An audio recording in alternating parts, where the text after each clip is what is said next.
this Selangor Red Giants not only dominate in Malaysia, but also with teams when they're going up against teams from Philippines and teams from Indonesia, for example. And even, the members of Fnatic Onic, they're put SRG in high regard, you know?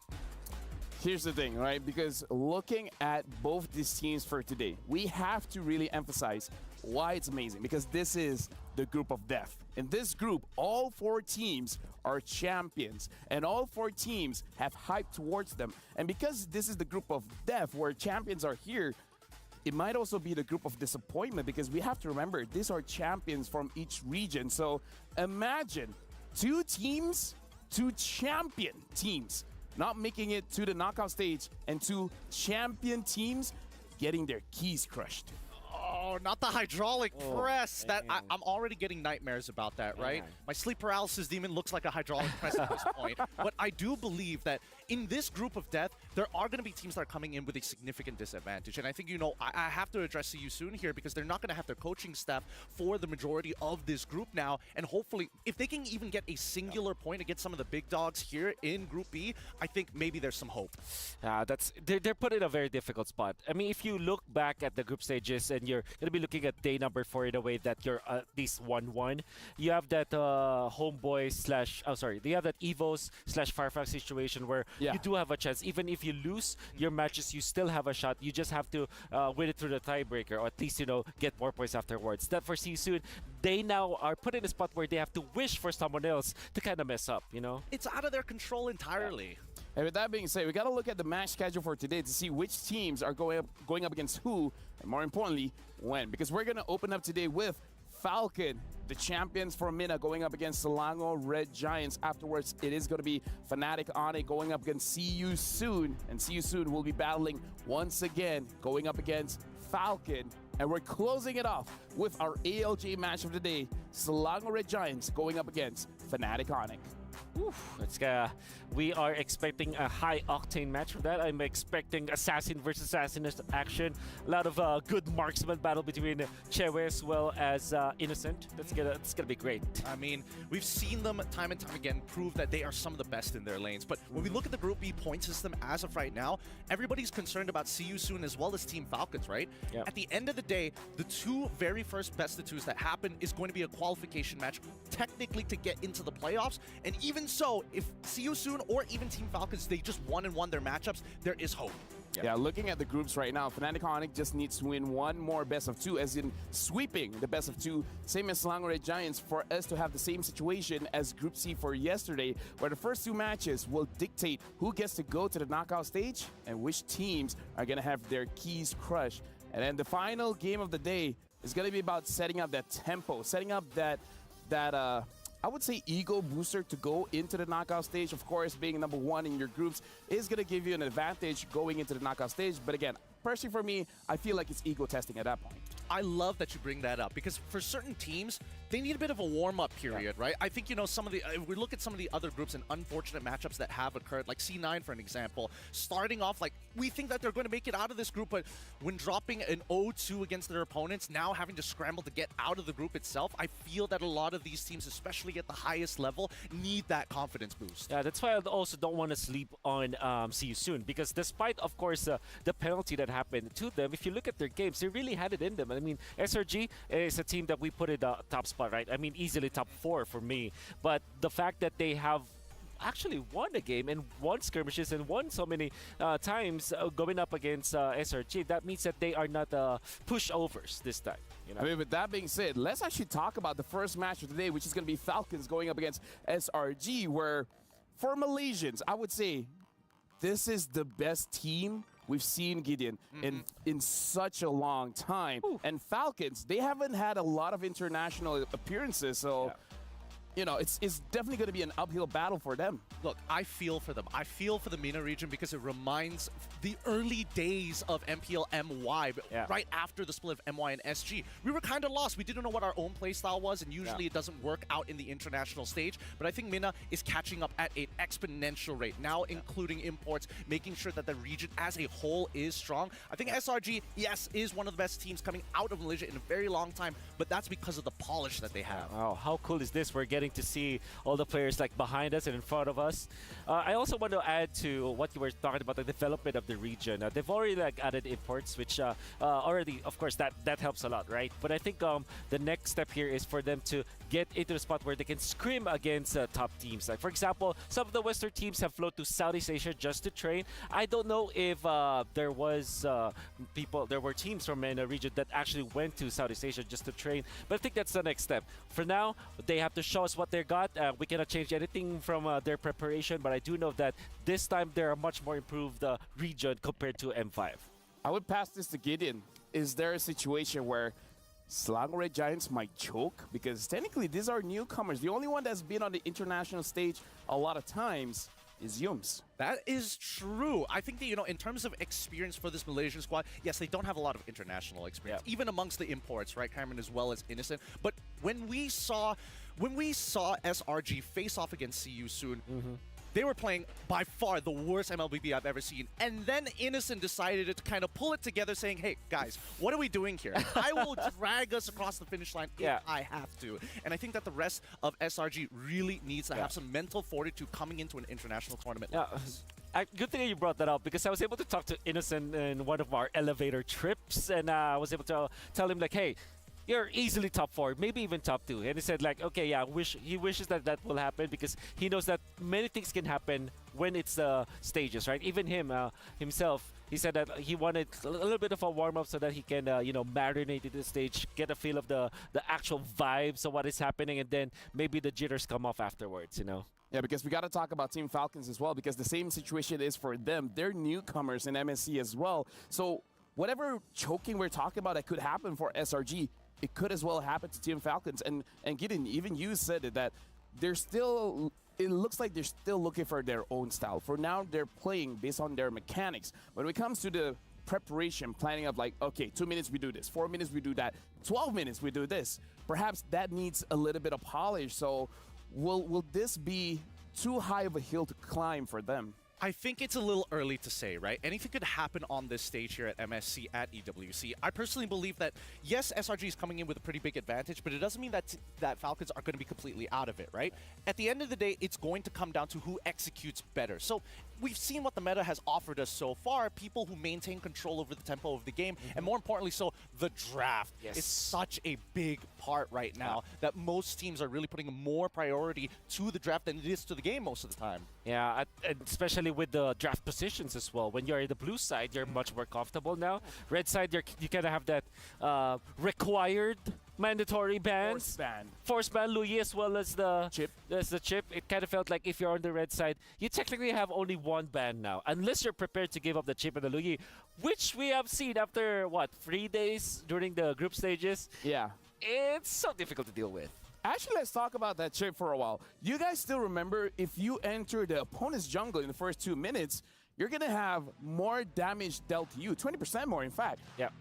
JP did it. I don't see the extra damage, man. JP was able to tank a lot of damage, and he was fine. As a Chip, dude, Chip looks tanky and deals too much damage. I think he does too much damage. I think his base damage is rather ridiculous, even after like numbers of patches where they're like, okay, let's adjust this numbers. Wouldn't it be funny if we got a bigger shield and more damage? Yeah. It's I'll be honest here. The first time I saw Chip, and then I look at the description of the spells and the fact that he has the portals, I thought Chip was going to jungle, utility jungle, Maybe we can see that. Now that you said it in my mind, that doesn't sound bad. Yeah. It sounds good. Yeah, you have a speed dash, so they can jump from camp to camp. You can invade the Crammer easily because you can teleport there. Right. I mean, now that you explain it, it makes a lot of sense. I mean, we saw the round table with Naisu just now, and Coach TikTok was saying, we have a lot of picks. We just don't want to show it yet. So far, the only show when it comes to utility junglers is the Baxia. But before we actually throw it over to the host, I just want to confirm one thing from you guys listening to the conversation. I'm guessing Selangor Giant is the favorites for this matchup? Yeah.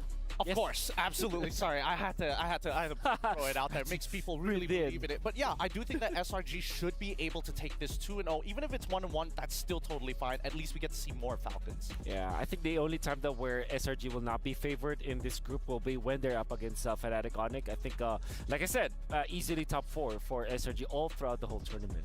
With that being said, if you want to take it down Slangoray Giants, what is going to be the first step? Like, what do you have to do? Is it a draft? Is it shutting down the mid? Is it shutting down Innocent? Like, what's the first step? Personally, I feel like we got to go with the T2K sort of download the first game strategy. Who is the underperformer? Because when people are performing at their top peak, especially from the side of SRG, it feels like they're kind of unstoppable when they are given a good draft, right? So start from the draft, figure out who is underperforming overall, and then instantly start peer pressuring them into bad plays. So I don't know how to actually do this, but I think you have to kind of stop Yums from being very comfortable in the match. Give him heroes that he's forced to. Like, for example, you have the Udil example where you force him to play Angela. Oh, yeah. Kind of felt like, yeah, sure, it works draft-wise, but it doesn't feel like an Udil hero. So Yums, I know that he's found his comfort now with these aggressive kind of roamers. I feel that if you put him in like maybe Edith, for example, or Minotaur, where yeah, he can perform well for sure, but he's not the Yums that he's kind of hero. Exactly. So maybe that is one thing that Falcons can do against SRG. And with that, you guys have heard from our analysts. Looks like the favorites going for this matchup between Falcons going up against SRG. The favorites are indeed SRG. You guys can predict as well at stcplay.gg right now and lock in your predictions. Because here at the panel stand, we would like to know your predictions. So again, go to stcplay.gg right now and lock in your predictions. Is it going to be Falcon or is it going to be SRG? Now let's set this up as well. SRG wins 2-0, knockouts, easy. And then going up against Fnatic Onic, it's all about a test of strength. But what if Falcons wins 2-0? How does that look in the group? Because then Fnatic Onic has a 2-0 win. Technically, then SRG has 2-2, 2 wins, 2 loss, and then Falcons has 2-0, a 2-2. So it does set up a situation where there could be tiebreakers. Could be. It could be. Honestly, I'm more disappointed that if SRG does lose, I'm going to lose a lot of guest coins. Like an ungodly amount of guest coins. And I'm not okay with that. I already lost plenty because of NIP Flash. But now, with SRG, hopefully they're going to be able to bounce back from that. Yeah. And I agree that the situation will be a bit difficult if Falcons do start taking these games. But it's just going to make that very final series even more exciting. Yeah, difficult for the 3 remaining teams, I would say. But I feel that in that situation, Fnatic Onic will have a much easier time because all they need to do is win one more series and then they're gonna be okay. But yeah, definitely difficult for the remaining 3 teams that's not winning as much as Fnatic Onic, you know. I mean, again, looking at the other days, Slangoray Giants going up against See You Soon. See You Soon brought up the Bane jungle.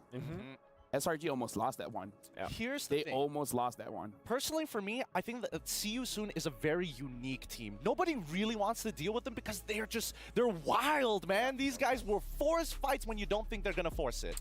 I think that's the benefit of having MP the King, for example. I think He's amazing, by the way. He was amazing. And if you look back at MPLPH Season 9, when everybody was just picking up these Lings, these Barretts or Karina, he was picking up something along the lines of a Pakiro jungle, right? And he was very successful with it. I think MP the King can play the meta junglers, but he also can bring about these weird jungle picks, like the Bane, for example, almost winning. But I think they really could have won that. I think the team is just not that prepared, like, you know, chemistry-wise with that hero pick. But I do feel that when it comes to MP the King, he's winning battles that he's not supposed to win, and he's using the heroes that that jungles are not comfortable to play against. And most of the time, this is because, like, again, when we see Bane, we're thinking like, oh man, this is such a weird pick. But against the composition that we saw that he played against with so much dive, I think that comps that want to kind of peel backwards continuously and deny their opponents backline access is a really great way to handle it. Yeah, and honestly, with all of the discussions going on, thank you very much to our panelists, because I feel like we got a lot from this. But before we start a match between Falcons as well as SRG, we're going for a short break. But after this, we'll be catching the match. See you guys then.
And we're back. And during the break, it just reoccurred to me that Wolf is here.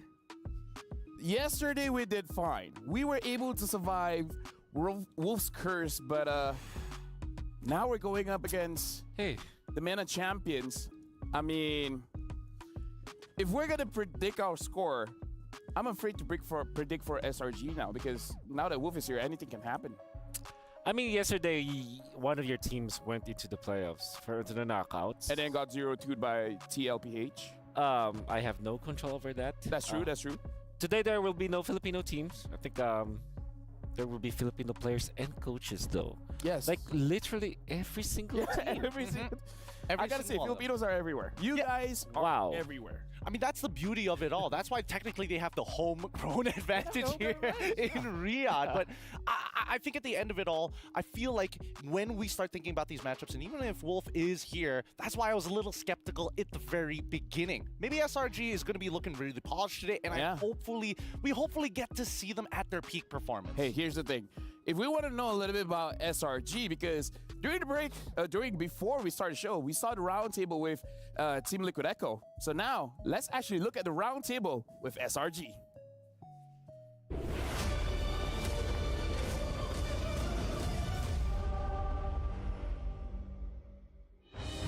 All right, guys, welcome to the roundtable here. We are joined today by SRG, and we have some special guests with us. Again, it's Innocent, Yums, Stormy. How you guys feeling? I'm good. I'm feeling great. Super good. Super good? Yeah. You guys went undefeated. Let's just throw it out there.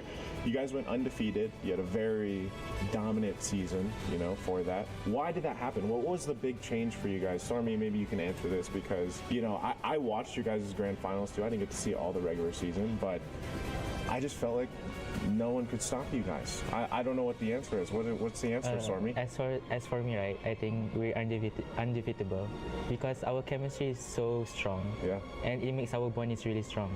And we, in tournaments, we are very disciplined. I think that's why we are really good in tournaments. So if you had to pick one player who helped bring that synergy together, who was it? I think everyone. Everyone? Yeah, everyone. Okay. Yeah. I would say from watching you guys, like the synergy that you guys play with, it's different. And I think a lot of people want to know how you guys bring your special strategies. There's a strategy that I heard recently. I don't know if I'm pronouncing this right. Is it cheeky? Oh yeah, cheeky. Is that a strategy? Is that something you guys can bring to the mid-season cup? I don't know if that's just like a rank game thing. Is it a rank game thing? Because there's clips also going around where we saw this in a recent tournament. Yeah. The cheeky strat that was, I think, a cheeky strategy that was pulled out. The cheeky strat is it's like Johnson, Kadita. Yeah, Kadita. Yeah. And Aldos. Aldos pick. Yeah. Is that something you guys think right now with the current meta could actually work in a competitive environment like this? Yums, do you think that can work? I think can work. We might bring this in MSC. Johnson Kadita. so we're looking to see a Johnson and Kadita. Yeah, maybe. I'm gonna hold it to you guys. Speaking of the patch, well, I gotta ask you, do you guys collectively, are you happy about the recent patch, or do you prefer the old patch where everything was like, lore dances and turtle dances and Fredrins and Barretts? Are you guys happy now with the patch?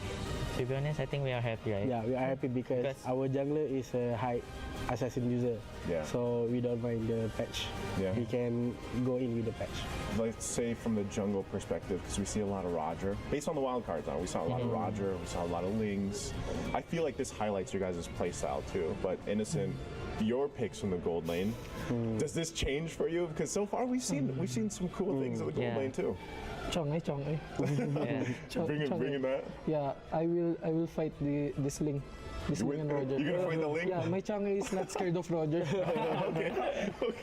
Actually, you know what? I think when we got to see the Changi, what's the build? It's like is it marksman build basically? Hybrid. Yeah. I hope we see it here for the mid-season cup, man. Please bring it out. But also, we saw other things so far in the wild cards, even like a Ruby gold lane pop up.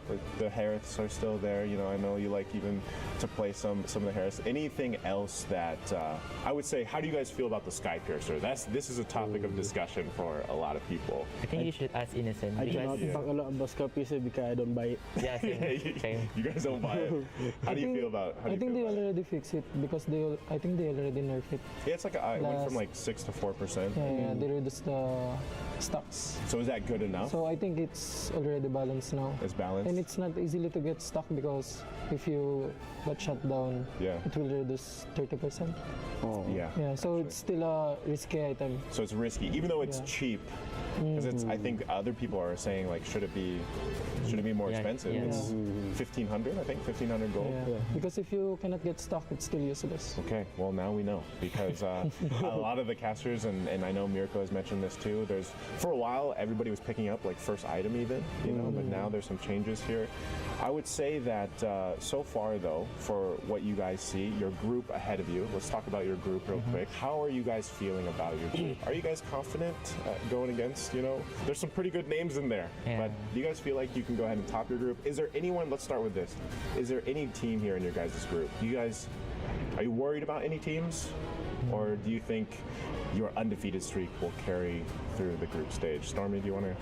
We're not even scared to face anyone, right? Yeah. We just don't mind anyone. Yeah.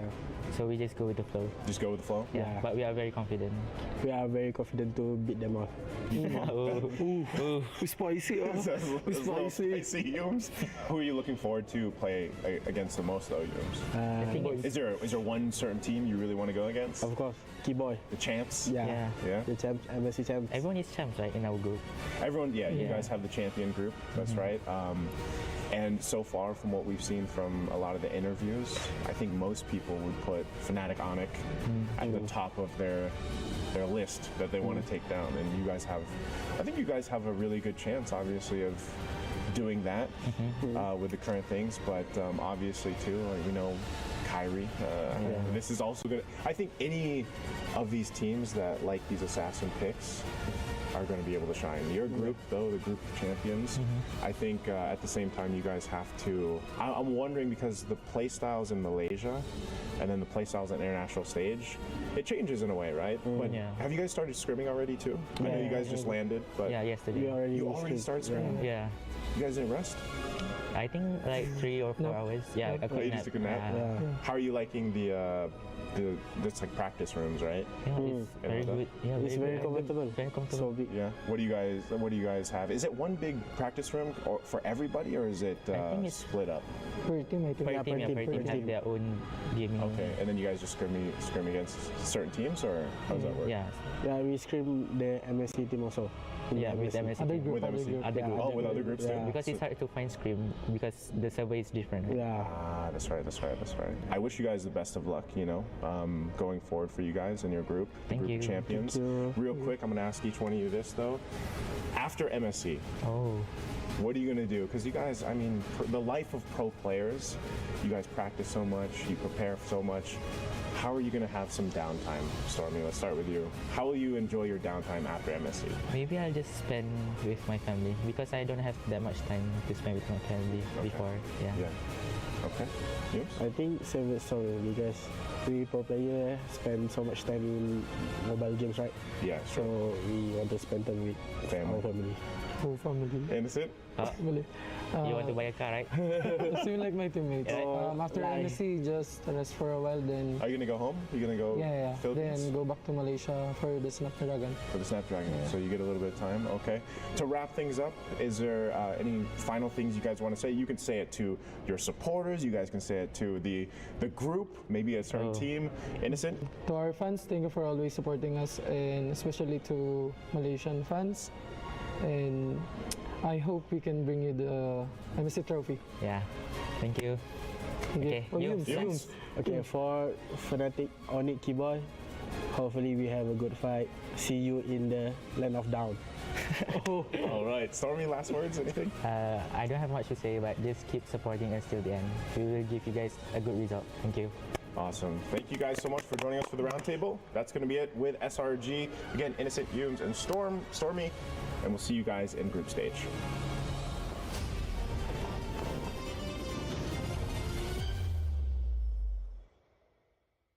Stormy's my boy, man. Yep. Stormy is my boy. And honestly, in that round table, we actually got a lot of good answers coming in from the players. Number one, Innocent.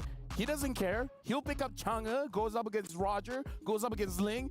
He doesn't care. It's like, bring him. I can use my Chang'e.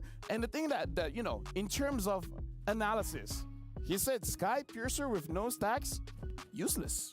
Yeah, pretty much. I do agree. I have to agree with him. I think because of that 6% to 4% change, and then you kind of increase the maximum amount of stacks. Yeah.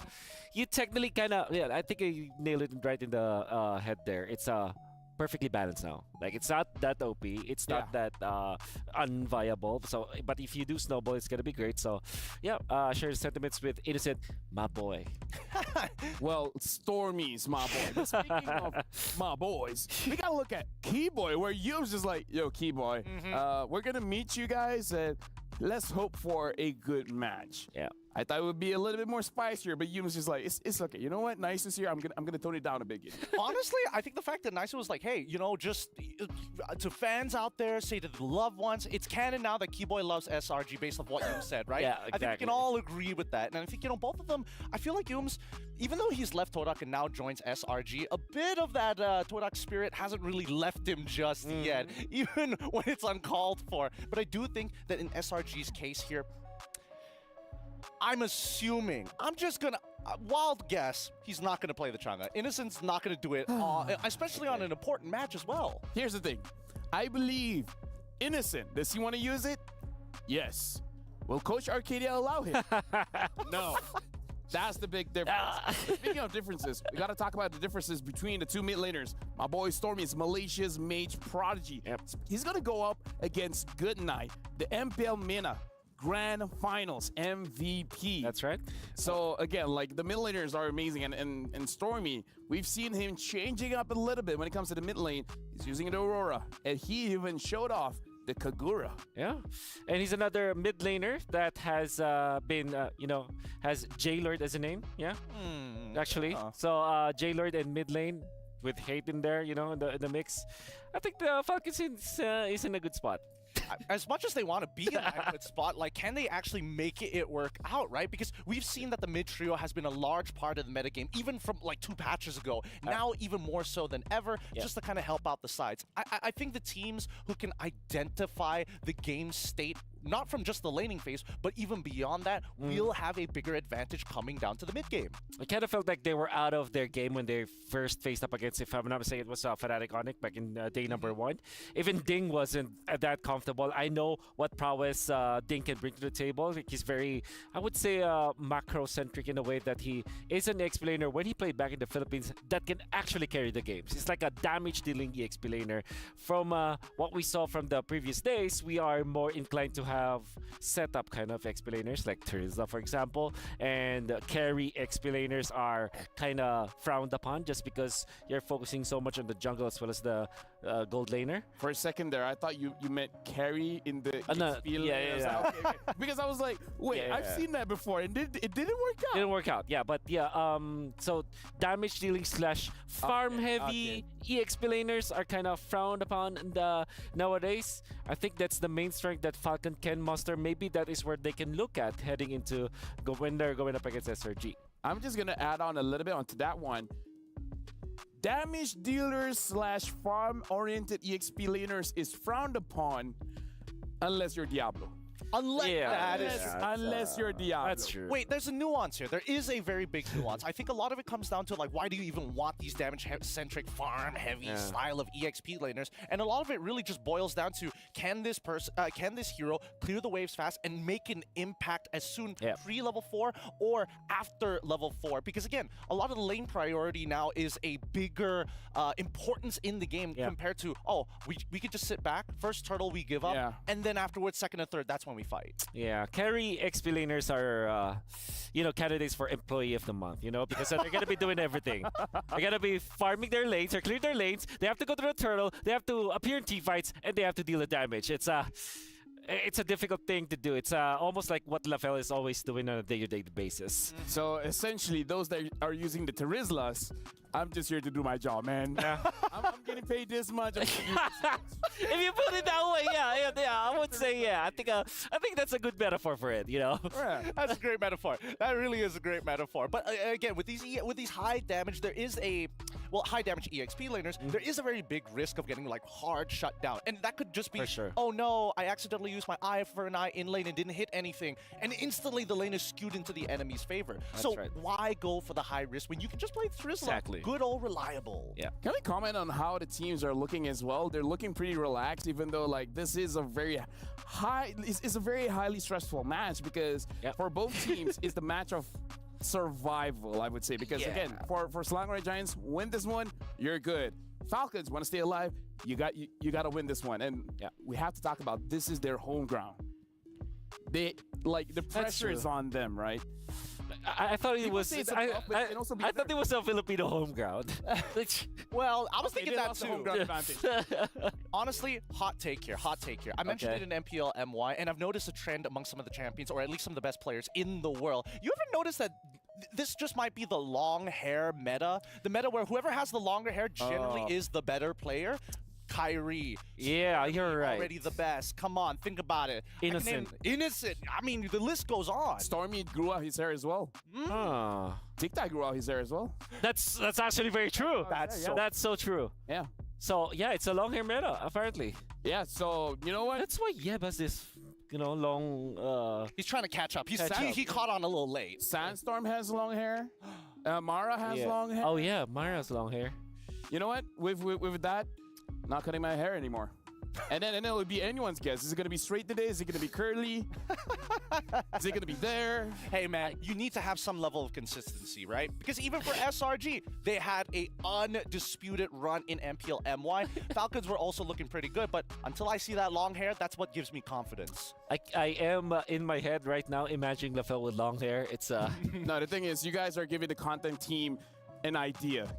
Hair tier list. Oh, MSC player. Dude, No, that's great. no. That's great. Better yet, show the hair and then guess who's the player. Okay, top one for me is Innocent already. Oh, that's good. Oh, you That's love a good Innocent's one. hair? Yeah. I don't know. I kind of. I'm more of a Yums boy. I'll say that right here. Oh, Yums has got great long hair, and he's had it for a while. you're right. That was a player before come. Either ways. Hair, long hair, good. Means good performance. But either ways, thank you very much to our analysts. Now, when we're coming, this game is about to start. Team Falcons will be going up against Selangor Red Giants. But before we continue, we're going to be handing it over to our hosts on stage. We're going to give it over to Mara Aquino as well as the Woods Sandstorm to start off for today. So you know what, guys? It's your turn.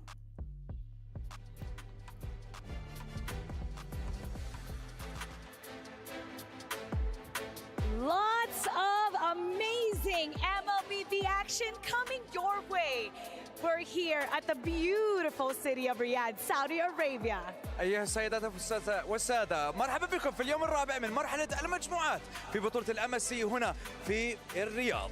I'm Mara Aquino. And my name is the Wood Sandstorm. Welcome to the Amazon Arena. Ladies and gentlemen, today we continue day 4 of the groups, and we're going to be starting with the champion of MENA as they make their return to this wonderful stage and continue their MSC 2024 campaign here at the Esports World Cup. And they are going to be going up against the invincible Giants of Malaysia. The stakes have never been higher because much like yesterday, a team will be eliminated today, and this is also an opportunity for the other to proceed straight to the knockout stage. So without further ado, let's welcome Team Falcons.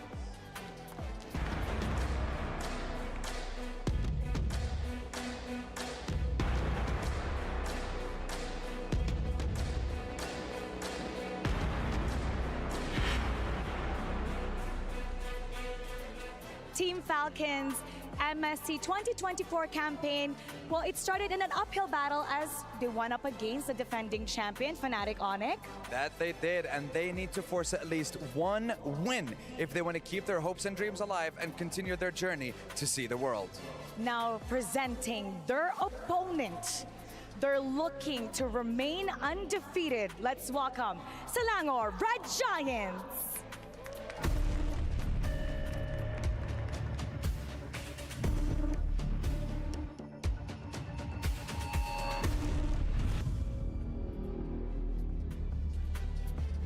Well, ladies and gentlemen, this has been an incredible journey. And don't forget, when we're talking about Selangor Red Giants, we are talking about a team that has managed to win and be crowned champions of MPL Malaysia without dropping a single match.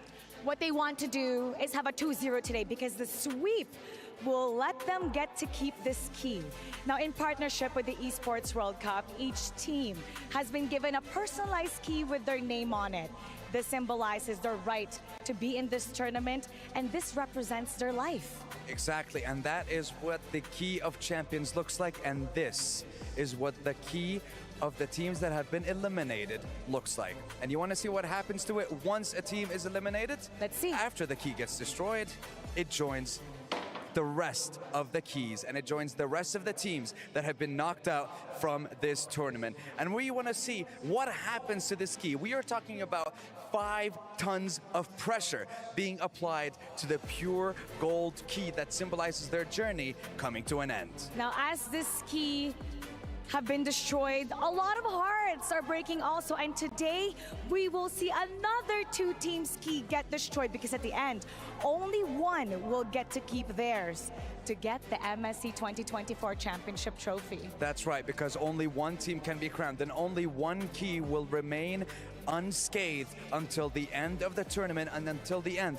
of MSC 2024. And I cannot wait to see who's going to get crowned, Mara. And you know what, Sandstorm, for a world-class tournament like this, we would like to have a world-class gaming phone. So if you take a look at the players, all of them are doing their ping test with the Asus ROG, powered by Snapdragon 8 Gen 3 mobile platform. That's right, Asus ROG is the official gaming phone when it comes to MSC 2024. And ladies and gentlemen, I think we are ready to get things started. We are ready to get the show on the road. Let's head on over to the studio. Time to shine.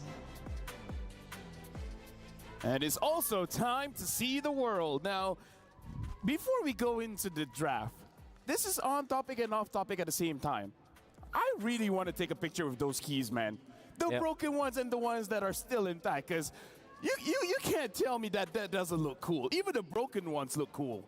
Yeah, that's true. And I think they're made out of gold, right? Pure gold. Pure as gold. they said. I mean, it's a cool concept, but can you imagine the players having to walk up there and hand over their keys? It's an emotional moment for them. Exactly. Like, it looks cool for us, like, I'm sure. Like, we look very happy. I mean, we're very happy to see that, but I'm pretty sure that the players themselves who lose their keys, who get their keys destroyed, man, that must be devastating. I remember Leo saying this yesterday. I'm going to quote him, but basically it's their tournament lives made into a physical object, something tangible. Yep. Dude, either way, loving the concept, looking at the players now. We're going to be looking at the draft. Are we going to expect a first game draft that is going to be very safe, or we'll see one of the teams overextending a bit? With that being said, Falcon is going to be first pick on the blue side. SRG is going to be second pick on the red side. And why this is relevant, because again, we've been talking about it in this analyst stand. It looks like if you're on the red side, you're going to have a little bit of a disadvantage where technically you only have one ban. You have to auto-ban the Louis as well as the chips. Which means that they will eventually do it. So I think you were wondering, Lefel, if this should be the time where you can be experimental. I would say overextending. Overextending, yeah. I always will say no because of how tedious or cutthroat the group stages is. Like, losing 1-1 is like I said, it's like almost losing an entire series altogether. Losing 2-0 is like losing 2 series altogether, just because of how tight a best of 2 can be in a group stage setting. Personally, for me, I think that even when we start thinking about like the way these games need to be played in a best of 2, somebody needs to figure out what the red side can actually do. Because I feel as of right now, what we know based on the meta is that red side is basically a skill check to blue side saying, hey, how much do you have in your hero pool, right? Yeah. Which means that after the break, after the group stages, all the teams that can go through and get it to the knockout stages should have enough heroes to deal with the Luyin as well as the chip. Now, I would say that because of how SRG is looking with the Arlet being banned out, I think that they should ban the Luyin afterwards, because Arlet, I feel, is the answer to the Luyin. But we did see Fireflux, for example, they utilized the Lolita to counter the Luyin with their aggression.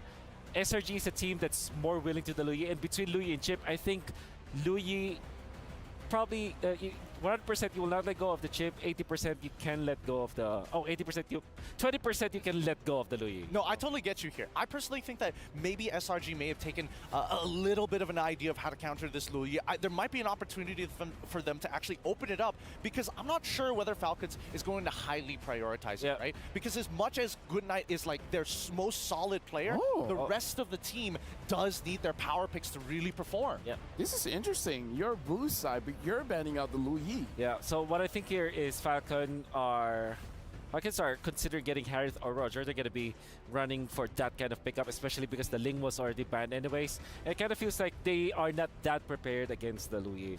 And yeah, it still opens up the draft. Like I said, Roger as well as Harith, they're open. I think SRG might just keep both of those picks open, or maybe just ban the Roger at this point. I think that they're more comfortable now, knowing that the Lui was banned by Falcons themselves. They banned Florian, so it's definitely a race for Harith as well as Roger. Yeah, no, this is a huge tell, right? We know what the goal lane matchups are roughly going to be. At least with the Roger, there's a little bit more flexibility in what they can do and shift around on red side. But most importantly here, I think we all need to keep in mind that even if the Roger goes into the goal lane, or maybe even into the jungle, the mid lane is good, as well as the supports are going to be by far the most two important picks coming into this first rotation. Yeah. Okay, so there's the Harith. Typically answered by the Roger. Sometimes teams answer it with a Moskov. You can pick that all together, but instead it's Nolan and Roger. If there is a team that I expect to prioritize assassin junglers, should be SRG. They're very comfortable with that. The way that they play it is that they create a lot of chaos around the map, that it's up to Innocent to kind of make the most out of the space that they were getting. So having this Nolan as well makes you react. If you're Falcon, you pick up the Cho, for example, maybe get the Tigreal eventually. Hopefully that is an answer for the Falcons Esports. But then again, Valentina now is top priority for Falcons to get, because that is the hero that that is the mage hero that you're not that scared of when you're facing assassins. Absolutely. There we go, the Valentina and as well as the Minotaur. I like this a lot personally, right? Because it does tell SRG, hey, even if you want to play safe and you want to dive heavy composition with the Faramis, we still have a good level of counterplay. Yeah. So you answer this with Edith typically. I'm not sure if Terizla should be the case, but I think because of the fact that you already have two farm-dependent junglers, now you go back to your typical Terizlas, your Barats in the XP lane. Even Ruby is a good option, so that you'll have a little bit of frontline. Edith as well, it's a good opener here for SRG because it can be picked up in the mid lane as well as in the XP lane as well as the roam. I mean, honestly, for SRG, picking up the Nolan here, Wolf, you called it right. The Edith has been picked up to deal with the things that Falcon has shown.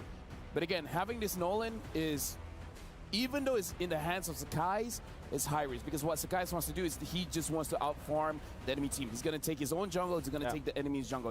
And for you to do that, your mid duo has to be amazing. And that mid duo has to deal with Minotaur and Valentina. That's right.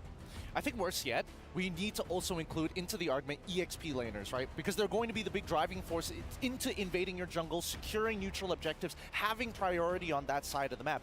I don't know if SRG or even Falcons are considering that option, or whether or not they're going to play on the opposite side by saying, hey, we don't want these utility style of junglers. That's right.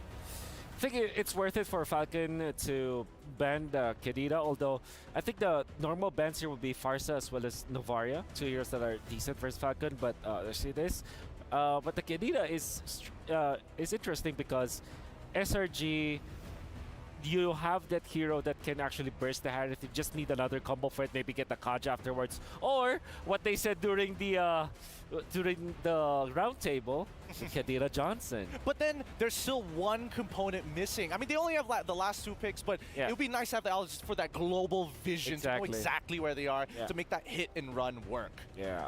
One thing that we do have to say is that Stormy really likes picking up the Aurora, especially when it looks like he's going up against a mid trio that has at least two frontliners. So if they see, say, a Baxia, Frederick, something that's going to be in their faces, he might pick up the Aurora.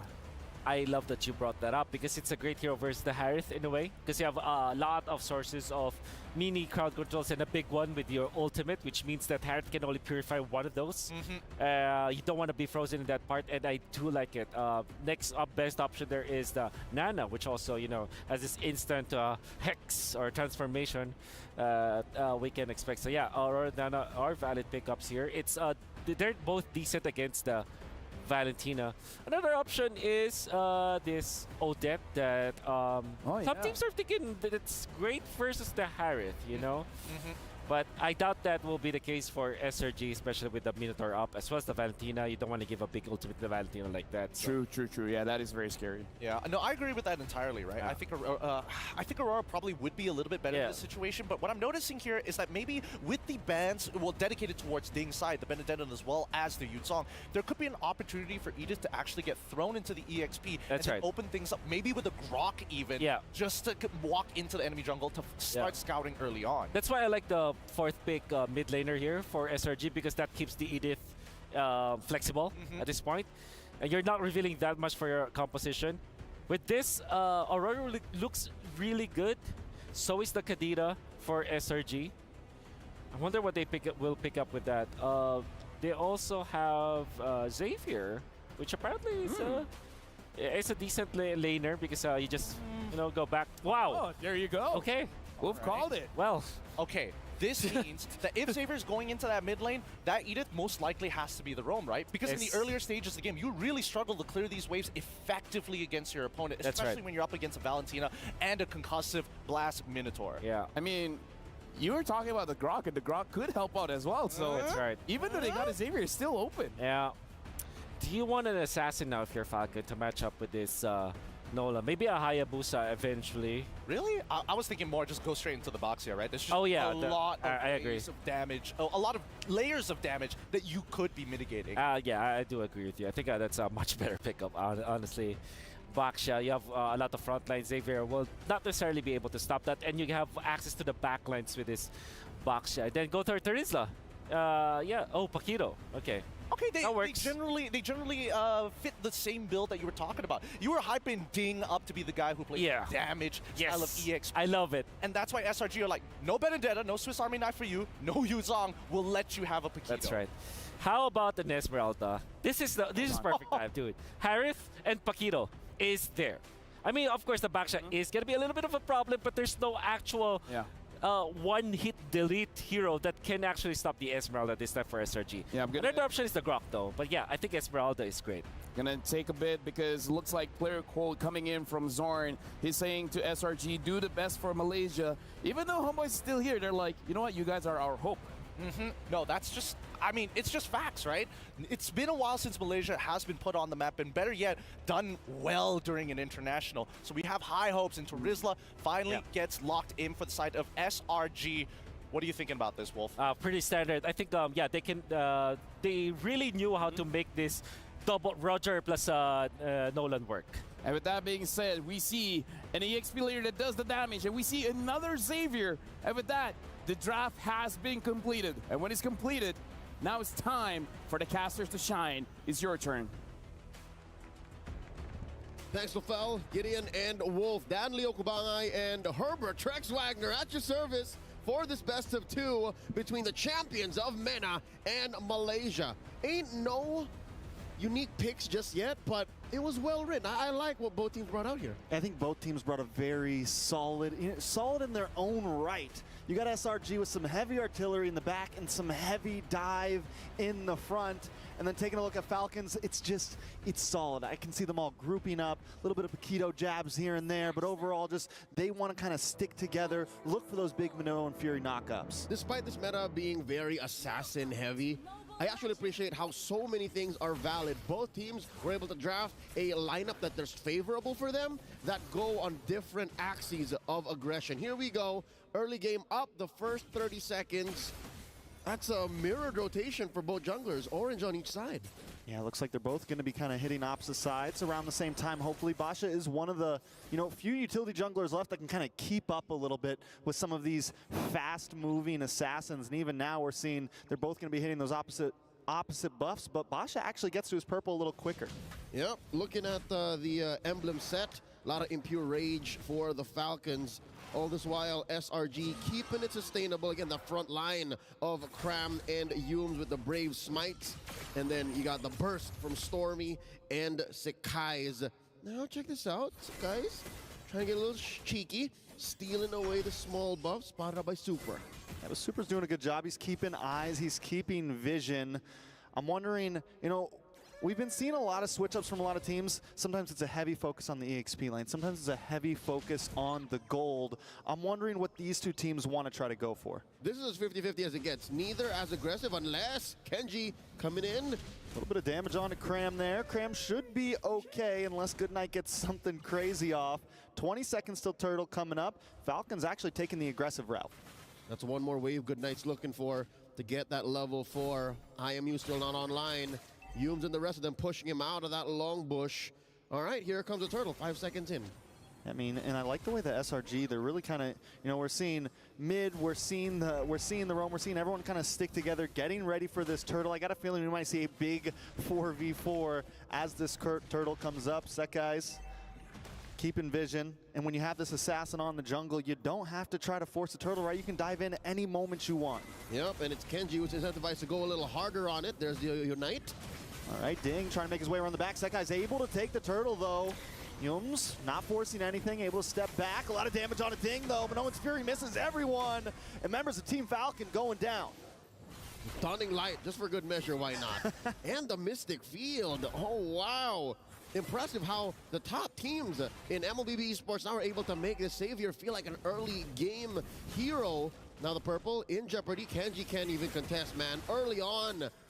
Grand Theft Purple, look at this. Goodnight can try to keep it. Ooh, Goodnight.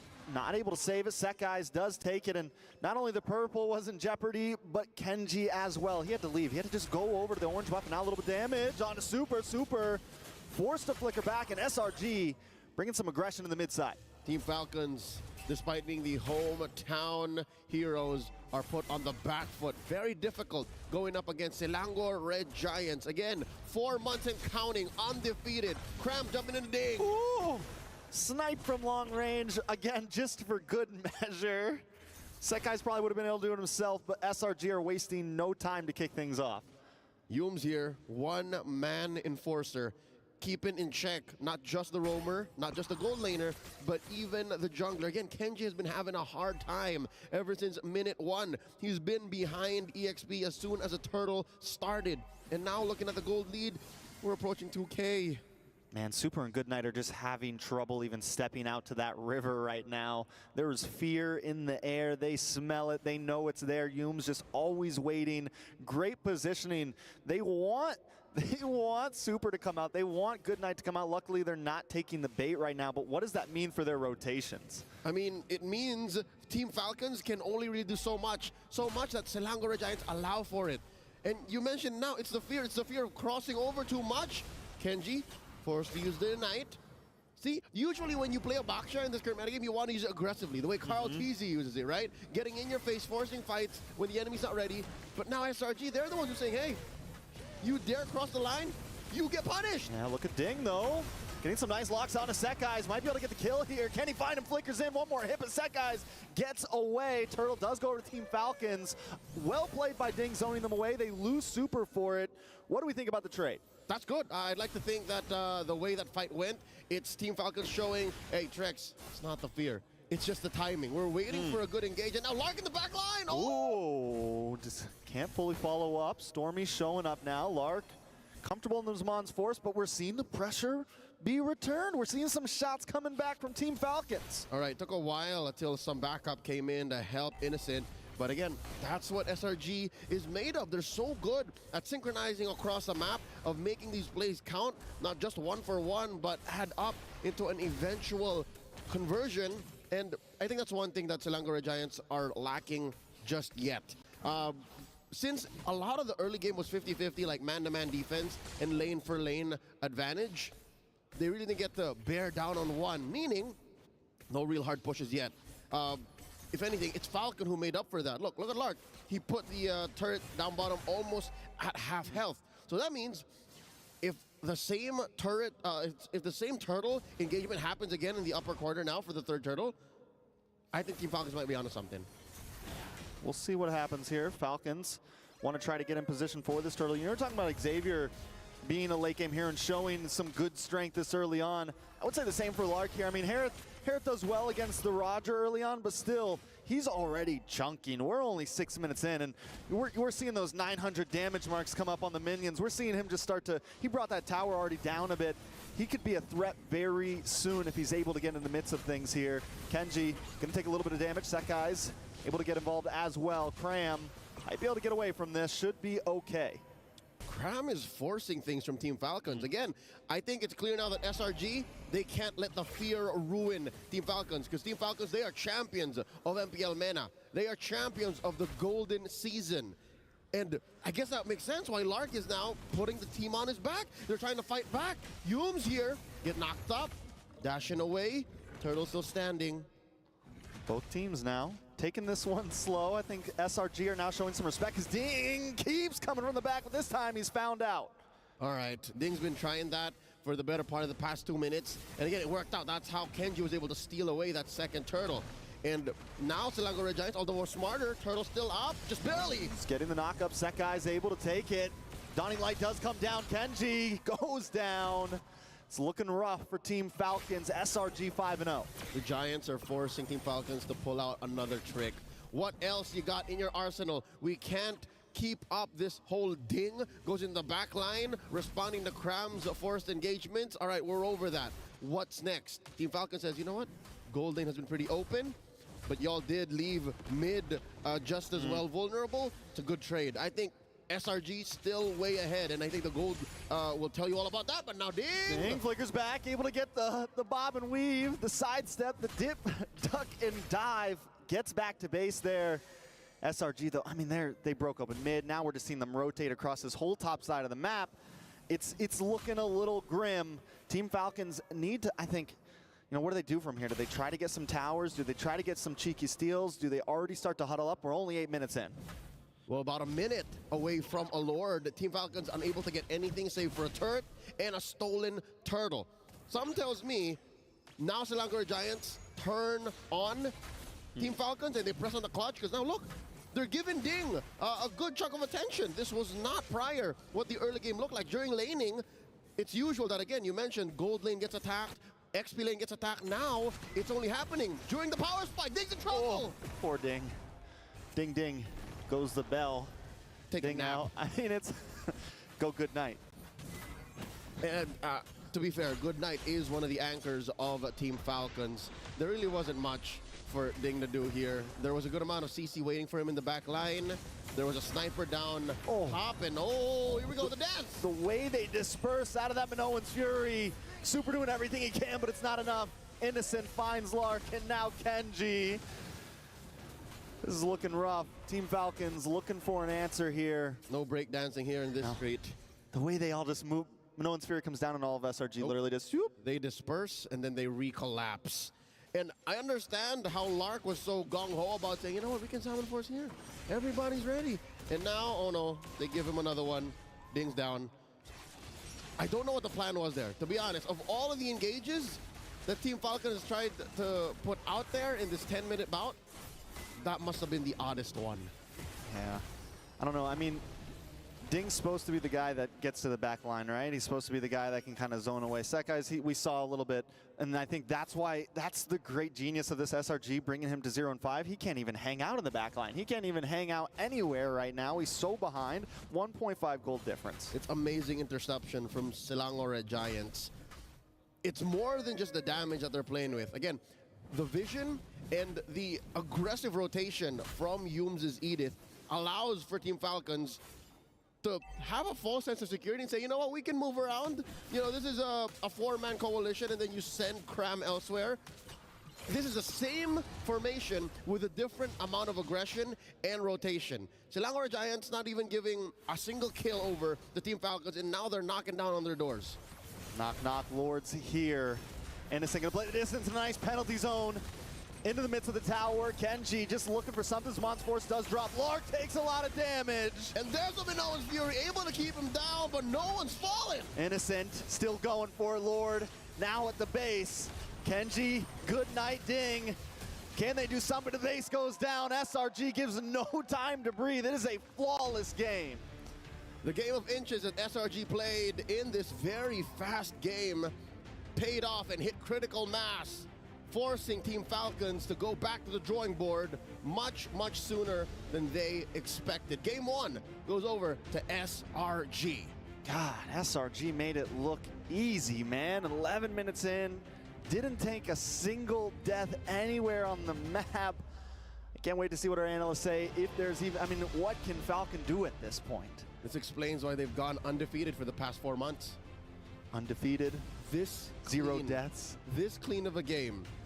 I mean, a turret here and there, a turtle maybe. At max. It all comes through in conversion.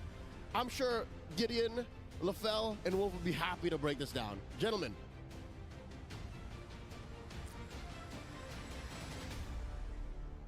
Thank you very much to both our casters. And yeah, that was an 11-0 game. Like, it's about how you start the day, and it's about giving a statement. Yep. And Slangre Giants just did both. I have to mention, when our caster said, hey, Stormy's making Xavier look like an early game hero, he really did. He's harassing people underneath turrets, and he's making Ding honestly lose his lane because of the amount of health he's getting chunked out. Yeah, this is what you get when you reveal your mid duo in the early stages of the draft. Like, obviously, that is the Valentina plus the Mirador. It was first picked by Falcons. I understand why that is the case, because Goodnight, this is one of his best heroes. And to be fair, Super is landing good shots. It's just that there's no follow-up, and it's way too early. Despite landing a 3-man Minoan Fury or a knock-up, it wasn't enough because there wasn't any follow-up. However, in that case, that's why I felt like the Xavier might come into play when we were watching the draft. It's because Xavier will not be stopped by that. You'll just get attacked through all of the damage, and you're gonna be able to reset your cooldown. Transcendence is a normal state now for the Xavier in that case. And we got to talk about the items as well. He just has the Enchanted Talisman as well as the Glowing Wand. Yeah, it's so effective, right? And especially when you are utilizing Bargain Hunter, it really speeds up that process, right? Yeah. The quicker you get your items, the stronger Xavier becomes in these types of games. And then we start looking at the stats. Innocent was having he was living by himself. He was in the bachelor patch this time. Yeah, I think of this is the typical playstyle of SRG. Allow Stormy as well as Yums just wreak havoc in the mid lane. Sakai's, of course, with the typical jungle assassin choices. Yeah. That he's always the problem. He's always like the hero that you have to look out for, that you have to manage. That means that when you're looking at the gold lane now, Innocent is he's just having a field day because there's nobody paying attention to him. And in this case, that Roger was unleashed. Can we talk about the EXP lane as well, where we saw the Trizla going up against the Paquito, and you guys were talking about, before we even jump into the game, about how damage dealer EXP laners, they want to be the employee of the month. And then the Trizla player is just like, I'm just here to do my job.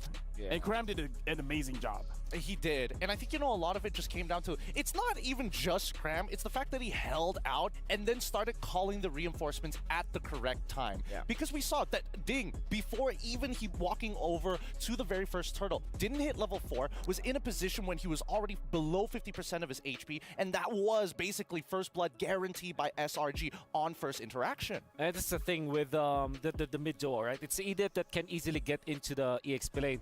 Yeah. In the middle, if you're the Minotaur, just gonna be walking very, very slowly, right? And because of the first game of this match, right now, Slangre Giants, they are at match point where they need one more point to qualify to the knockout stage. And Team Falcons, after the game finished, we saw the reactions of the players. They understand the predicament they are in now.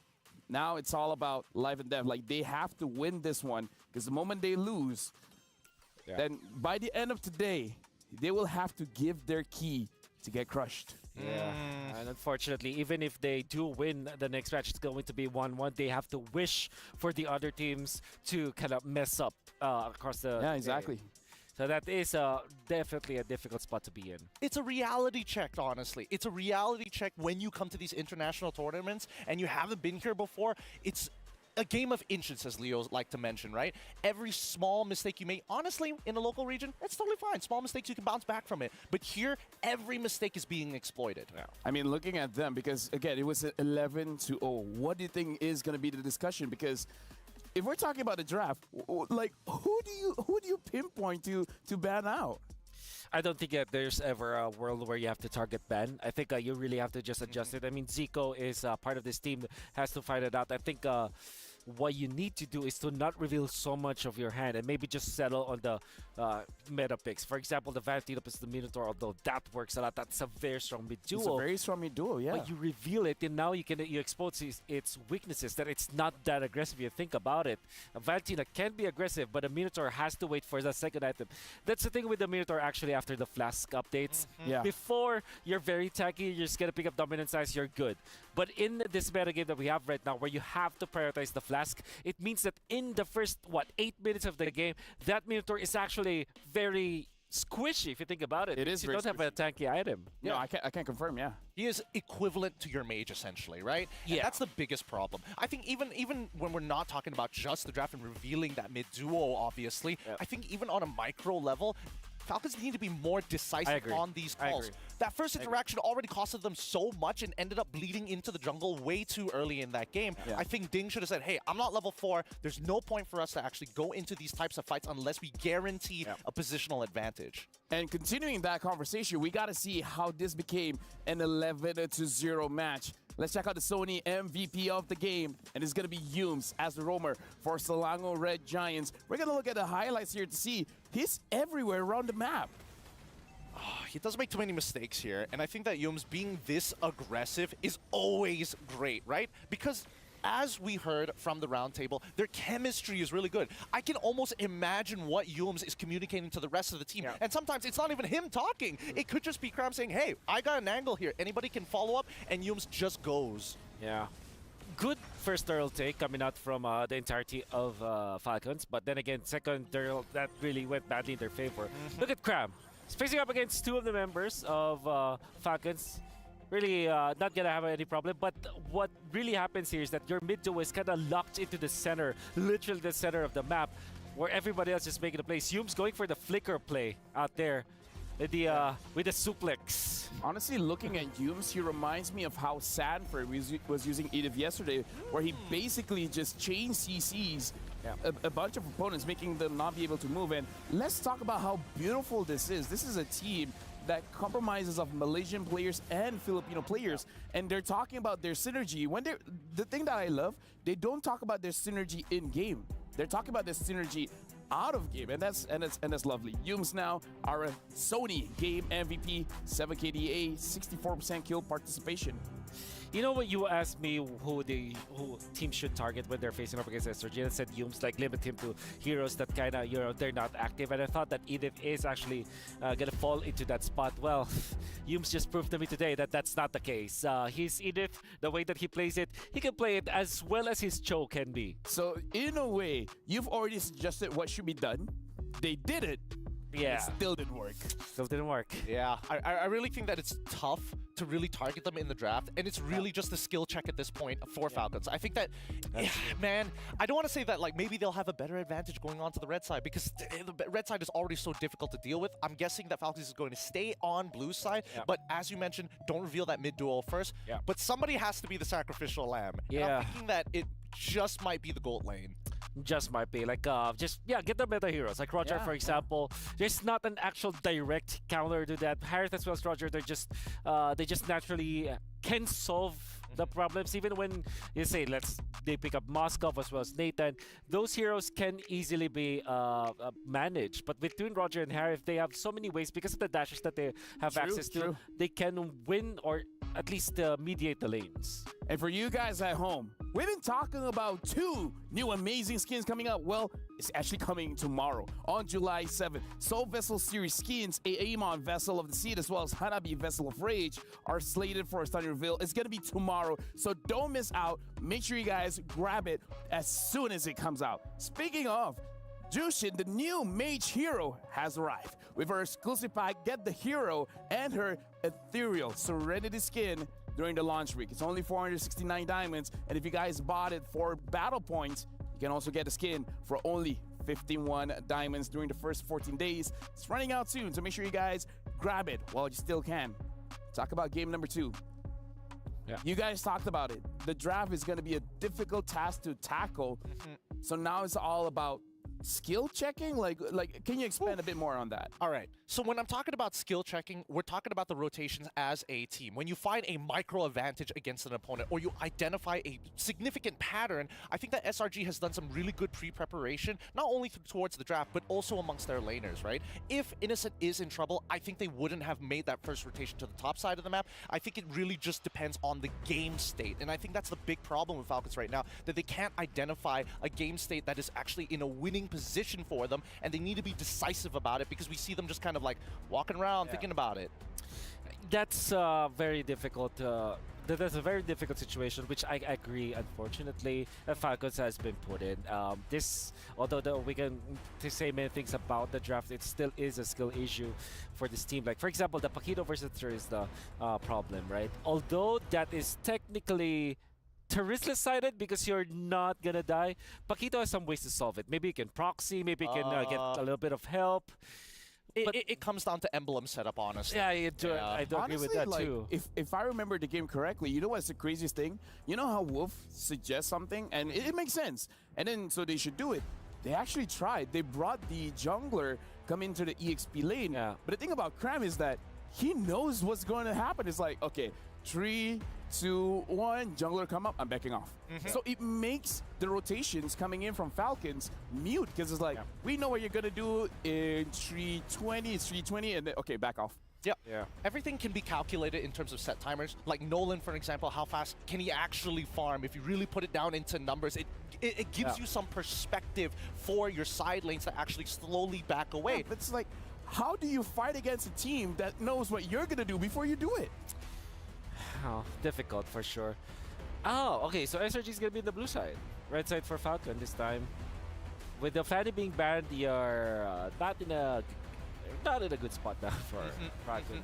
I think, personally, to answer your question, LaFell, I think Falcons need more tempo breakers. I think they need heroes where they're able to kind of create plays on the fly. Because if everything is too set, SRG already has the textbook. You got to go above and beyond here. Yeah, tempo breakers like the Chow, like the Grok. Why do you say it like that? Chow? The Chow? Ka-chow. Ka-chow. Ka-chow. All right. Speaking of which, in Malaysia, that's, you know, ka-chow means, well, ka-chow means disrupt, disturb. Oh, okay. Yeah. So, well, I ka-chow, did not know that. That's an actual Malay word. Wow, learned something. Ka-chow. What were you pointing out? You had a bit of an exclamation. Yeah, so this is Fanny and Ling already banned. That means that Chip and Louis are open. Oh, yeah. But what I'm scared of is that SRG already banned the Faramis. Faramis and Ardent, two of the heroes that I always will pick up when going up against both of those teleporters. Oh, Arcadia's having a good draft. Yeah. Arcadia's having a good draft here. I agree. Which do you prefer? I know locally everybody always asks this question, Chip or Loyi. LaFell's already saying Chip. What are you thinking? Chip. It's also Chip for me. Chip for you? Dude, Yums was the MVP. Let's remind ourselves that, right? I mean, this entire group stage, we've seen some really fast plays coming in with the Loyi as well. I mean, just because she doesn't have like a dedicated teleporter, these big feints with the diversions happen pretty game-breaking. Oh, man. I hope. Okay, right. so they gave up Louis at least. And if you're SRG, do you really want to pick up the Louis at this point? Maybe they're gonna challenge it and give it up to the other side. With Harris being banned, maybe Roger might even be a good pickup as a start. Because there it is. Oh, they prioritize the Roger. Because they know that they can answer the Louis. And I mean, to be fair, we still don't know where this Roger's going. It's Innocent's hero, that's but also true. Sakai is like, yo, I know how to play it too. So Louis Terizla is gonna be the case. They have to pick up the Louis, right? Yeah, they have to pick it up. Because if you don't, that's questionable. Very, very questionable. That's like purchasing armed weapons and giving it over to your opponent. Exactly. It's just, there's no reason not to do it. The next best thing might be get the Valentina now for Falcons so that you at least have control over the Roger. I do like the Terizla first pick though for Falcons. They pick up the Edith, so it's a snag. But this reveals the Edith's position, which is going to be in the Rome. What if it's Terizla mid? Yeah, you're right. I mean, anything can happen now. Anything can happen. Anything can happen. This is the mid-season cup. It is the mid-season cup. I will say that seems to be a little unlikely because we don't see it happen very often for Falcons. I'm just going based off of data here. You know, if this was Fireflux, completely different story. Yeah. Louis Nathan? Nolan, I mean? Nolan, yeah, Nolan. I also like the. I also like pick out your EXP before it Julian. gets banned out. I also like Julian for SRG. If they are willing to give up the Louis this time, that might be the choice. Real talk, I'm hoping that Stormy is going to play like a Julian mid or something wild. And All right, so it's like Louis, understandably so, and then Nolan. All right, so everything's normal. Yeah, everything's as expected, but that doesn't mean that Falcons are out of the weeds. Okay, I have to say, Edith plus the Trizla, two of the very tanky heroes that we have in the metagame that can actually kind of survive against this SRG. So maybe another beefy boy for Falcons, maybe Baxia. You know why? That might be not the best case scenario. When a draft happens like this, you show off your Trizla, you show off your Edith. Arcadia usually just whispers in the ear of Cram. Xborg. Yeah. Yeah. Xborg sounds really good, especially if the Baxia is indeed going to be picked up. Go Farsa instead. Oh, okay. You reveal your mid duo again? Ugh. I mean, to be fair, it's a strong mid duo. We've said the same thing for the previous game. Yeah, for sure. But at this point, I feel like for them, if we don't pick it up now, it's definitely going to get banned compared to the jungle where perhaps they have more options. Maybe even a Bane because, you know, the Bane did cause problems for Slangway Giants before, so maybe it's crazy enough to work. I have to agree with LaFell in this situation, right? As much as I don't want to reveal the mid duel, I think right now is a good way to actually start pinching down on certain heroes, like direct counters like Xborg, for an example, to at least allow Ding the opportunity to actually play the game. Yep. Other option is the Yuzhong, which is not a direct counter to Trizla, but definitely is to the Farsa. And you don't want Dragon just flying around with the Luyi ultimate because that's indeed a combo. You teleport, you know that trick where you teleport your teammates outside of the map, outside of the minimap, and then out comes the Dragon, and then you cannot defend anymore? Yeah, you don't want to face that again. Oh, hopefully they get a little bit more here. I'm more worried for the side of Falcons if it really boils down to it. What jungler is actually going to be useful besides the box hit? Do they still... I mean, there could be some consideration of actually picking up Fredrin in these types of cases, but at the same time, in the earlier stages of the game, when you have that Loyi around, as much as you are a big beefy tank, there's a good chance that you can, like, yin-yang reaction with somebody else unintentionally. 100%. Fredrin hates playing against the Luyi, so... But the next best thing for utility jungler should be the Baxia, but... I think SRG are not that concerned. They want to eliminate the good laners against Roger, which is, in this case, the Moskov. Moskov doesn't technically win against Roger, but I would say Moskov has a better time than most gold laners. I feel like they just want to win the tempo, right? Like, eliminate marksmen that have a cheap item builds, maybe even a Claude, so forcing out something like a Beatrix. Yeah. Someone is a bit more expensive. Okay, so with that, perhaps a Beatrix as the ban for SRG. With the, we should just get to limit the options.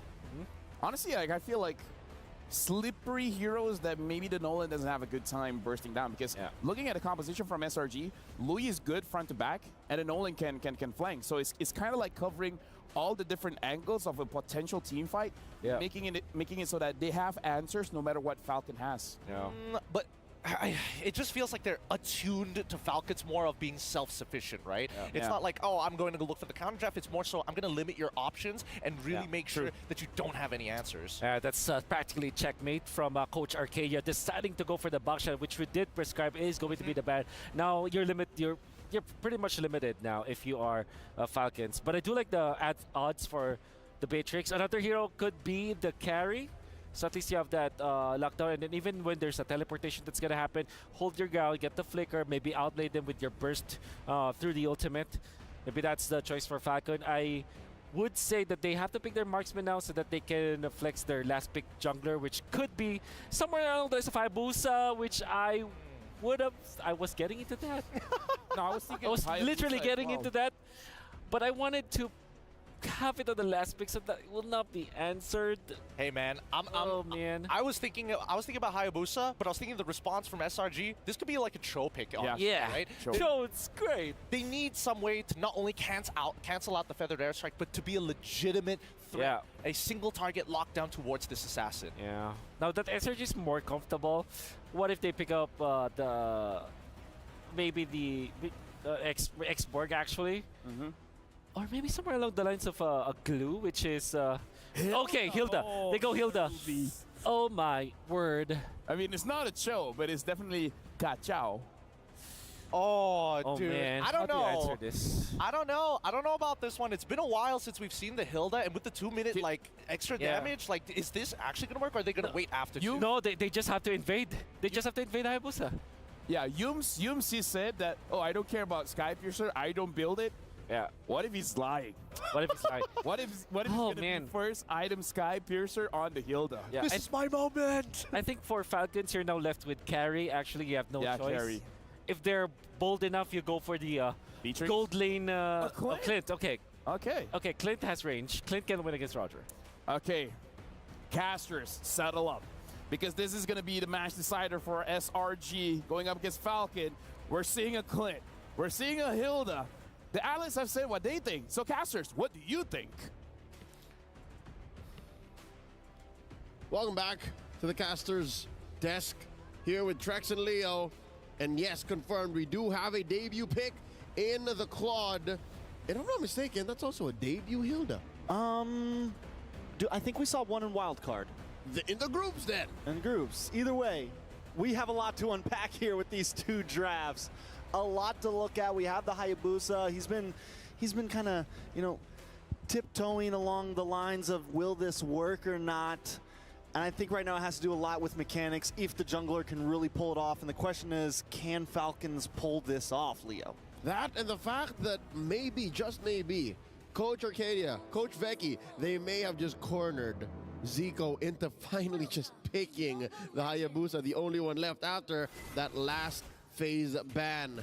Here we go, game number 2. Can the champions of MENA make the invulnerable giants, the titans of MPL MY bleed? I'm worried about this Clint. Yes, it does have the range, but also when it gets down to it, oh no, Youm's taking a lot of damage. Kenji goes back. I feel like he should have committed on that. They should just lean hard on it. Yeah. At worst case, again, they don't have the vision. They don't know if Stormy or if Sekais was going to double down on it too, so I understand.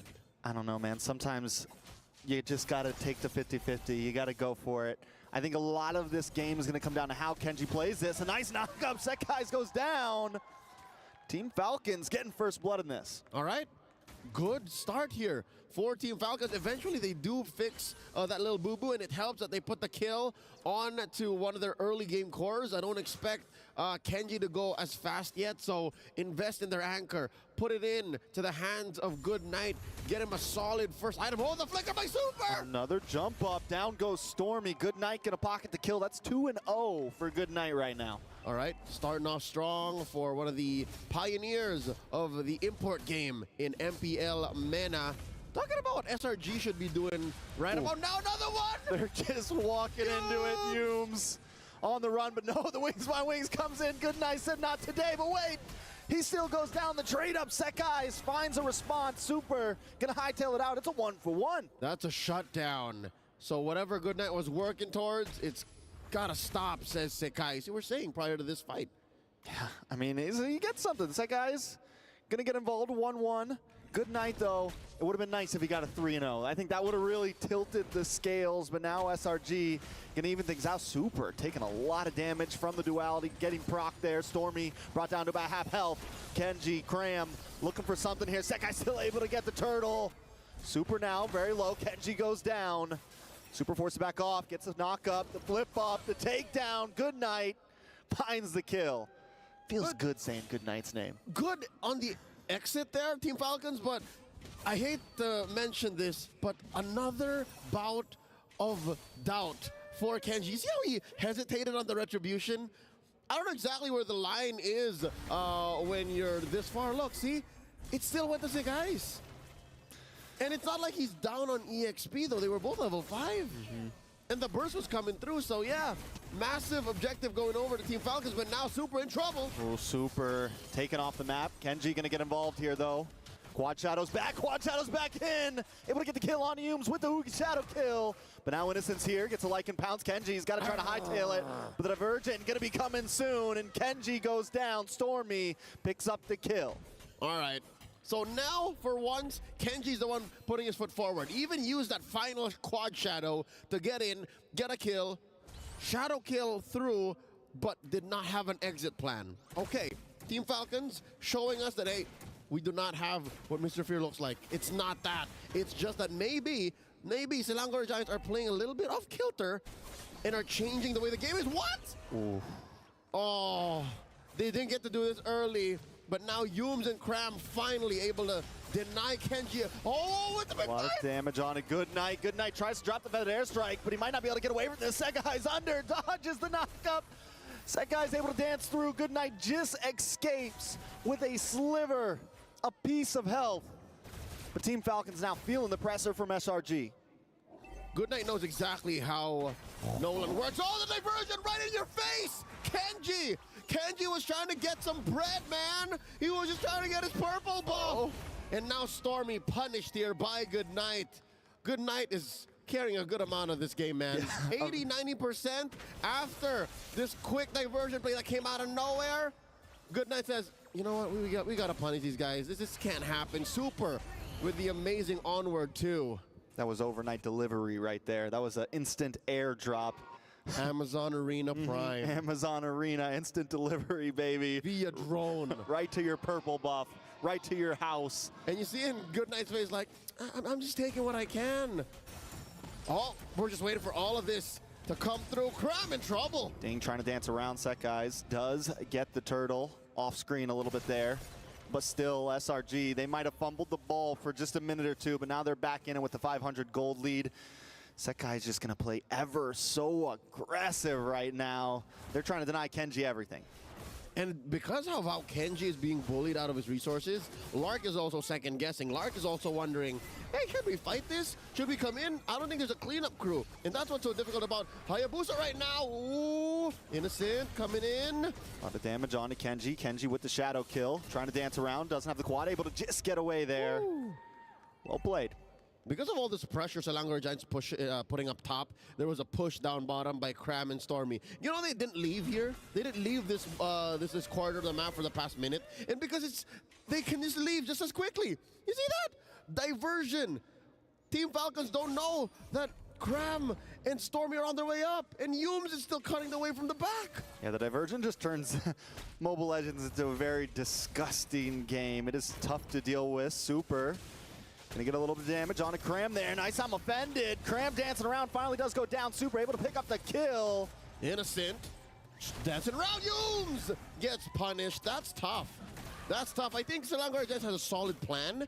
It's just they didn't expect him to answer back as quickly. Ooh. Another one. The back and forth right now. SRG takes a loss, though. 3 members down. Team Falcons not giving up at all. I think they got to try to translate this into some towers, though. Yep, this has got to be it. I don't know if Innocent can defend this. The Earth Shatter up.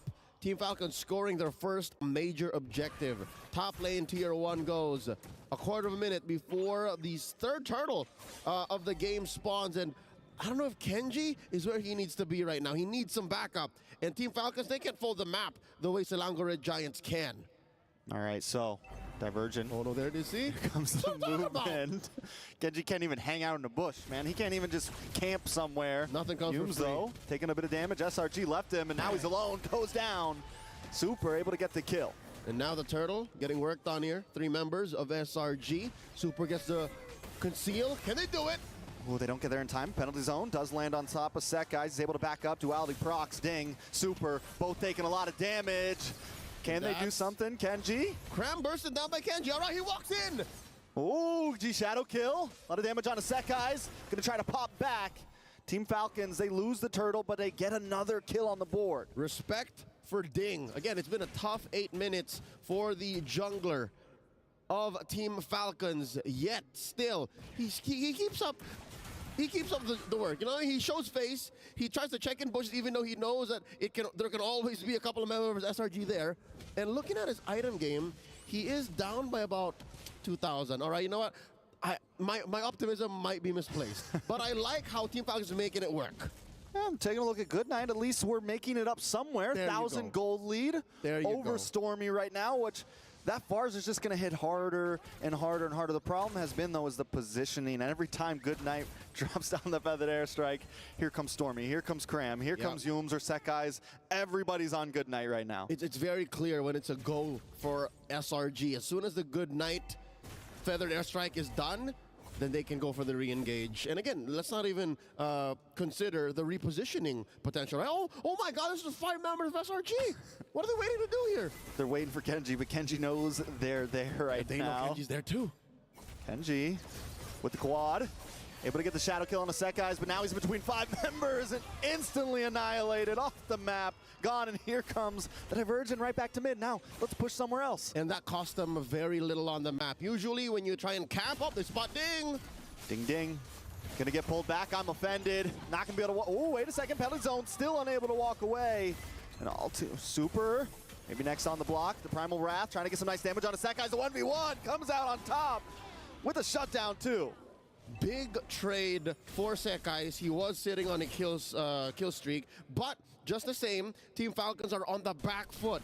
It took, again, very little, a split second for them to have gone from top lane, smothered Kenji, down bottom, taking down Goodnight, taking down Ding, and Super didn't see that coming.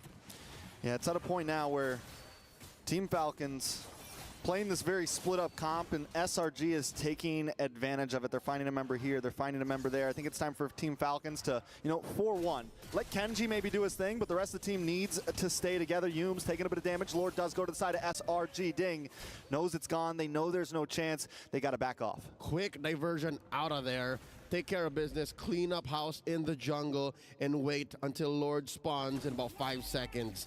Interesting how the Clint has been working out. Lark hasn't died, by the way. Lark hasn't died. So that's good, right? That's good. But how do you make it great? How do you make sure that this Clint is where he needs to be, even when there's like a Hilda on the run, when there's a possible diversion right behind you? I don't think the range is as important now in the mid game and in the late game as it was in the laning phase. Very fair. I think Team Falcons, where they could really shine here, is actually when SRG is pushing to them with this Lord. When they try to come into that bottleneck, because you got the feathered airstrike, you got the Clint who wants to just kind of sit back, fire shots, get some free damage off. And if SRG makes even a small mistake, since they're not super far ahead, it's only 3K gold. It's and tight. It's very tight, and we're at the 10-minute mark. We're closing into 11 minutes. Team Falcon lasts out this Lord. We could really see them come online. All right, Lord wailing away here. Tier 2 gone, and that's it. All that's left for Team Falcons is their base turrets. How can they defend? Feather Strike coming in from Goodnight. Penalty zone as well on top of Innocent. Cram gonna go night. Goodnight able to get the kill. Team Falcons defend very well. No inhibitors down. Solid defense here. Another minute and a half, give or take, until SRG can go at a Lord. And yes, by saying that, I'm also saying Team Falcons should not even consider contending for it. Again, it's a tight 4K, right? Previously 3K, that's a small gold lead gained from that Lord defense. But yeah, no, still, Team Falcons, one of their ways to defend is to punish from underneath the base. That's what they just did to Cram. And they did it very well. Taking a look at some of these items, Clint has closed the distance a little bit. It's only a 1,000 gold lead now, or 1,000 gold deficit. My eyes are still on Kenji and Sekai's, man. That's where the difference is for me. Oh my God, is that 5? Close, 5,000? Approaching? Yeah, because again, Kenji can't do anything. Kenji can't get in there, and I don't blame him. God, it'll be a while. We're talking about another 5-10 minutes. And again, inside the base, a defense inside the base, a punish for someone who got in too deep or got diversioned in. And I mean, the Hayabusa is someone you really want that mid-game spike on, right? It's someone that really wants to capitalize. A snowball. Yeah, just now it's just completely denied, which means where's his use come in here? I think, what we see with a lot of assassins, you maybe go for some off-lane lane control. You have the movement, but when there's a diversion constantly coming, your movement means practically nothing. And now I think you got to address within and without, right? The fact that Goodnight and Super are having such a great game, that just shows that maybe Lark and Kenji are being displaced. The true cores of Team Falcons can't do their job. Yeah, let's see if they can do something here. Penalty zone does land on top, and the dive comes in from Team Falcons. The shadow kill gets a little bit of something. Kenji comes back, Super pulled in. Oh, no! They punish him. The rope-a-dope forcing an engage from the roamer of Team Falcons, but it was all for Nye. They just wanted to get a pick off, and now Yums checking on Kenji while the rest of SRG go for the Lord. At least he gets his purple. At least he gets his purple. His Kenji. first in a while. His first in a while. It's feeling personal for Team Falcons. SRG closing down the grass. I like the lane. Closing down the grasp. I like the lane freeze right now. Back to these items, though. Anything major, anything crazy. I'd like to note the fact that Innocent, despite not having many kills, again, 2-0-2. Oh, wait! The person ding! That happened so fast, there was nothing to even talk about. Kenji still trying to see if he can get something, able to at least get his orange there. He's scrounging, man. He's digging in the dirt for the buffs right now.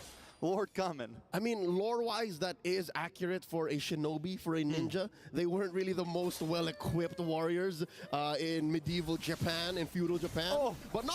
I'm offended on a super. Might not be able to get away with this. Forced to use the Primal Wrath before the Lord even connects an Innocent.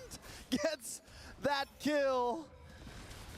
And now the base is exposed. Top lane down, mid lane up next.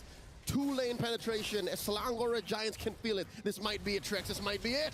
Penalty zone, locks on Innocent, along with Kenji. Kenji dancing back and forth. Lark able to get a kill, but it is enough. Lord on the base. And Kenji running out. Final quad shadow. Oh, base on a third of its health. Stormy able to just not do it, but the base isn't down just yet. Team Falcons still defending. Doing everything they can. Cram, last man on the field with the arm offended. The damage, and he's getting the outplay. Him and Lark and him. This is insane. Super back on the map. Cram, though, standing strong. 1v3. What did Papa Leo say? If Team Falcons were to find a comeback, it would be inside their base. An overcommitment punish onto the invulnerable Titans of Malaysia, Selangor Red Giants. Dude, that was 4 deaths. And again, I'm pretty sure someone's streak went down. Yeah, that was definitely, I mean, all right, so 5K Goldie, let's take a replay. Let's take a look at this. The overcommitment, Kenji steps up. Kenji did what he needed to do. He still died eventually. But still, I think the fact that Team Falcons played a good man-to-man defense and forced it to come down to a 1v1, and then eventually a 2v1, made this game last a little longer for them. Hey, man, win or lose from Falcons here, that play's going in the Pepsi recap. That play's going in the reaction right there. For sure. Even SRG understood. Even SRG said, hey, yo, that was pretty good defense. Good D from Team Falcons. All right, 30 seconds until the next Lord comes up. 16 minutes into this bout, and that's a fully built Nolan you're looking at. Still, so far, the largest gold gap between anyone from SRG and Team Falcons. Yeah, it's completely bonkers. Not down to 4K. Kenji about to get his BOD in. Looks like he's about to get a BOD in. A little more damage. Might be able to actually, you know, take down Innocent if he can get the lock on. Might be able to take down Stormy if he gets the lock on. Innocent did just pick up that gold, the gold meteor though. So yep, that's gonna kind of protect him there in a sense of things. Yep, help him last a little longer against Good Night. Maybe get the last 2 swipes for him to survive. Ooh. And now look at this Kenji, looking for the hero play, looking for the steal. He's looking for the steal, right? He does quad shadow back. Hung out a little bit too long, decided not to fully commit, and now he's going to get caught off anyway. Stormy, but here comes the penalty zone. Able to use a shadow kill. Should be able to get out of this safely. Watch out his back, but still caught in, and Cram is always there, always watching. Immortality does pop. A little bit of damage from Super Lark, still poking away, but Lord's going to be coming soon. Whoa, Good Night with another feathered airstrike, pushing back all of Selangor Red Giants, forcing them to wait for the Lord, spawning just about now. Kenji should be back up just in time. 20 seconds. I reckon it's a little too close. Look at this. Cram double timing on the wave clear. Perfectly synced, all waves in. Enhanced waves at that. SRG looking for the finish right here. Team Falcons trying to do what they did last time. Nice, I'm offended to pull Lark out of position. That guy's into the backside. Winter Truncheon does come out. Lord able to connect onto the base, and there's going to be no escape this time. SRG with a clean 2-0 sweep. A valiant effort for Team Falcons to defend. Took them 3 Lords to get there. But SRG says no, the battle stays on the ground. No one soaring high. Not here, not tonight. The home team heroes try their best, right? And they performed well, but today they're cut short by the Giants, man. And this team is living up to the hype so far. They got a couple more games to go, and I'm excited to see how they continue to perform in this group stage. They remain undefeated, Trent. Undefeated. Again, I'm 4 months and counting. What does this mean? I'm not saying anything. I'm just saying that they got some big opponents coming up soon. That's just fact, bro. Can they keep the streak? That's the question. I mean, the way that they played against the Falcons, even in the face of, you know, a possible comeback, they kept their composure and they drafted very well.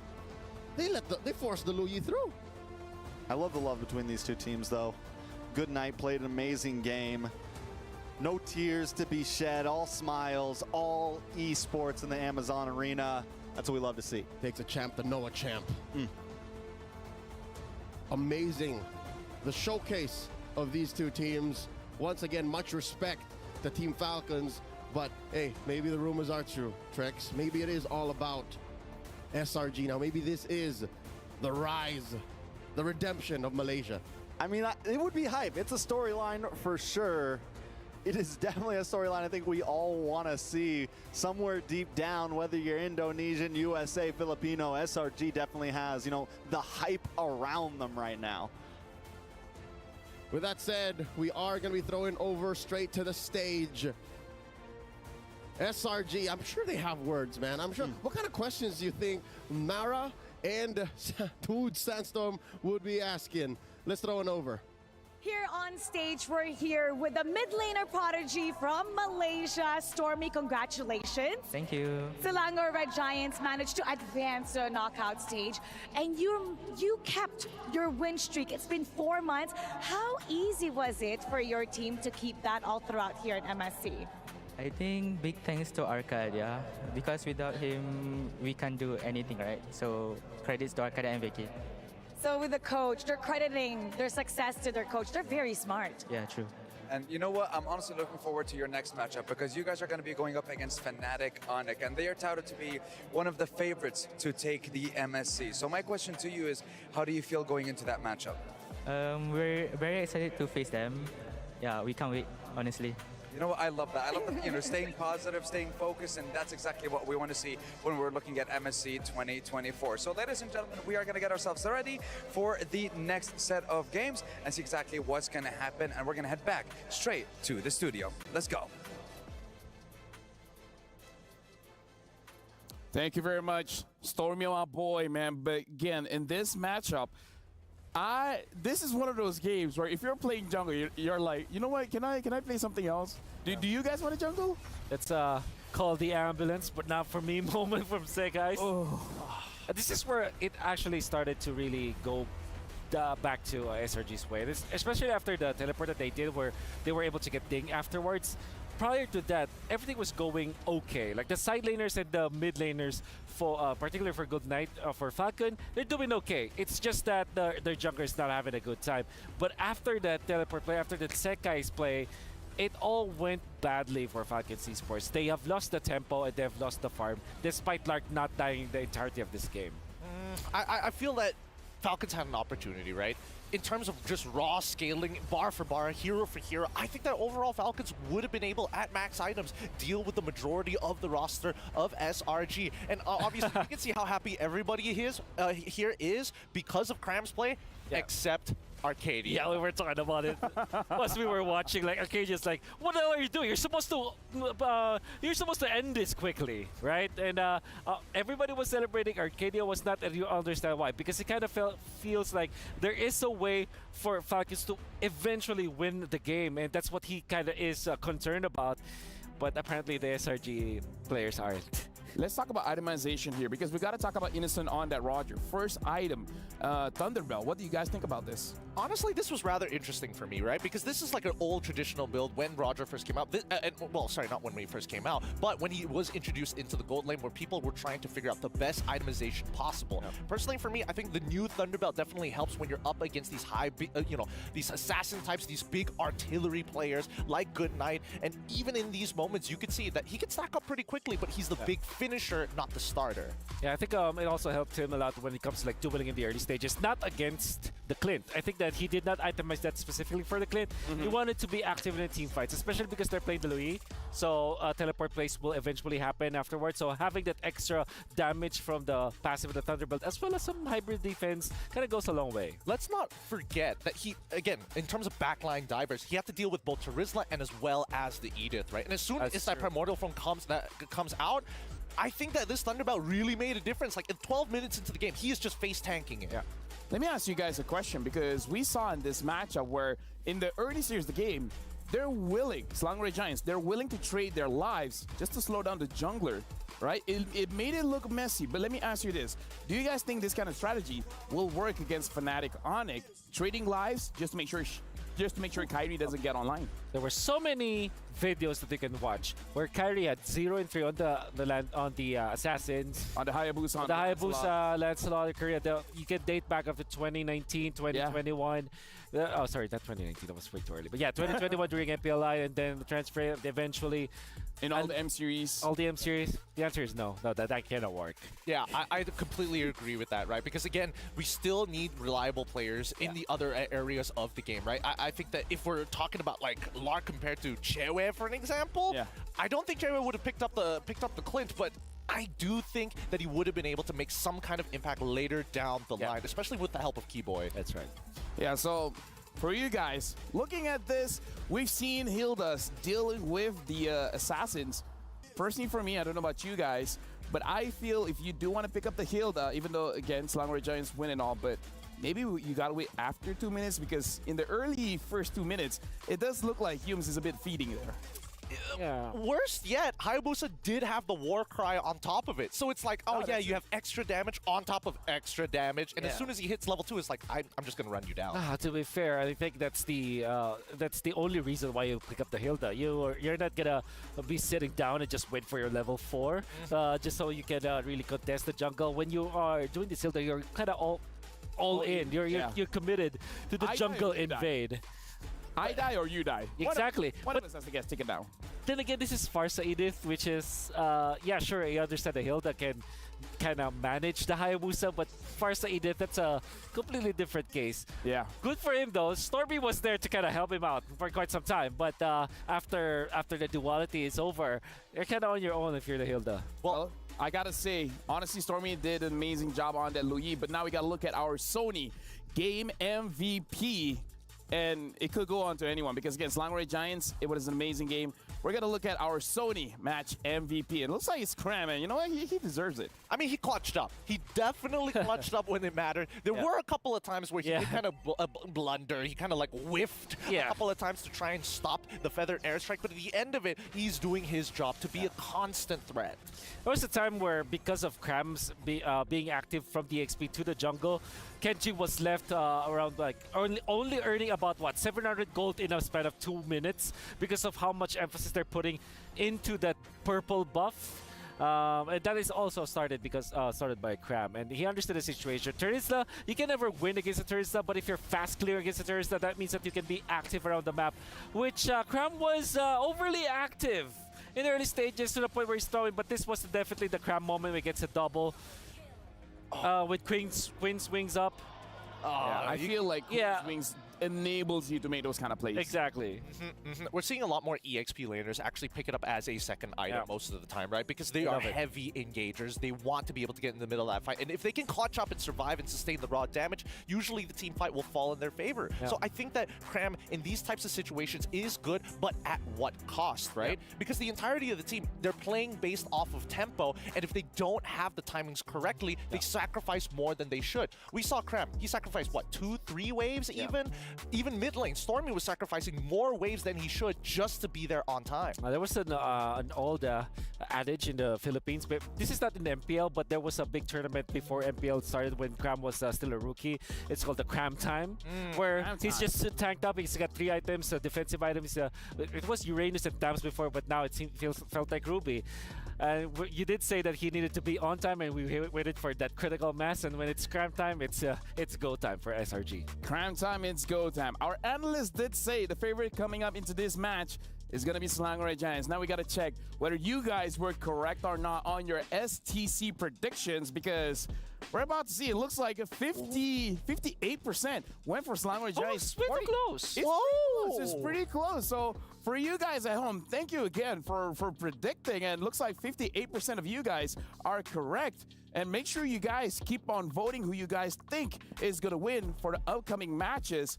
And again, let us know how we can improve, because as you guys can see, day by day, we're putting new things in the broadcast. So make sure you guys scan the QR code and give us your feedback on how we can improve. But with that being said, thank you very much, gentlemen, to our analysts. That was an amazing game, but we're going to go for a short break before we continue our second match of the day.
New adventures bring new challenges. Even as the heat rises, dandruff and grease won't stand a chance. With new Clear Men, powered by triple formula technology. To eliminate dandruff, itch, and grease, gives you 8 hours of freshness and 100% dandruff-free hair. New Clear Men, 0% dandruff, 100% confidence.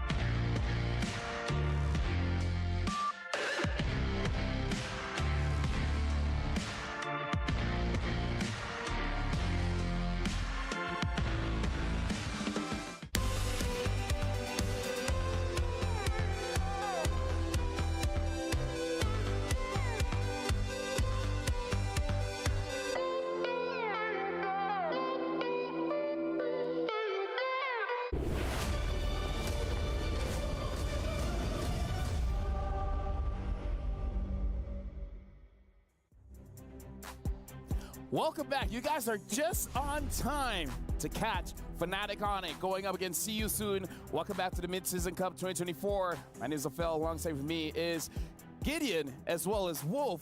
We're going for a decider match.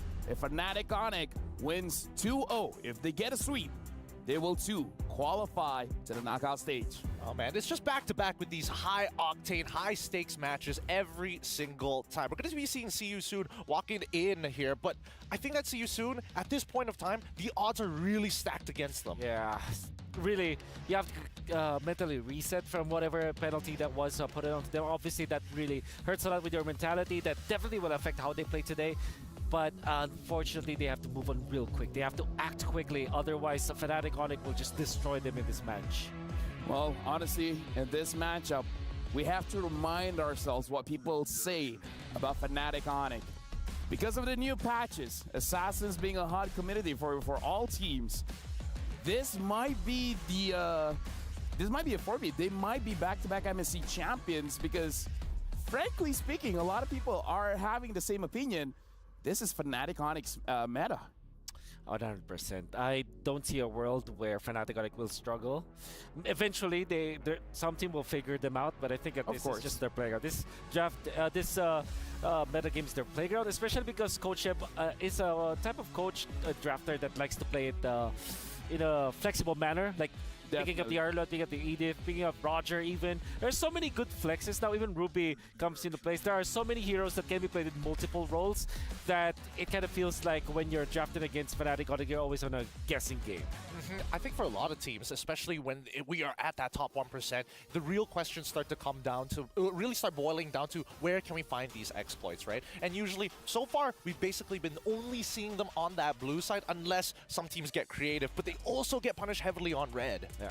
We got to talk about this as a faded rematch here because Fnatic Onyx as well, see you soon. They met in M5. Fnatic Onyx Denver was just Onyx. They beat See You Soon 2-0.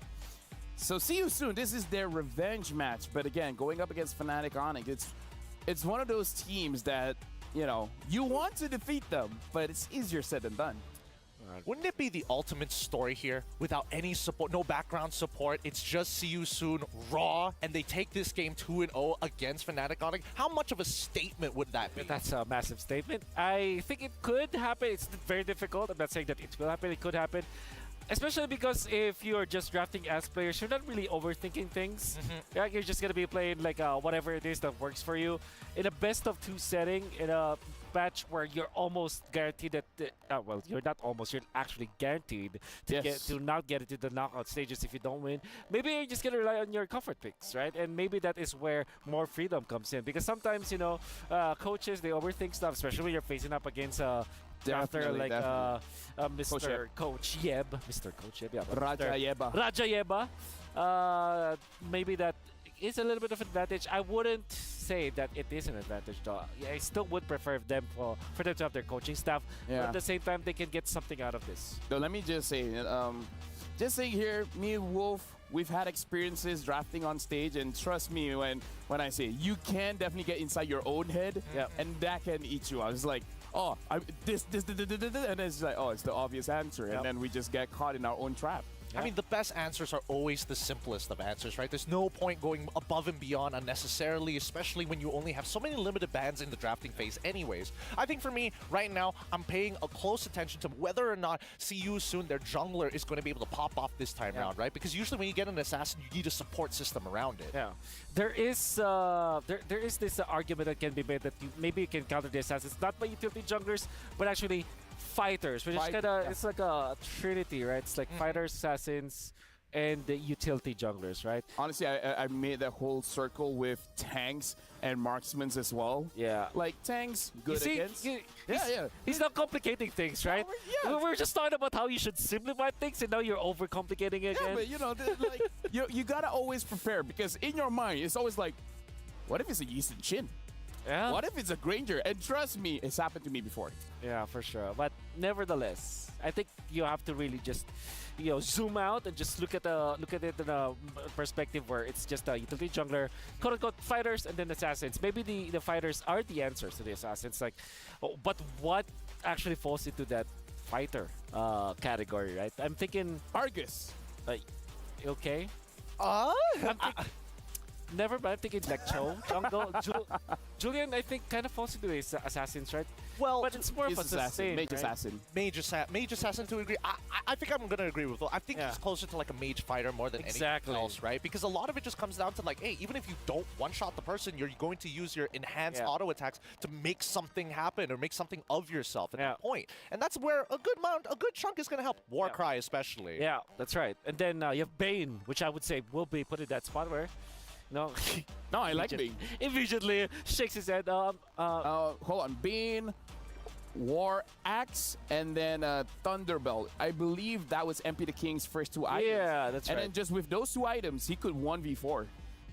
There was one time where MP the King likes the Paquito jungle. Maybe that's Oh, that's exactly what I was about to bring up, right? Paquito has been the usual answer to be like, oh, you want to play a squishy assassin like Ling or Hayabusa, and you get hit by 2 knockup strikes. You don't have the frames to get out of there with your quad shadow or even with the Blade of Tempest. You just die. You just explode. Oh. Is there a fighter with iframes? Benedetta. I think that's like the closest, but that's built into the kit more than anything else. Benedetta is, yeah. Oh wait, technically Julian. Now that we categorize him in hand, swords. If I believe they're in the category of assassins, Benedetta plays in the EXP, but isn't it a shit? Either way, for you guys at home, who are you guys picking for this match? Is it gonna be Fnatic Onyx? Is it gonna be See You Soon? Head on to stcplay.gg right now and lock in your predictions. We saw before 58% went for Long Range Giants, ended up being correct, and 42% said it was going to Falcons. It's going to be very interesting to see how you guys are going to vote for this one. How much is going for Fnatic Onyx and how much is going to be for See You Soon. With that, we got to ask, what is the favorites? Who is the favorites coming in? Oh, definitely Fnatic Onyx. I think it goes without question. They're the defending champions. They were the M5 finalists that went 7 games against the eventual champions. Yeah. They dominated again in the playoffs of MPL ID Season 12.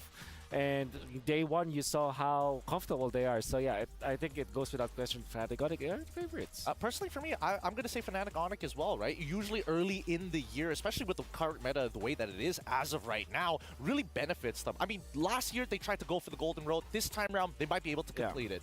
By the way, fun fact. Sure. I'm sorry about this. This will be very quick. 2 days ago was the anniversary of when Kyrie and Coach were announced to be part of Onyx. Oh, really? 2 years ago. Okay, you know what? I actually legit didn't know that. But with that being said, the stakes are here. Fnatic Onyx, they win, sweep 2-0. They go on to the knockout stage. For See You Soon, it's going to be an uphill battle. But again, this is the team. If anyone could do it, it's definitely them. Before we start the matchup, we're actually going to have our stage host, Marquino, as well as Dude Sandstorm, to introduce the teams. Because again, if you don't know them, you can't love them. And with that being said, thank you very much, gentlemen, because you guys got to prepare. Once we see the draft, there is a lot of theory crafting that we have to see, especially for the side of See You Soon and for Fnatic Onyx. We got to see if there's any new interesting jungler picks coming in from Kyrie. We saw him debuting the Julian. Is there going to be another spicy pick that he's going to be picking up to go up against See You Soon, especially if See You Soon does end up picking up the bait? With that being said, we're throwing over to the stage. So you know what? The Wood Sandstorm, as well as Marquino, it's your time to shine.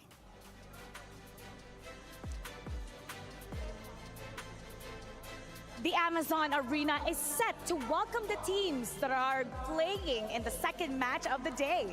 That is true. We have the reigning MSC champions here with us in Riyadh in the Amazon stage, going up against the Cambodian Owls. The Sky Kings are in great shape to defend their title as they dominated their last match. Now introducing Fnatic Onyx.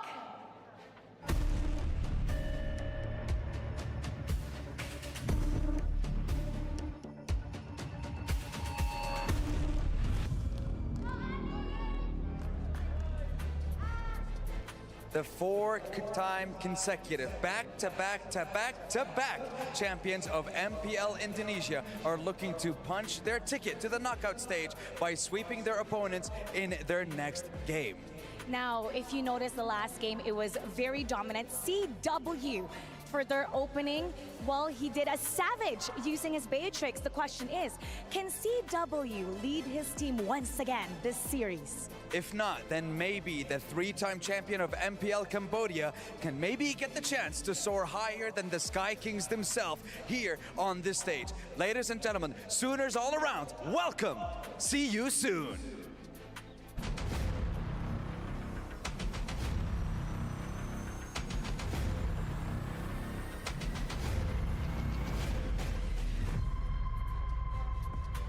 See You Soon just needs to get even one win. They just need to get a victory to continue their journey to see the world. And the thing is, when we're looking at this matchup, it is quite an interesting matchup when we look at the gold lane. We're talking about Seoul, the MVP, finals MVP of MPL Cambodia, going up against CW, the finals MVP of MPL Indonesia. This is going to be one heck of a game. Ladies and gentlemen, we are ready to start the second series of the day, so let's head on over to the studio. Take it away, boys. Thank you very much. And now, we heard the host talking about the goal lane matchup here. Seoul going up against CW. CW, it's unfortunate. He never makes the first team. But the thing is, he's the finals MVP, man. He got a savage on the Beatrix. It's going to be very interesting looking at both goal laners for this matchup. Yeah, I think he got angry for not being part of the first team. I agree. Because when he performed during the playoffs of during the finals, as well as the entirety playoffs of MPL ID, was spectacular. And I think he's going to pick up where he left off, going up against Seoul. And this time, I think you have to not play with pressure if you're Seoul going up against CW, because the CW and the entirety of Onyx, they can smell fear, you know? They smell fear. Yeah. That's some nose they got. I mean, it's not even just smelling, it's just having that game sense to know that somebody is underperforming, right? And I think the worst part about it, I think that Seoul can actually deal with CW in lane. But the question is, are the outer factors, right? Who's going to be rotating over to that side of the map? Or are they going to just leave him on an island like we saw with the SRG match? Yeah. And now we're jumping straight into the draft. See You Soon is going to be first pick blue side, Fnatic Onyx. Second pick red side, Luyi. See You Soon already batted out for Fnatic Onyx. So now Fnatic Onyx has a free ban. And they use it to ban out the Bane. Okay. Well, sorry, not sorry. Sorry, not Fnatic Onyx. I mean, like, with the Luyi being banned, I think we're eyeing for a Harith here for See You Soon. Especially because it's one of those meta heroes that can just fit in any kind of composition. But that leaves Roger also for the taking for Fnatic Onyx. Apart from that, it could be a very natural draft that we are going to see. Apart from the Bane ban, this all seems very, very... Oh, by the way, Ling is available? See You Soon. Are they going to give that up? I don't know. I think that maybe even MP the King might pick it up for himself. Okay. It really kind of depends, right? Because I do agree with you that probably if Roger or even Harith this up, that's going to be first pickable for the side of See You Soon. Yeah. But Fnatic can instantly reply. And most of the time, based on what we've seen so far, they don't pick up the Ling in first rotation. I don't want this to be like Harith and then Ling. Like Harith being picked up by See You Soon and then Ling by Fnatic Onyx, because that's a difficult scenario to be in. So I think See You Soon put themselves in a spot where they have to first pick this Ling. Apart from that, maybe a Valentina could be a good opener, but that leaves Harith and Ling for Fnatic Onyx to pick up. So this looked to be really dicey. But then again, you don't have a choice if you're See You Soon, right? Well, I think that See You Soon, they have been known to play a couple of pick-off compositions before, right? So still, See You Soon, they're opting to go for the Ling, which passes the priority back over to Fnatic Onyx at this point of time. You think that this is going to be like early lockdown? Yeah, like a Cho, for example. Cho, Kaja. Terza's open. Fnatic Onyx, they also like Julian going up against See You Soon, against the Ling, so that could be a choice. It's also a flex, so Harith and Valentina perhaps for Fnatic Onyx, or Harith plus Julian, so that they can have that effect. Can I say something that really shows our age? What? Back in my day, when the opponent picks up a Ling, you fight it with Lancelot. Yeah. Right? That was so long ago. How the meta have changed, and now they pick up the Harvey as well as the Edith. And again, very flexible. The Edith can go either Roam or EXP, so a lot of options still up for Fnatic Onyx. Hey man, back in my day, whenever you see a Harith, you have to pick Lunox on the opposite side. Yeah. Let's go even further back. That was F1 days. Oh, yeah. I love this answer coming up from See You Soon, going up the Valentina, then the Terza, very standard pickup. All meta heroes for See You Soon. Nothing too fancy. I believe that amongst all of the mages that can match up against this Valentina, it's going to be the Julia. But in this case, it's the Hayabusa. So yeah, that's how you enter the lane. Fight fire with fire. Assassin on assassin battle we're seeing, boys. Can we talk about how in this meta, Angela really has fallen off? where now in the fourth day, we're not seeing a lot of Angela bans, and even when it's up, no one's really picking it up. Well, I don't know about this one, right? Because again, there's very good enablers, right? Good targets for the Heart Guard, and might be a consideration for CU soon in particular. I don't know about Fnac though, because then if Sans ends up playing the Angela, it's one of those like, oh, you have this great playmaking mid laner, and then he's put on an Angela, similar to how Homeboys had to put Udil on the Angela. And speaking, if CSU wants to make this Angela work, I think that they have to put their gold laner on a fighter like a Ruby or even a CC that Fnatic Onyx themselves have picked up. That's Angela CC, which is decent in the early game and then very good late stages. You have two vehicles now with the Ling as well as the CC. And CC also fares well versus the Harith, as we saw previously. CW played that matchup, and we saw how potent it is against the Harith in the lane. So that could be a potential. Nevertheless, it's very conditional, I would say. I think Season will just revert back to traditional picks like maybe a Beatrix to match up the Harith, or maybe even a Lunox that we know that works already.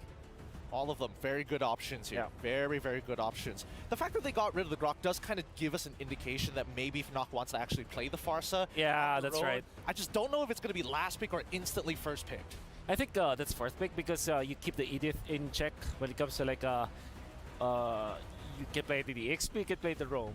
Edith plus Pharsa also works so well. So you already know that the Valentina was picked up anyway, so you're not that afraid about the counters. Another option is the Julian that I keep on saying.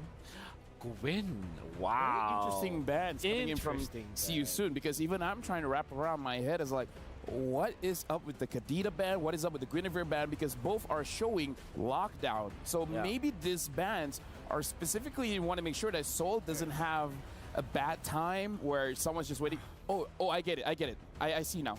They're going to pick up a marksman that can't pick up a Purify. Yeah, Irithel. Yeah. No, just kidding. Okay, not Irithel. Yeah, that's Beatrix probably. Because Beatrix, looks good. Both heroes getting banned out. They're good against people that is forced to use the Purify. Okay, we guess Ruby Angela or CC Angela. That's like the out-of-the-box perspective that maybe we can see from See You Soon. If we're going standard here, Beatrix looks really good as expected. And then maybe a Kaja perhaps so that you counter this Harith. You have that lockdown. That's great. Kaja plus Valentine, that's great too. Cho looks good. A Tiger, okay. Wow. AoE instead.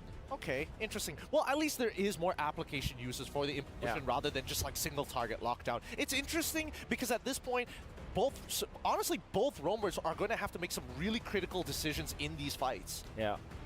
So you're going up against her is the Xborg, looks good. It's Arlott instead. They're going standard. Fnatic Onyx lineup are very, I would say, squishy, but at the same time very mobile. So it's going to be all about damage. It's going to be all about damage. Now that we've seen the draft is completed by See You Soon, as well as Fnatic Onyx. Here on the panel, Stan, we've done our job. And now, hopefully the casters, the hands are open because we're throwing it over to you. Off cam as we may be, can confirm, LaFell, our hands are indeed open. Let's get into the game. It's Trex and Leo at your service for Fnatic Onyx versus See You Soon. And if you thought the metagame could not develop even further, just with a few picks here and there, a few bans, you can tell these two teams have studied each other very well. Yeah, I mean, I love the Ling first pick from the side of See You Soon. Cover your bases. We got the respect ban pick. I mean, the respect ban Bane as pick. As you should. All over the place. I mean, and if we look at both drafts, I mean, two assassins, we got a year ahead of us. If things continue this route right now, we have quite the year ahead of us. Kyrie on Hayabusa, I mean, he was making this work even when it wasn't meta, so I'm excited to see how this plays out. Here we go, early aggression coming in from Fnatic Onyx. They are the aggressors. They have to be, given that they are defending their title here in the mid-season cup. Look at the rest of the lanes, though. Harith versus Beatrix, Arlott versus Terizla. It's weird that in the jungle things have changed so much, but in the side lanes and even in the mid, things just seem to like, base on the past year and a half. Like, nothing has changed. Yeah, I mean, EXP lane definitely in the tightest spot. Gold lane, we've got, at least we have like the Beatrix back a little bit. We have a few picks kind of leaking back in. They seem a bit more viable because at least 2 months ago, a lot of damage on to Soul there. Kyrie with the, just feeling it out. Oh, he's back. He's back. Oh, and the knock up from Keyboy, first blood over to Fnatic Onic. Let it be known that not a level 4-less Hayabusa is enough to stop Fnatic Onic from drawing first blood on a gold laner. Check this out. The feint here, the basic attack, and then Keyboy with the flicker, animation cancel into the Earth Shatter. That's doesn't get much cleaner than that. That's 2 years worth of synergy right there. 2 years worth of synergy packed into about 10 seconds of a first blood, and I love it. Can confirm, speaking of 10 seconds, there's about a turtle coming up soon. Lower quarter of the map. Again, I'd like to echo what Wolf said. Happy anniversary, second anniversary. The Kyrie and Coach Yeb's migration over to Indo. 2 years. I remember MSC 2022 when Coach Yeb would deny him being part of that backstage crew for Onic, but now Turtle secured by The MP. King able to do it, followed up by the Tempest of Blades. A lot of damage on a Keyboy there. Keyboy goes down. Quick response. Fnatic Onic now on the backside, double kill. MP pushed back to the tower though. Loopy able to take him. It's a jungle for jungle. Loopy now taking a little damage himself. See you soon, gonna back off, but that's 2 for 2. All right, see you soon. Now showing some teeth here. Do owls have teeth? Owls, they have beaks. That's a scary thought, never mind. Going up head-to-head in that turtle fight, securing it, getting a couple kills on the outset as well. I mean, it's unfortunate that it's MP the King who had to suffer it. Again, that shut down his streak, gave a little bit of gold extra to Fnatic Onic. But it shows that, hey, even if you did give Soul a little bit of hell early on, you have to respect the rest of our map. Again, see you soon are the Kamai champions. Oh. Kyrie locks on. There's no escape here. The Finch Boys won't let him get away. Anime fight. That is the mid-sky throwing punches as he Finch poises somewhere else. With decades worth of grudges on each other. Like ancestors. I love it. I like it. This is what we've been waiting for. This is what the people have been waiting for. Keyboy going onward right into an implosion. Keyboy takes a lot of damage. Dude does not want to take another death here. CW drops him on force. Followed up by the feathered airstrike. That's 2 for Fnatic Onic. Raw and Boxy down. Impressive. Lootby just straight up. Oh! And there's a Tempest of Blades. MP the King, let me finish my sentence.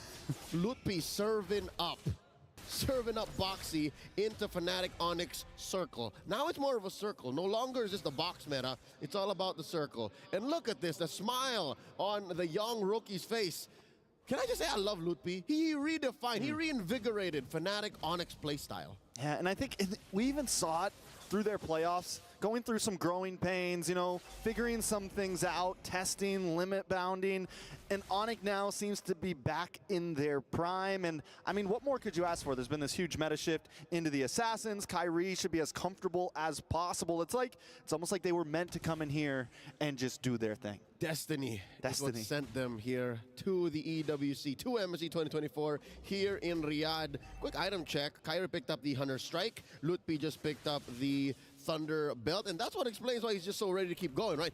Has to stacks. 1, 2, 3, 4 stacks. Right? Anime fights. Extra stacks, right? It's extra defense. And now on the other side, as MP the King wails away at the turtle once more, they should be getting a little bit of bank as well, given that they are just down about 500 gold. Another turtle given over to the Kamai. Another turtle was still behind in gold. Fnatic Onic, you know, making it up in other places consistently. And, you know, first turtle, second turtle, not the end of the world as long as you're able to, you know, put pressure up in the gold lane, put pressure somewhere else. And Fnatic Onic are doing that very well. And more than just well, I think they're doing great. They're keeping the gold lead up despite being down on objectives. Lutpi here, dueling against MP the King. Oh, he knows. That's 2 levels, man. He knows. Yeah, he can't take it, but he can at least escape comfortably. Yeah. Should be okay. And where's Felix right now? He was hanging out up in the top side, gonna make his way back. He's rotating. Down. He's rotating, up and down, up and down. And also something else to note. Trex, can you explain this to me? What's Impure Rage on a Rizzler? Hey man, you get the big bursts, you get the combos, right? So what you hit the first skill, the boom, the swing, and then burn, and will it pair up with his with the passive from his first skill with the bleed? Strike. Yeah, does it pair? And he is a mana hero. I keep forgetting that for such a chunky boy Terizla has mana. That's true. And a lot of them don't nowadays. Yeah. Mana's a thing of the past for a lot of heroes, man. It's all energy. That's just how old Terizla is. Yeah, it fits well with him. I hate it. I hate it. It's all part of the lore. Check us out. Ludwig gets caught by an implosion. Ooh, nice flicker to get away. Sorry, I'm Felix. Decides not to fully commit. See you soon, taking their time with this and not letting the gold escape them. And I think Felix rotates up this way. The reason we're seeing it is because they really want to fight for this third turtle. They want to make this be a decider. Keyboy taking a lot of damage. The bombardment connects. He flickers back, but it's not enough to get away. The dash through. Loopy looking for an angle. Kyrie gets involved as well. Loopy! Able to get the Uji. Raw finds Loopy. Kyrie out of there. It's a 3-for-1, though. See you soon on top. An impressive fadeaway collapse by See You Soon. Yes, they did start the fight. Now they're going to continue. Keep going, The MP! damage from MP. Sans down. Fnatic on it, getting backed into the corner. Michael and Dino. What a beast. That is a multi-time MPL champion from Cambodia, and I love what he's doing here. I love how far he's taken this early pick. Again, that is a Ling picked up first. He's making it work. He's making it worth it. Golly, no matter what Kyrie did, he tries to come in and save the day. He's only able to find one kill there. Tempest of Blades just shatters, and See You Soon is playing so tight. I forgot how delayed that Tempest of Blades came in. I think that was key to winning that fight. He could have easily got bursted down. Very well played, but Fnatic on it. Going to try to look for a play of their own on the top side. Feathered Airstrike comes down to zone them back. They want this tower. They want to free up CW, and down comes Mon's Force. Sorry, I'm Felix with a penalty zone into the back. Keyboy also with the Primal Wrath. Trying to get some nice damage on Asarion Felix, but the swings come in, and CW taken out from the back from MP. Soaring in like a lethal owl, the Kamai cheer from across the world. MP the King turns that into a 2-for-4. Kyrie, the only one to get away. What does this mean, Leo? What does this mean? I don't know what's going on, man. I thought we were in agreement that Fnatic Onyx draft was so comfortable, that they had such a great ramp up from early, mid to late. And here you see You Soon just flips it on a dime. I've always been told that when you're comfortable, you're not growing. And MP takes the uncomfortable, they hit the growth, and right now they're on the rise, man. It's 26-24. Steve Harvey. Steve Harvey. You gotta be comfortable with being uncomfortable. And I think See You Soon, man, they don't have a coach. So you gotta make sense of that. Make sense of the fact that when they're done with this game, they have to regroup. All they have are themselves, so now I guess that's why they're putting their best foot forward. Fnatic Onyx down about 2,000 gold, 11-7. The map is blue. Again, when you're looking at the Hayabusa and the Ling, you agree that both of them have good mobility. They have map rotational speed. But when it comes to fighting, I think it's more all in on the Ling, and that's what makes it better for See You Soon. And we've been seeing the way the MP has been moving around the map, the way he caught CW earlier. He just has a little more of a door into that backside, but wait a second. Boxy taking a lot of damage, catches a final slash to the face. Feathered Airstrike does come down, CW dancing around, but MP's gonna find him every time. Raw finding the kill himself. With CW down, Keyboy will be the next fall. Loopy next on the chopping block. Raw finds another, that's a double kill. 3 people down, See You Soon are taken off. I thought it was always going to come down to MP the King's Ling with a delayed response. I thought he would always have to be fashionably late to make a difference, but no, that was a fight that they took head on with a Lord take eminent. Fnatic Onyx said, you know what, let's force the fight. Let's see if they're ready to respond. And yeah, CW got the drop his Zaman Force, but he got bursted down immediately. You know what? I think what's coming into play here as well is damage coverage. Trex, look. You have magic damage coming in from Ra, and then you have all of the physical burst coming in from MP and Soul. I think that's enough already, especially since you're looking. What was? That's all that's on Ra. It's all Ra needs. Just the Enchanted Talisman and the Glowing Wand. What? Another fight? Kyrie! Empty zone. Kyrie forced to dash away here, forced to use a shadow kill a little bit early. Sans unable to even hang out with the Feathered Airstrike. Got a wings by wings back to base. See you soon. I mean, not very often do you see Onyx pushed into a corner like this. I mean, you watch the middle of MPL Indo Season 13. That's true. And then that's when this would look familiar. But no, we are in the mid-season cup. This is a major international event, the peak of MLBB Esports. And you're looking at the defending champions up against the corner. CW in trouble. With the defensive Zamon's force, it's not enough to get away. A nice final slash on MP the King, but MP the King is dancing. But he's not going to be able to dance back to life. Going to be taken out raw with a lot of damage. The Nabir's passing. Oh! Huge turnaround despite their assassin going down. 4 for 2. 4 for 2. Gilasan! Sons not going to be able to get away from this. The implosion comes in and the snipe shot. Double kill. And the base will fall next. See you soon. We'll take game number 1. What an upset. No one expected this much, at least not this quick, not this fast, not this decisive. The first 5 minutes, I'll tell you here now, Trex, I'll tell you all folks, looked pretty down the wire, but as soon as they figured out the tempo, as soon as they figured out how MP the King should be coming in, Fnatic Onyx never got to come back anymore. I mean, yeah, once MP got online, once we saw C-Dub go down once or twice, I think it was just kind of, they got their groove, man. They got no coach on their back. They're free right now. They're birds. They're owls. State of flow. That's all it is. The Kamai champions draw first blood. Let's throw it over to the analysts. Try and make sense of this. Make sense of this, please. Trust me, folks, if you want me to make sense of this, I might say, maybe we thought the coach is better or not. Like, maybe you don't overthink it, but we got to talk about how in this game, MP the King, what an absolute beast. I'm telling you, this is See You Soon Unchained, right? Yeah. They're not held back by absolutely anything anymore. They're allowed to make crazy plays, and so far, they look, I wouldn't even say the most polished in the world, but their mechanics are top-notch, and I think that's where Fnatic really started to drop off here, because a lot of these abilities are starting on the whiff. We saw a failed flicker from Keyboy. We've seen 2 failed final slashes coming in from Lupti as well, and forced quad shadows out of Kyrie. Man, you can make a soul mixtape out of this. The way that he escapes Kyrie and death so many times with just a pixel. I mean, he will miss the shot, but Kyrie wasn't able to find the proper runway to eventually pop the ultimate onto Soul. And not only that, Solo has been outplaying CW, outranging him, just making sure the dash was so on point. It's just, we're talking about a matter of pixels here, where he's able to cheat death and eventually just only die once in this entirety.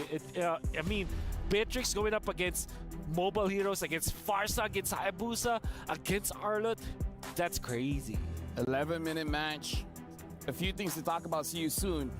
However, they've been training all this while. It's really showing dividends because, again, the way that they move as a team shows the level of chemistry that they have as a team. MP the King has the highest goal per minute. Ra has the highest damage output of this game. A few reactions that I want from you guys. We're looking at the meta coming in from MSC. Harv has not been looking good. Is this where Harv is actually falling off? Oh, I don't think Harith is falling off just yet, but I do think that a lot of it just comes down to whether or not he gets the Holy Crystal on time. And I think, unfortunately, with I think it was one big tempo breaker around the 7th minute of the match. Actually, he's playing right now is where we do see him actually like, man, I don't have the Holy Crystal. I'm just a sliver of damage off from actually killing the Beatrix, but our major problem is the fact that he had so much to kind of plow through, whether it be through, oh no, I got to dodge the Blade of Tempest, I got to dodge the Implosion as well. Yeah, I don't think that it's Harris' fault that the entirety of Onyx actually lost this match. I think it's just he was countered. You can see that the Beatrix is a direct answer not the Harith. Not because he actually kills the Harith, but because the Harith cannot reach him. It's a matter of range at this point. And there was also this problem of the Tigreal, which is not a direct answer to the Harith, but a problem nonetheless. So if you combine the Terizza as well as the Tigreal, that's 2 stuns that you have to use Purify on or try to dodge, which eventually CW had a lot of problems facing with. And not only that, Harith as well as Hayabusa, I would say that it's kind of greedy because they both need farm. A few things that I do have to know. Looking back into the game, CW on the Harith took a lot of damage, and even though Wolf said doesn't necessarily kill the Harith, but everyone coming in from See You Soon, they're very good targeted. They're making sure that CW takes more damage than he can actually dish out. And the thing as well that I do want to say is that MP the King's performance really cleans up well what See You Soon is trying to do, where they're trying to bait out skills, they're trying to dish out damage, and then MP the King's like, okay, everything's done, all the CC chains shenanigans is out, now I'm coming in. We got to talk about the storyline now, because now life has been breathed into See You Soon. Yeah. And now, Fnatic Onyx, they got to worry, because if they lose 0-2 here, there's a chance that they might not make it, because if they lose 0-2 to SRG as well, that's it, lights out.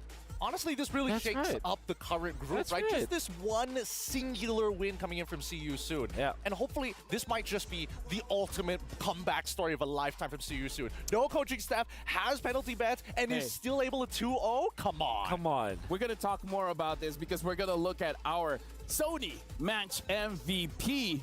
It's going to be MP the King. So while we're looking at the highlights, gentlemen, let's talk about this. What did See You Soon do so well in this match? Well, I think that See You Soon target acquisition is on top of the list, right? Yes. Because every single time they go into these fights, well, as I like to call it, they're very together. Yeah, and also MP the King, there was a time where we were wondering, why is Soria and Felix up top when the Arlet was just farming on the bottom lane? It turns out he was actually giving farm to MP the King. And MP the King had so much. Eventually, when he turned out the fight at 6 minutes, he's had enough damage to be a problem because he's given some time farming in the lanes. Soria and Felix already has got about 200 gold above the Arlet, so he's already okay. Like, Amateur is all I need to do is get my first and second item. I'm already okay. And then he gave the farm priority now to MP the King. Personally, for me, I think when we're talking about Cambodia, one thing that I left the biggest impression that was left on me after the previous MSC was that Ling players in Cambodia are kind of gross. So the fact that MP the King is here, can you imagine the environment that he had to play through in ranked games? Let me just say as well, I forgot what I was about to say. They hit you. See You Soon. They just hit that fast. Yeah. They just hit you that fast. Yeah. That's how fast it is.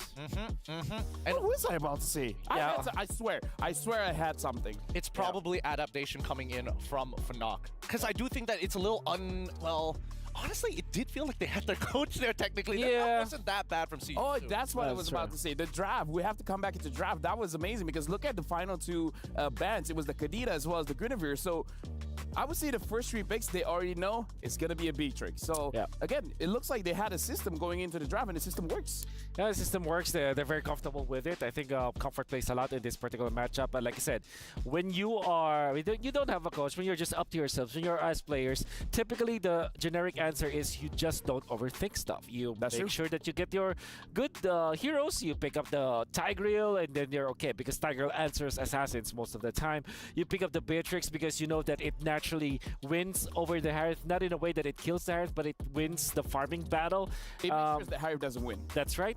I like this Turismo plus Link combo. This is one of my favorites. And also, I have always been saying to some of the players that maybe the substitute to the Ruby Gold, instead of picking up another like a Chi-Chi Gold lane or CC Gold lane, is pick up the Matrix because it does the job. What it does is it clears the wave. You survive by just shoving the wave. You're allergic to minions, and when you're just hugging your turrets, you're technically okay. It's the Uranus of the gold lane. Yeah, you're just sandbagging your opponent. Yeah. You don't need to win. You just need to go even. Yeah, just clear the waves. I go to another lane. I go to the safety of my teammates. Haha, you try to dive me. I'm okay. So it's one of those heroes. As long as I don't lose, exactly, I win.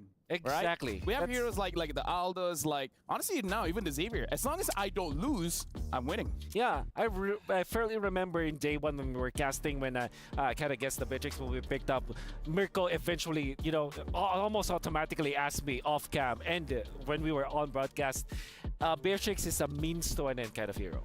Because when you pick up the assassin, you want your side lanes to be kind of stabilized. You pick up Therese on the other side, you pick up the Beatrix on the other side, you don't have to worry about the lanes anymore. Like, nobody's appearing on the map because they're allergic to minions. Yeah, with that being said, we got to talk about game number 2 here. Because See You Soon, They're one game away of really making sure that they survive this. And Fnatic Onyx, like, let's be real here. They're champions of MPL Indonesia for like, what, 4 times in a row now? So yeah, for Pete. For Pete. So at this point, they must have something. The question is, what else do they have? Well, personally for me, I think that why See You Soon is a difficult team to actually play against is because they're very fluid with their emotions, right? Yeah. And that's very similar to how actually Fnatic Onyx plays when they're in MPL ID and even internationals. That's what makes them so exciting to watch, because you never know when the next play is actually going to happen. And I think with very similar styles, it really just boils down to who can get the better execution. That's why when we saw Fnatic Onyx walking away and come back to their seats, it's not like, oh, I'm sad about that game. It's more so of like, we played a little bad, we can do better. One other thing that I do want to point out, now I remember the other thing that I wanted to say. Perfect. Rarely do we see Farsa getting punished. Oh, yeah. Right? Like, in a meta where there's Beatrix, Yuzong, Ling, Julian, people that can dive the backline, Farsas look like they're untouchable. This is one of the rare situations where it's Sans on the Farsa, and Sans gets countered by this Ling. Like, we rarely see this happening.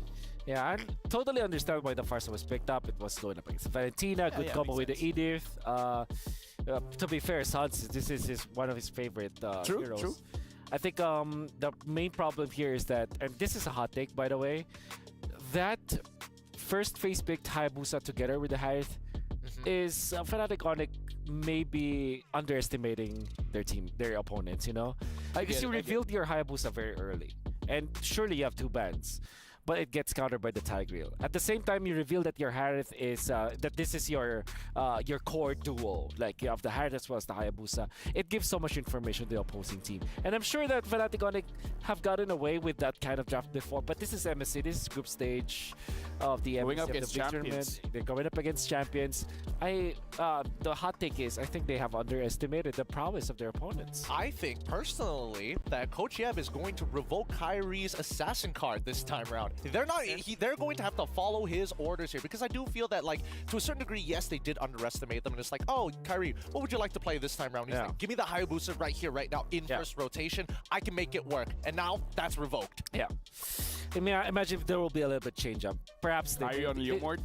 No, they pick up Edith, right? And then they eventually got the Arlott anyways. Yeah. Which was last pick. Had they gotten that earlier on, like it's a flex, like you don't know Arlott or Edith where those two are going. Pick up the Farsa, and then last pick whatever, right? If they pick up Tigreal, just pick up a utility jungler for Kyrie. So that game matchup against Ling. Eventually pick up the Julian, right? So honestly, it's like it's not that they have slipped with their draft. It's just like it felt like they felt overly confident showing their hand as early as the first phase pick, just because they essentially don't have an opponent in that drafting stage because there are no coaches. Well, I mean, I don't know. Something's going right with See You Soon right now. Yeah, 100%, dude. Yeah, right? I think that at this point, the coaching staff is just like, hand one singular post-it note. Here's the process. Here's the put it together. Here's your flowchart. If this gets picked, this is how you answer. I love it. Honestly, it's looking good because it looks very effective up until the bans, making sure that their draft does not get countered. And to the fact that you guys were talking about, they were able to counter Fnatic Onyx draft. So coming into game number 2 here, do you respect the Ling or do you let it go and try to fight back with the Julian? I want to fight back with the Julian. Fight back with the Julian. I understand why the Hayabusa was picked up. It's decent matchup against the Ling. It's not a direct counter, but again, and also this is Kyrie Hayabusa, which we know that he can turn things around. However, I feel that the Julian makes a lot of sense because Valentina hates playing against the Julian. Also, Ling hates playing against the Julian. At the same time, you farm so fast. Even Terizla doesn't feel very comfortable when there's a Julian around because of the mixture of physical and magic damage to with your side laners. But maybe because they already picked the Harith, they didn't feel comfortable picking up the Julian to go with it. I suppose, but I also think that it could be just an ego thing, right? Yeah, 400%. I mean, there's a lot of moments in this game that we would have expected, like, yes, Beatrix, she's allergic to ingredients, you know, I clear it fast, but then that's when you expect to see the full dive dive coming in from Kyrie at some point. We didn't see that, right? We saw him consistently trying to match up against MP the King in these types of 1v1s. But now, since we're in the drafting phase, looks like see you soon, back on blue side. So they do have the advantage where they can pick up the Ling once again, unless Fnatic Onyx bans it out. For now, see you soon. They ban out the Moskov. Now it's really on Fnatic Onyx. You know what? They respect it. No more Ling this time. Will they open up the Bane? And see you soon. Will they ban out the Louis again? Yes. Especially because... oh, maybe they will force Fnatic Onyx to ban that anyways. Maybe give up the Bane ban, because the Ling was already banned by Fnatic Onyx. What they can do is to just get the Valentina off, maybe, or maybe a Fanny, because they don't want to see they want to see carry on Fanny. There it is. I mean, See You Soon have just been like making sure that Fnatic doesn't go too out of the ordinary, right? With some of their weirder picks, or at the very least, some of their like key counter strategies that they have. So now, honestly, with the Fanny as well as the Moskov getting banned here, See You Soon really has their draft opened up. The chip has to be banned. And I feel like Fnatic Onyx, is this a way that See You Soon kind of gets inside the head of Fnatic Onyx? Because they're like, first game, we banned Louis. That means we don't want the Louis. So maybe then Fnatic Onyx is like, okay, if we let go of the Louis, they won't pick it up, right? So, okay. But they do go on. Okay, I'm overthinking it. Yeah. Definitely. Keep it simple. Keep it simple. It's See You Soon. Their aggression and their raw mechanics is what brought them here in the first place. They're going to lean into those two attributes to get them over this finish line. I believe Fnatic Onyx will want to ban the Roger instead of the Harith, just because they know we have figured out that, Harith is manageable. Roger is also manageable, but at the same time, it's a flex pick, and we know that the nature of MP the King, he's more than willing. He's going to be more than willing to pick that hero up. So Roger ban makes a lot more sense here. Apart from that, maybe okay, never mind. So it's Roger first pick, right? We're overthinking it. I think this is interesting because now the angle does come over to See You Soon. It's like, hey, you could pick the Roger, and yes, it can be flexed over, but I think that Fnatic Onyx is very happy if MP the King does pick up the Roger itself, and then you go into something more utility. Yeah, pick up a Baksha, for example, for carry, which we know that the entirety of Fnatic Onyx as a team knows how to counter. There is going to be the Roger pickup, and Fnatic Onyx typically answer this with Edith, as well as the Valentina, but the Farm is an option. I'm curious to see if that will be the choice here for Fnatic Onyx, especially because the Valentina is open. So they immediately pick up the Claude. And Edith, perhaps? Oh, the Valentina. Okay. Okay, Valentina first. They're going to give the Edith over to See You Soon. That's under the assumption that they actually want to take it. But then again, I think there are certain conditions that need to be met. I think that even MP the King is thinking about what type of jungler he needs at this point of time, because everything is still up in the air. If there is the Valentina, maybe... Okay, this is weird, but maybe Bane Faramis for See You Soon, just because... I'm okay with it. What you actually give is the ultimate from the Faramis, right? And if Valentina, if Sans copies that, then you have the Deadly Catch to kind of counter it, right? So, but instead, it's different. It's a Vexana and a Terizla. Interesting. Very standard. Yeah. It is standard, but at the same time, it's begging the question of like, Terizla has been shown many times by the side of See You Soon, right? At this point, is it at a counterroll point of attack for Fnatic? Because look, like, go on to the export, right? Really dominate this matchup. Maybe, okay, probably the Lapu Lapu as well, just to have some backline access raw. Or a Dragon right now. Yu Zhong looks really good for Fnatic Onyx. That's the thing with Terizla, right? It doesn't... Well, when it comes to Yu Zhong versus Terizla, I would say that's almost a 50-50 skills matchup. At the same time, I think Terizla just is comfortable with any kind of draft. Fnatic Onyx are going for Protect 1. They're picking up the Grok this time so that they can protect this Claude no matter what. They will ban the Edith afterwards. Despite them having access to the Valentina, they're not that comfortable facing the Edith. Rather interesting. It feels like this might have been a little preemptive for Keyboy to actually get his hands on this Grok, because again, it's not like there's a lot of information to work off of See You Soon. So this is definitely Fnatic Onyx kind of hunkering down to their own strategy rather than responding like in game number 1. With that Grok pick, they have forfeited their access to the Yu Zhong, as See You Soon immediately bans that hero. Maybe the Lapu Lapu could be also another point of consideration for See You Soon as the ban for Lud P. And there's the Bane. I really like that ban. We did say that the Bane Faramis could be there for See You Soon, but the Bane was left open with the Vexana being up. I wonder if Fnatic Onyx are going to consider getting a sustained hero for Lutpi, which we know that he really likes to play somewhere along the lines of a Barats, perhaps. Yeah, or I don't know if Uranus is a hero that they like, but that's also a hero that you consider. Or Lutpi, or maybe a Benedetta actually. Yeah, I was thinking that no matter what, worst comes to worst, Benedetta is just the Swiss. Yeah, I agree. Right, you know. But now we see the Nolan. It gets banned out for the side of See You Soon. It begs the question, right? Whether or not Kyrie is actually going to get an assassin this time around. Yeah, I think you last pick the Kyrie hero. Get the Benedetta now if you're Fnatic Onyx. You're okay with that. Or even an X-Borg. X-Borg, yeah, it's a one-size-fits-all kind of thing. Wherein, yeah, you have a decent answer to the Turizda. The poke coming from Vexana will be an issue. That's why I feel like Benedetta makes a lot of sense. Or maybe just go to a Paquito, wherein you can make the plays around with your team. You have the Grok to go in. You have the Paquito as your second unit. Definitely a one-shot hero for the Roger if you play it correctly. They go Arlott instead. Okay. Oh man, Teresa was known to be the traditional answer to the Arlott lane, true, so yeah.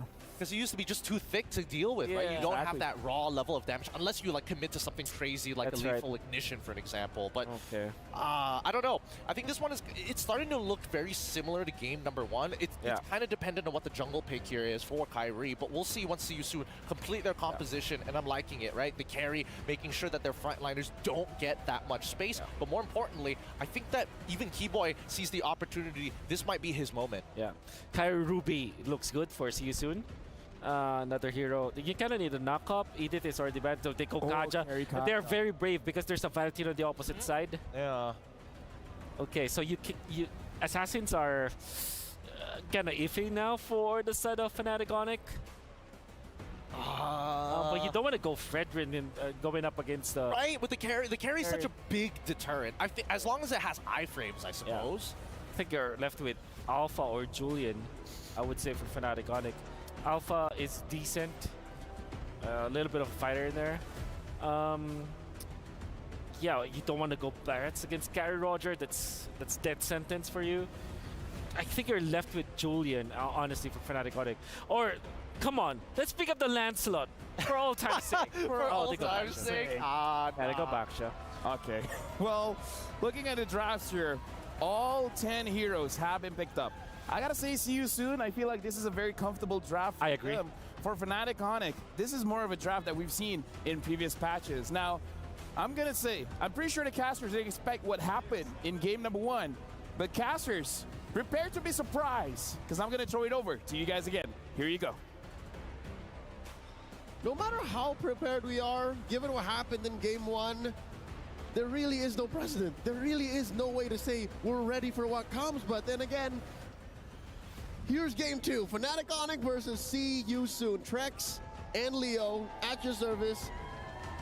11 minutes and a half. That's all it took for game one to happen. What do you expect here? I mean, just like wild card, it's still continuing in group stage. You have to expect the unexpected. And right now, that's exactly where we're at. 11 minutes. We just saw Falcon get beat in 11 minutes. What does this mean? What alternate dimension, what multiverse have we dropped into? But right now, See You Soon is sitting at the top of that multiverse. Fnatic Onyx, they pick up the Basha on Kyrie. A savory pick for them. Don't remind everybody. Up against the Kaja. It's barely been 6 months, man. Too early?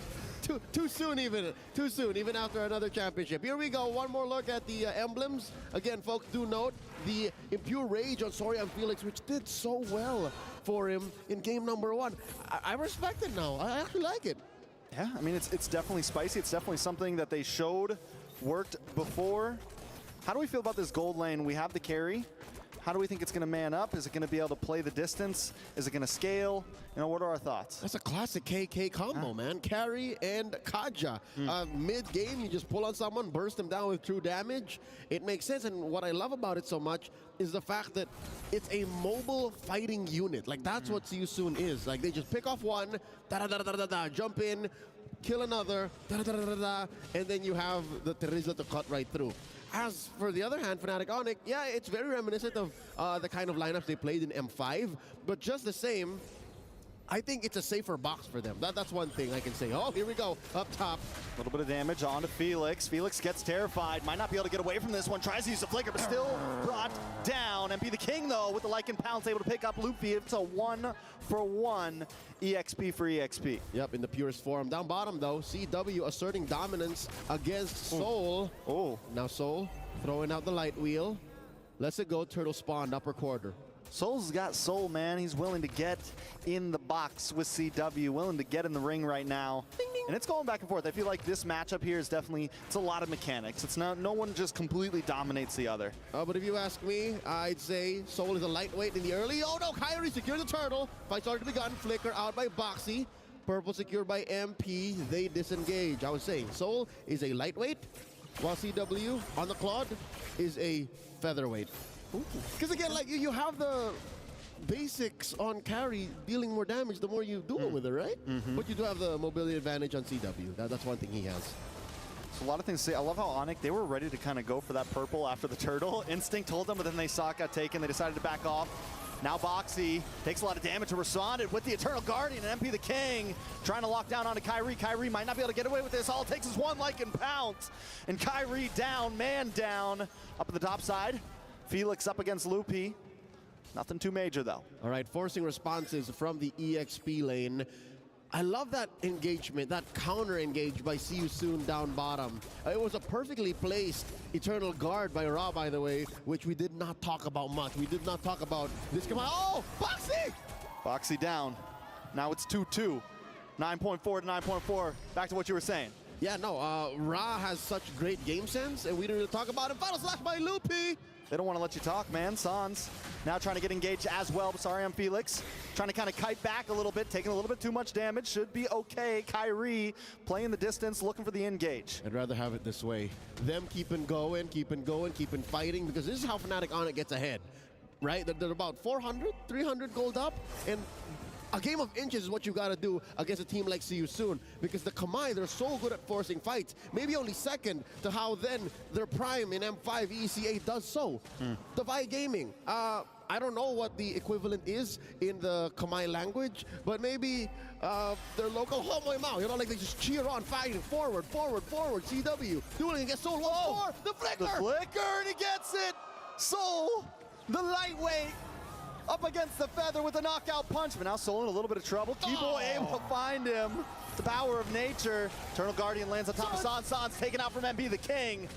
Now it's Kyrie up against 4. Lupi with his back tries to dash in, tries to do something. Is it going to be enough? MP the King still chasing down Kyrie. Can he get the final hit? One more to do with the mega kill, and now Lupi on the run as well. Boxy versus Lupi.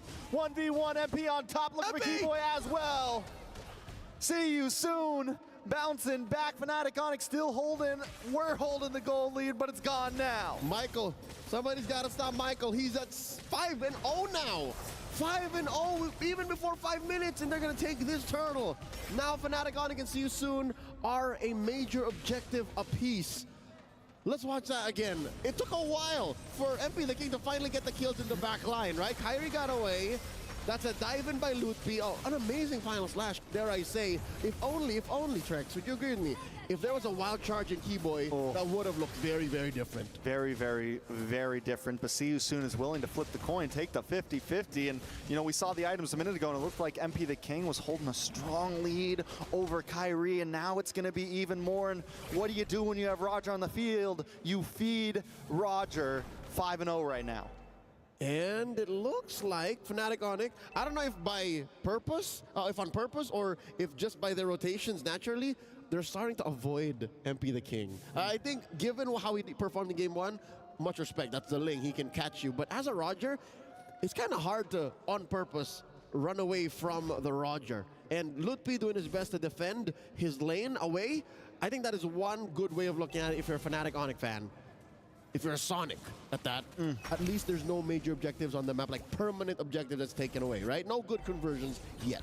It's true. Look for a conversion now, though. Judgment followed up by the penalty zone and Eternal Guardian, just to make sure Keyboy doesn't come back from it. 3 ults, a lot of utilities. Can they translate it into something else? This is dangerous for See You Soon. They spent so much greens on taking down Keyboy without any real objective to take from that. No real conversion, because that's a roamer. He'll be back in about, there you go, a jiffy, as the kids call it. He's back right now, and okay, luckily enough, Seoul does take this tier 1 down bottom, shrinking the map just a wee bit for CW. Luckily, he is a very mobile marksman. Yeah, this is true, but also Seoul now gonna maybe be able to pivot over to the mid, pivot over to the top, and that's one more hero to get involved in these fights. And this is looking similar to last time. Luckily, Seasoon hasn't escaped too far yet. Fnatic Onic need to start contesting, need to start finding some movement on the map, and this could be it. Able to find MP the King up in the top side. Loopy able to get the kill, and that's going to kind of help set the pace back for Onic. Uncharacteristic for MP the King to have overstayed his welcome, did not see it coming. Kyrie and Lootpi, that's a lot of damage between the both of them. Keyboy here with the conceal play, looking for a target. Checks into the bush, spotted already. See You Soon can't do nothing but watch. Fnatic Onic taking the last turtle. All right, 3 turtles down. Next up, gonna be Lord. Fnatic Onic back in the lead with gold, and they're looking for this mid-tier 3. Sorry, I'm Felix, just trying to clear the minions. Keyboy with a nice wild charge. Sans with the IMU, pulling Boxy back with his own skill. Whoa. Nice final slash onto Soul and Felix, but Fnatic Onic decide to back off. Amazing how the champions of MPL Indo for 2 years now, back to back, did I say that enough times? Are able to find a small opening and turn it into a gaping hole in their enemy's strategy. And just like that, after that pick off of MP the King up top, suddenly they're in control. Trex, how do they do this? Look at this now. They're about 1,000 ahead, maybe a change. And now See You Soon is the ones avoiding them. See You Soon running away. You know, and I've been trying to see where all the gold is going for Onic, and it looks like it's all going to CW, because Kyrie, he's still behind MP the King a large amount. When we take a look at Loopy, we take a look at CW, they're the ones who are getting all the gains right now. And Loopy has been pulling the trigger on the final slash so perfectly. Picture perfect, frame per frame. Like, he gets 3 or 4 people minimum. Almost every single huge engage. And how does See You Soon answer that? I'd say maybe 1, send Sorry I'm Felix first. It's so hard to start with Boxy, because as soon as the Kaja dies, that's not the kind of roamer you can afford to lose, right? Not like a Grok, not like a Minotaur sometimes. It's okay. A Kaja, you got to protect very well. Now, they're going to be on the aggressive side. Be able to grab Keyboy, a lot of damage. Raw able to pick up the kill, but once again, it's 3 ults down for that kill. Looking very similar to last time. They're going to try to convert into another tower, tier 3. Not the minions to push, though. Gila Sans able to defend single-handedly. That was 3 or 4 members of See You Soon. He just said, you know, let's clear the wave. That takes a different kind of player. That's mechanical confidence here. Lord has spawned in the bottom quarter, and there's a push by CW up top. I mean, it's fair to say now that the map has shrunk for both gold laners. Can I just say Soul has been taking it a little slow? He's slowed down, ramping up in the late game. Yeah, he's going to need a little bit of time. And he just and also, they don't have a big CC. Like you mentioned, the Kaja carry, right? It's felt more like Kaja MP instead of, you know, Kaja and Soul. So I think if Soul can kind of get in here, start to find some angles, there's still some room for him. And because it's only 10 minutes, like, we could still see him pop off. They're going to try to lock on to Sorry and Felix. So Sans with Divine Judgment, the IMU, he's able to flicker back. Loopy still finds the kill. Kyrie finds Sorry on Felix. And now Loopy going mayhem in the back zone. MP the King getting pushed back. The Eternal Guardian comes down. But it's more as a mover to keep Onic at bay. And Sans falls. MP the King picks up the kill. Now it's on to the Lord, conceal play, Raw, looking for something, Blaze Duet comes in, pushing Boxy back at the final slash. Members of See You Soon are falling, MP the King will be the next 3 members down. It's a 3-for-1, and a Lord over to Onic. And just as quickly as See You Soon calls the play, Boxy comes in with the conceal. Fnatic Onic make him regret that. Starting with a Blazing Duet, eventually into the collapse, and Kyrie keeping his finger just a nano-inch away from the retribution. A clean take, a Lord secured here for Fnatic Onic, which allows them to maintain this. I didn't expect it to be this wide, honestly. We expect 5 or 6K, you know, but 3K now between 2 very closely equal opponents is, might as well be a light year. Yeah, and so here's the thing though, with Onic having this lead, See you soon. What is the answer, right? We've talked about Soul not being as involved. Why do we think that is? Has he just not been able to get up close and personal? Sans has been doing a great job with the Divine Judgment. What's the deal? Number one, quit falling for the Keyboy trap. Keyboy has been making his life worth so much more than all of these ults. So maybe stop at that. Next is focus on defending. See you soon's turret defense, high ground defense isn't the best. They're very high committal. So if they're able to keep their inhibitors, that's a good step towards the right direction. So now that maybe they can leave their base, maybe just try to secure their buffs, that's one step.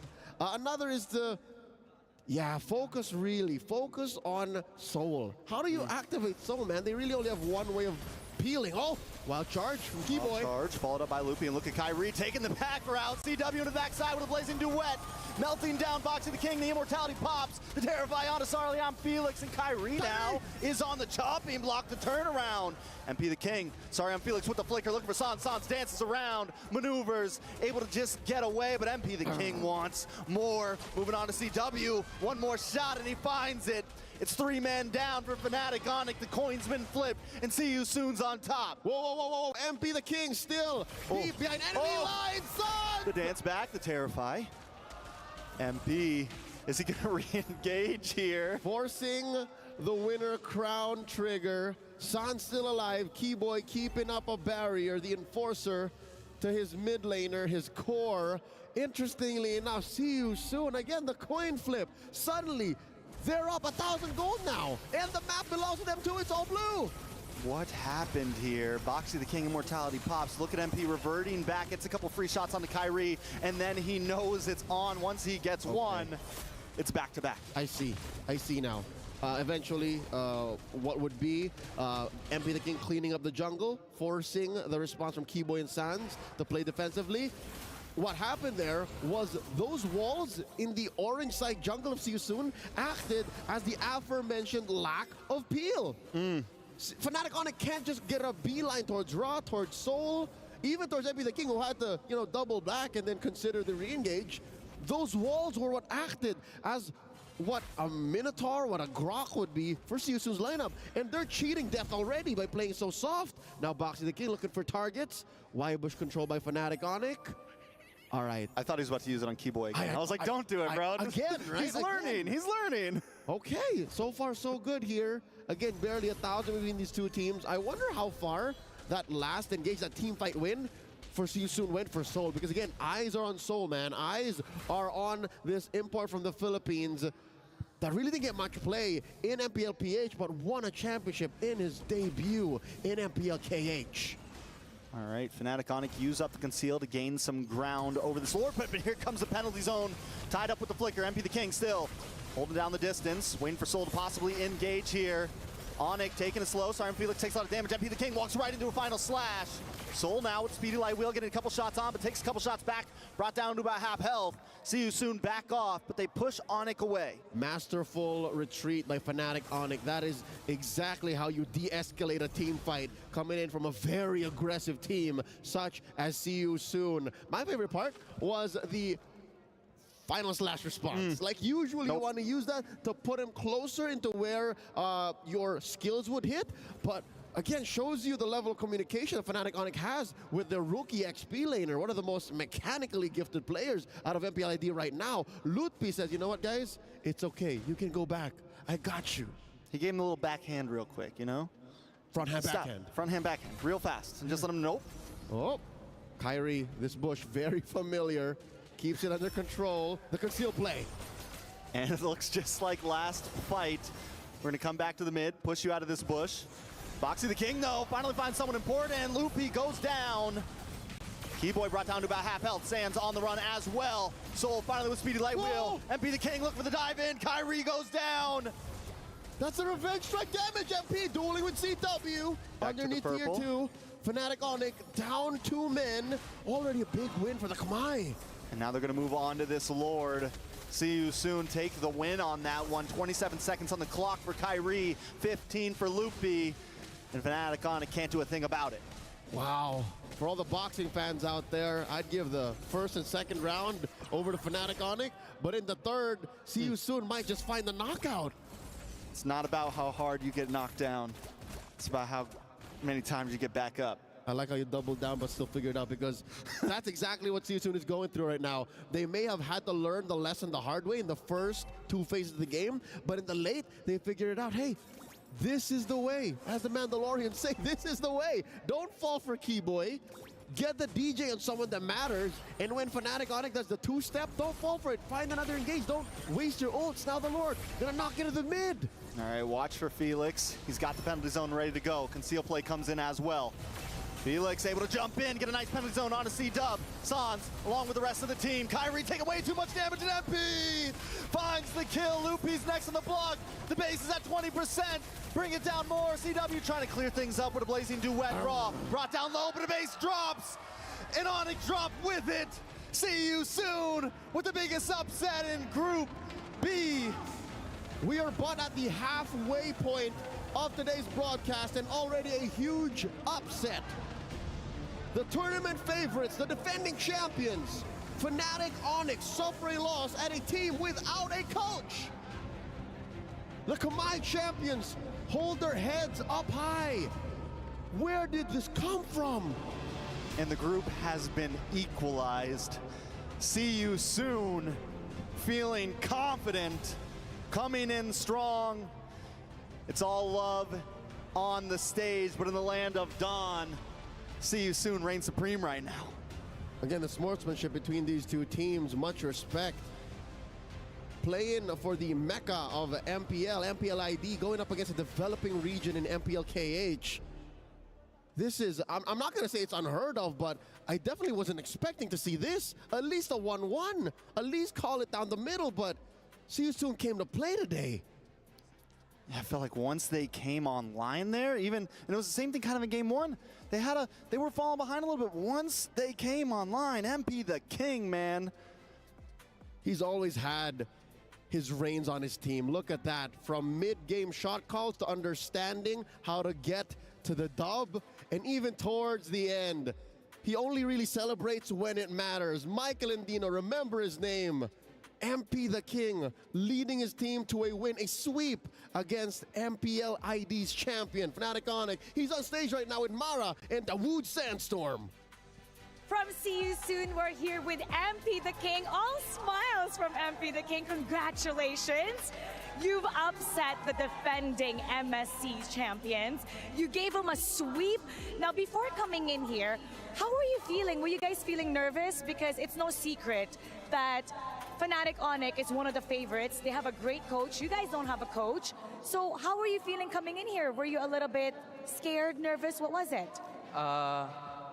Para sa akin po, parang gusto lang namin patunayan sa mga tao na nagsasabi na Remake Esports po kami, na kahit walang coach, na kahit maraming problema, kayang-kaya namin gapangin yung bracket namin.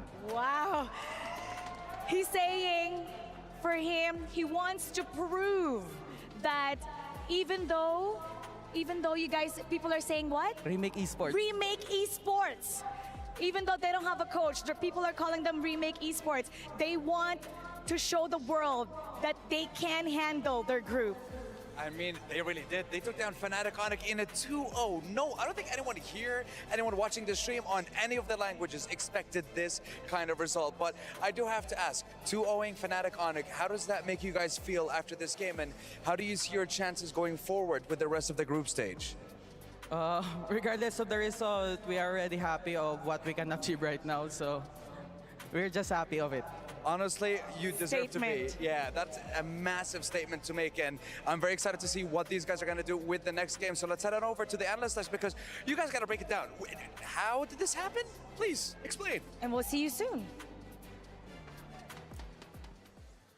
First of all, Mara, nice. I get it. But we have a lot to talk about. We have to talk about the technical side, the draft side, the playstyle side, even the story side. But let's talk about the game first. Yeah, I am still in disbelief, especially because it kind of feels like it is See You Soon's day today, in a way that losing their drafters kind of made it so that they are now drafting so well. We said that Team Onyx, I did say that Fnatic Onyx doesn't have a choice to go for Assassin Juggler as well as a Utility Juggler. They were forced to last pick this Baksha. And it felt like there was a big difference between the damage dealers of Fnatic, Onyx, and See You Soon in the end. Look, many people have made this reference. This is like that Rock Lee moment. Exactly. Honestly, when we talk about this reference, Rock Lee is the strongest when Guy Sensei isn't there. Yeah. And this is a new unlocked version of See You Soon, right? They had some really good target acquisitions. Look at that. They saw the bigger picture in these fights, right? They were able to peel backwards. They knew that they could apply pressure to Fnatic Onyx and push them back into these choke points. But MP the King really stands above the rest in this match. I mean, look at how far ahead he is in this game. Man, Teresa is a problem.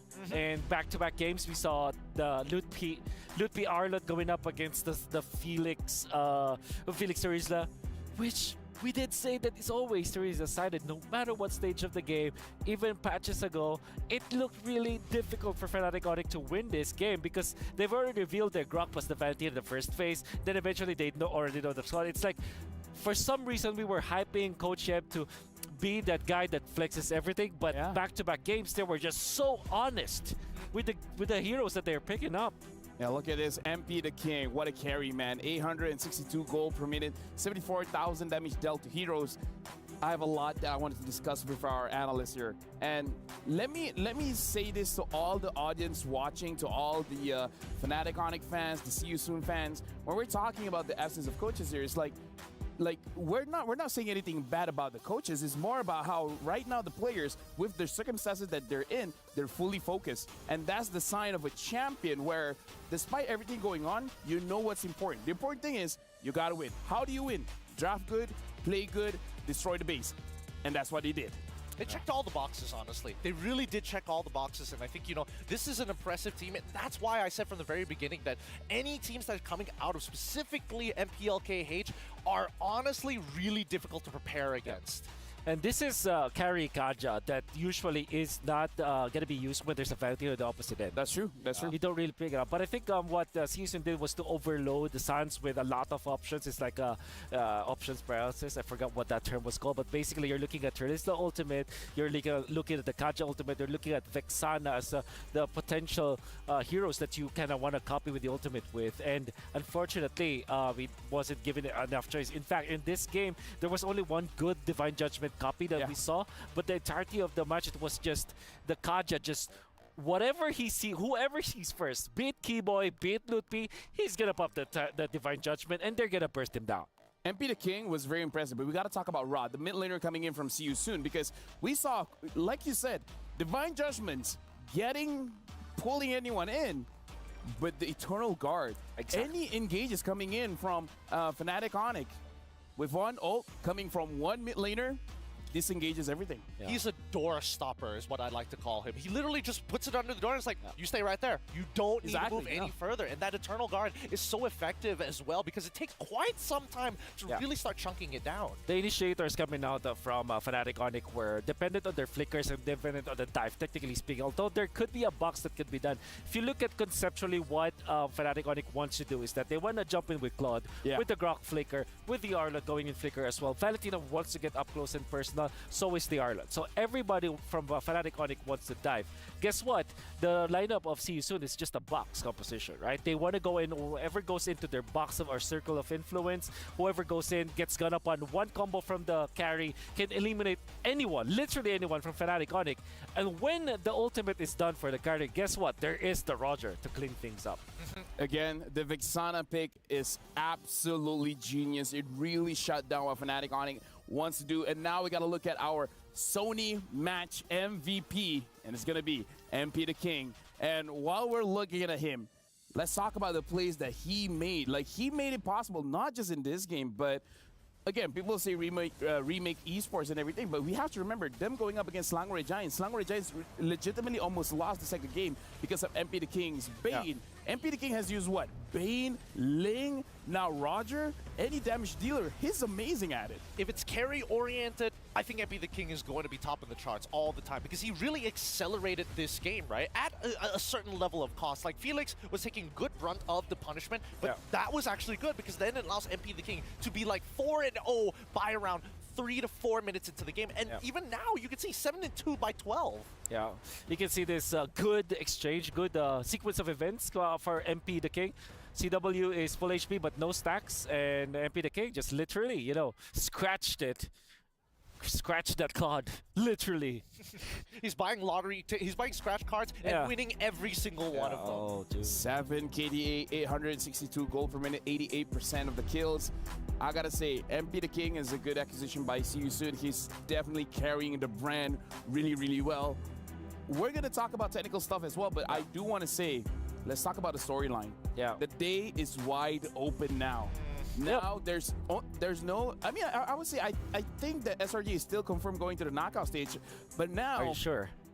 But now the one that I can say, Fnatic Onyx, they're the defending champions of MSC. They might not be able to defend their title now because defending champions getting knocked out of groups. What a storyline! I hate to bring it to you, boys, but the aforementioned Selangor Red Giants getting to the knockout stages guaranteed is not actually that guaranteed anymore. I hate to be the bearer of bad news because what happens is if See You Soon eventually wins against Falcons 2-0, and then let's just say Fnatic Onyx turns it around and wins 2-0 against SRG, that's going to be a three-way tie. Ooh. I mean, I'm thinking of the possible, like, for the majority of it, the most atypical one would have been like, oh, SRG and as well as Fnatic Onyx making it out of this group, no big deal. But now the possibility of no Indonesians in the playoffs alone is a scary thought. In fact, it will only take one win from SRG to eventually force Fnatic Onyx out. Right? Now I'm really interested to see what our STC predictions were. Speaking of which, for you guys at home, I'm sure a lot of you guys are watching. Make sure you guys scan the QR code because let us know how we can improve the broadcast because, again, we're adding new things here. Look at here. We see the champions, their logos are on the walls, are on the floor. It's absolutely amazing. It's because of you guys and your opinions. But yes. Yeah. Wait, sorry. I was thinking about math here, right? If Falcons eventually, let's just say See You Soon wins over Falcons 2-0. That guarantees them the slot to the playoffs, right? And then we look at the ALJ match of the day, where if SRG literally just wins one game over Fnatic Onyx, Fnatic is out. Because what happens is, See You Soon practically becomes top 1, or top 2 actually. See You Soon becomes top 2. And if Fnatic Onyx is top 2, that means that See You Soon is gonna win the head-to-head. Okay, first of all, let me just stop you there and say SRG is gonna win 2-0 against Fnatic. Okay, Onyx. well, I'm just saying. Okay. But now we gotta look at the STC prediction. Let's see what the audience said. Oh. Dude. Yo, the guest coins. The guest coins. The amount of loss. Give it to them. Give it to them. Give it to them. They need that energy, man. For the 16% of you. For the 16%. You know what? Hats off. Hats off. You guys knew it was going to happen. You guys called it. And when we said, oh, the favorite is Fnatic Onyx, like, you guys called it. Hats off. Hats off. Well done. Well done, man. I mean, the Cambodians are definitely going to be like screaming for joy here because that is such a big win. And that momentum, hopefully, I mean, you saw the player reactions, right? They've got a lot of energy pent up inside, and a lot of pressure has been relieved because of that 2-0. Here's the thing. See you soon. You're not done yet because we're going for a break. But after the break, it's going to be See You Soon going up against Falcons. So we'll see you guys then.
لحظات البداية عاشت معنا.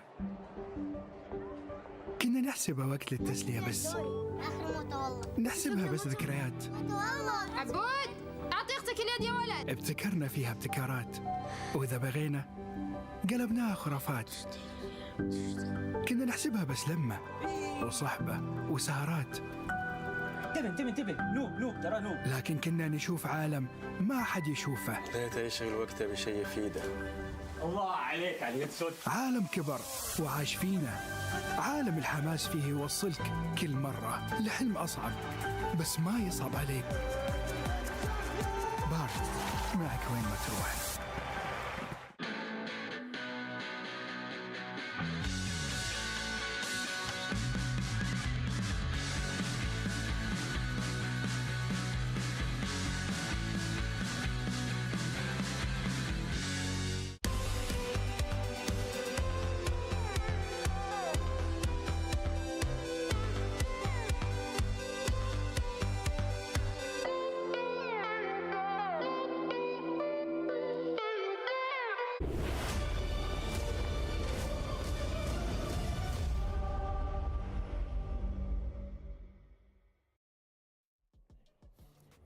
Folks, I can't believe we used the entirety of the break just to discuss the possibilities of a three-way tie.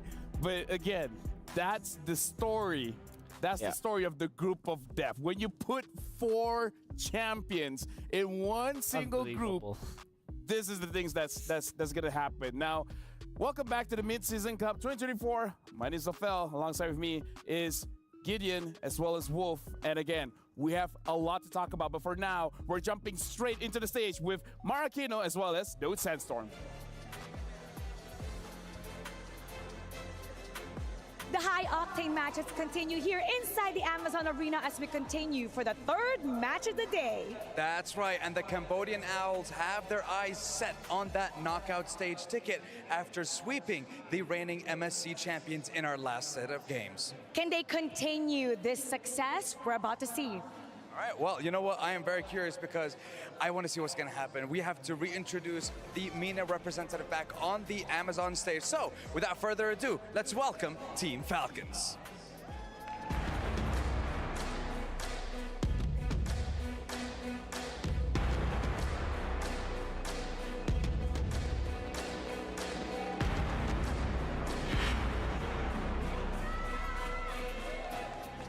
This is the last match for our MENA representatives. Make some noise for Team Falcons!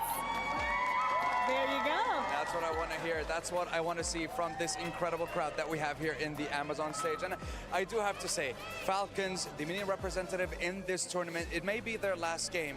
There may be, I want to say, no hope of them making it to the next stage, but still, you're talking about one of the emerging regions when it comes to Mobile Legends and their international tournaments. So I think, especially with them being in the group of death against Fnatic Onyx, and after seeing See You Soon, I'm definitely going to count them too. You're in the group of death, you're getting a lot of experience on this international stage. And with this experience that they just received, their opponent, well, they're feeling really good right now, and for sure they're going to be carrying it on for this next matchup. Back for their back-to-back game, about to fly even higher. Introducing See You Soon.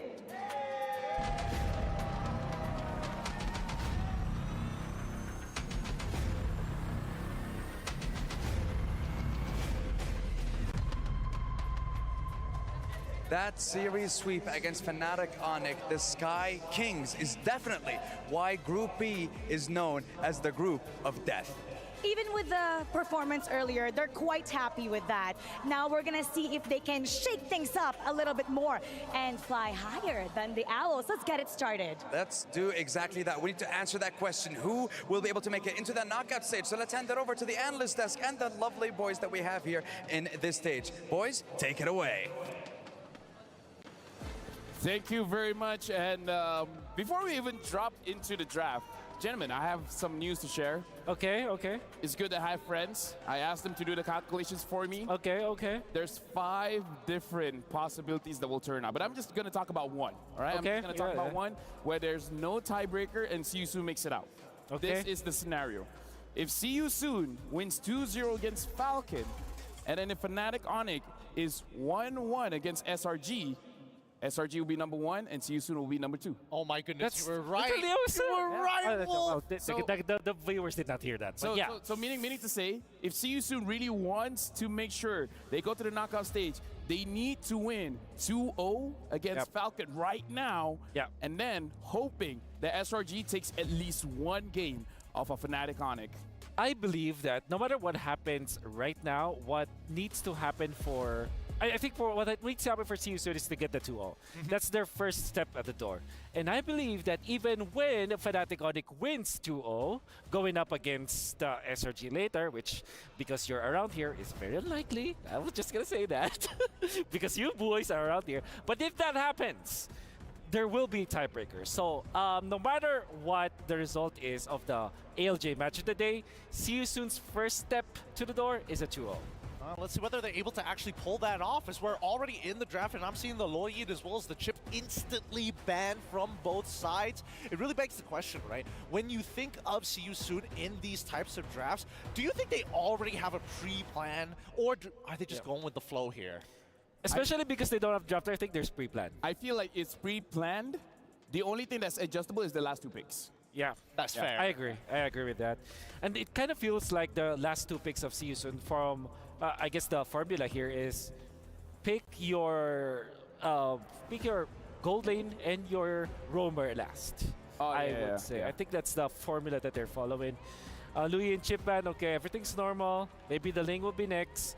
You know what's crazy about Falcons' state here right now is that they don't have a chance to get into the knockout stages.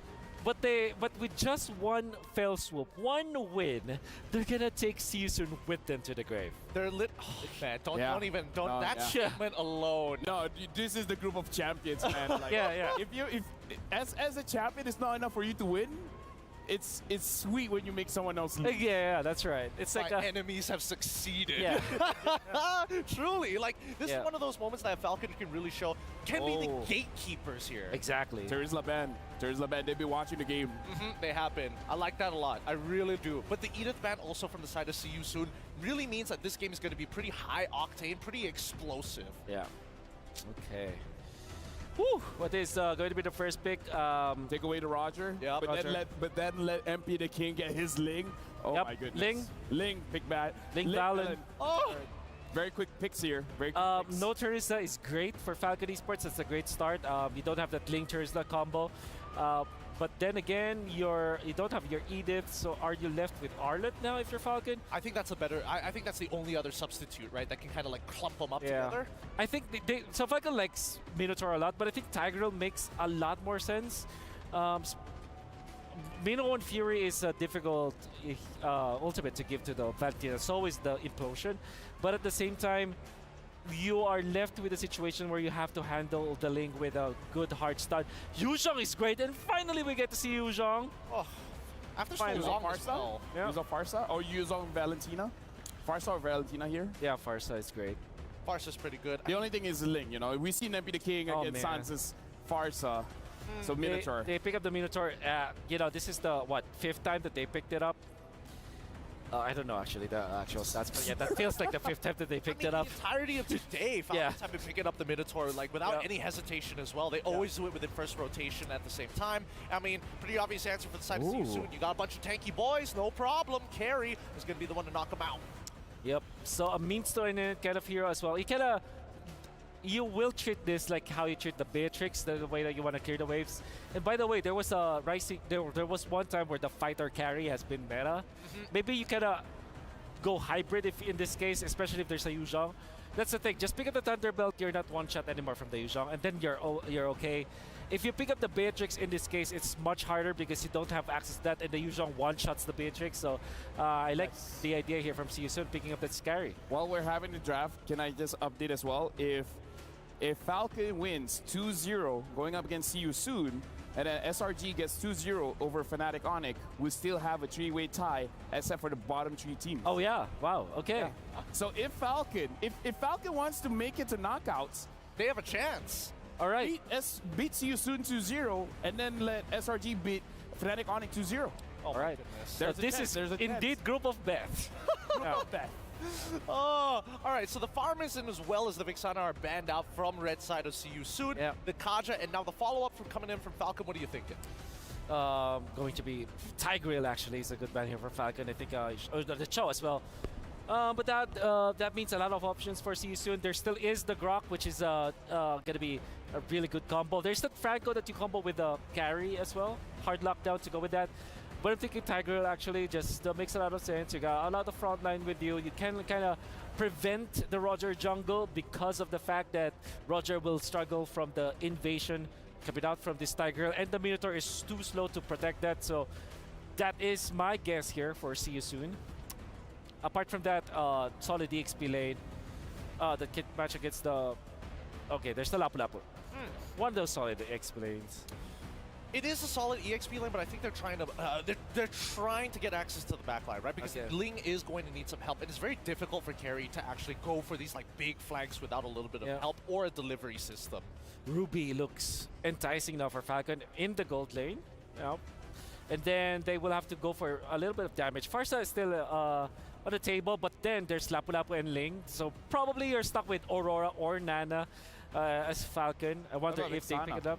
Vexan is banned, unfortunately. Oh, sorry, I missed that. Kagura looks... Actually, Kagura is great, honestly. All right. So extra mobility, a way to kind of purify yourself from big types of CC. You get caught up by the edge of the Shadow Strike, or if you get locked down by Lapu Lapu. Yep. I'm kind of okay with this draft. And I really like the draft, honestly. So they do go back to the Grok, which we kind of prescribed earlier on. It's great. What I do like about the Kagura is that you don't give an ultimate to the Valentina. Oh, yeah. Because that's kind of, it's kind of nonsense if you copy that. Coming from the panelist stand. I love it. We love the draft. We love the storyline. And we love to throw it over to our casters because it might be a long day, boys. We might have a tiebreaker. Well, we're going to find out here because we love it as well. Joining us here on the caster desk, it's me, Nice2, joined alongside Mirko. And man, oh man, we knew this was going to be the group of champions, the group of death, Mirko. Beth. But Beth, the group of Beth. Did we expect this, though? I think most people didn't, but I was talking to every single person I met today saying, hey, there's a chance. There's a chance. And we'll find out exactly where that all falls into place here as we jump into the Land of Dawn. Match number 3 here for the MENA Falcons versus the Cambodian Owls to duke it out and find out where this group falls into place. Already taking a look at this, the lineups that we see here are very interesting. I mean, the fact, too, that we get to see a Kagura now paired up with a Natan is going to actually play a part, and Kenji picks up the Roger.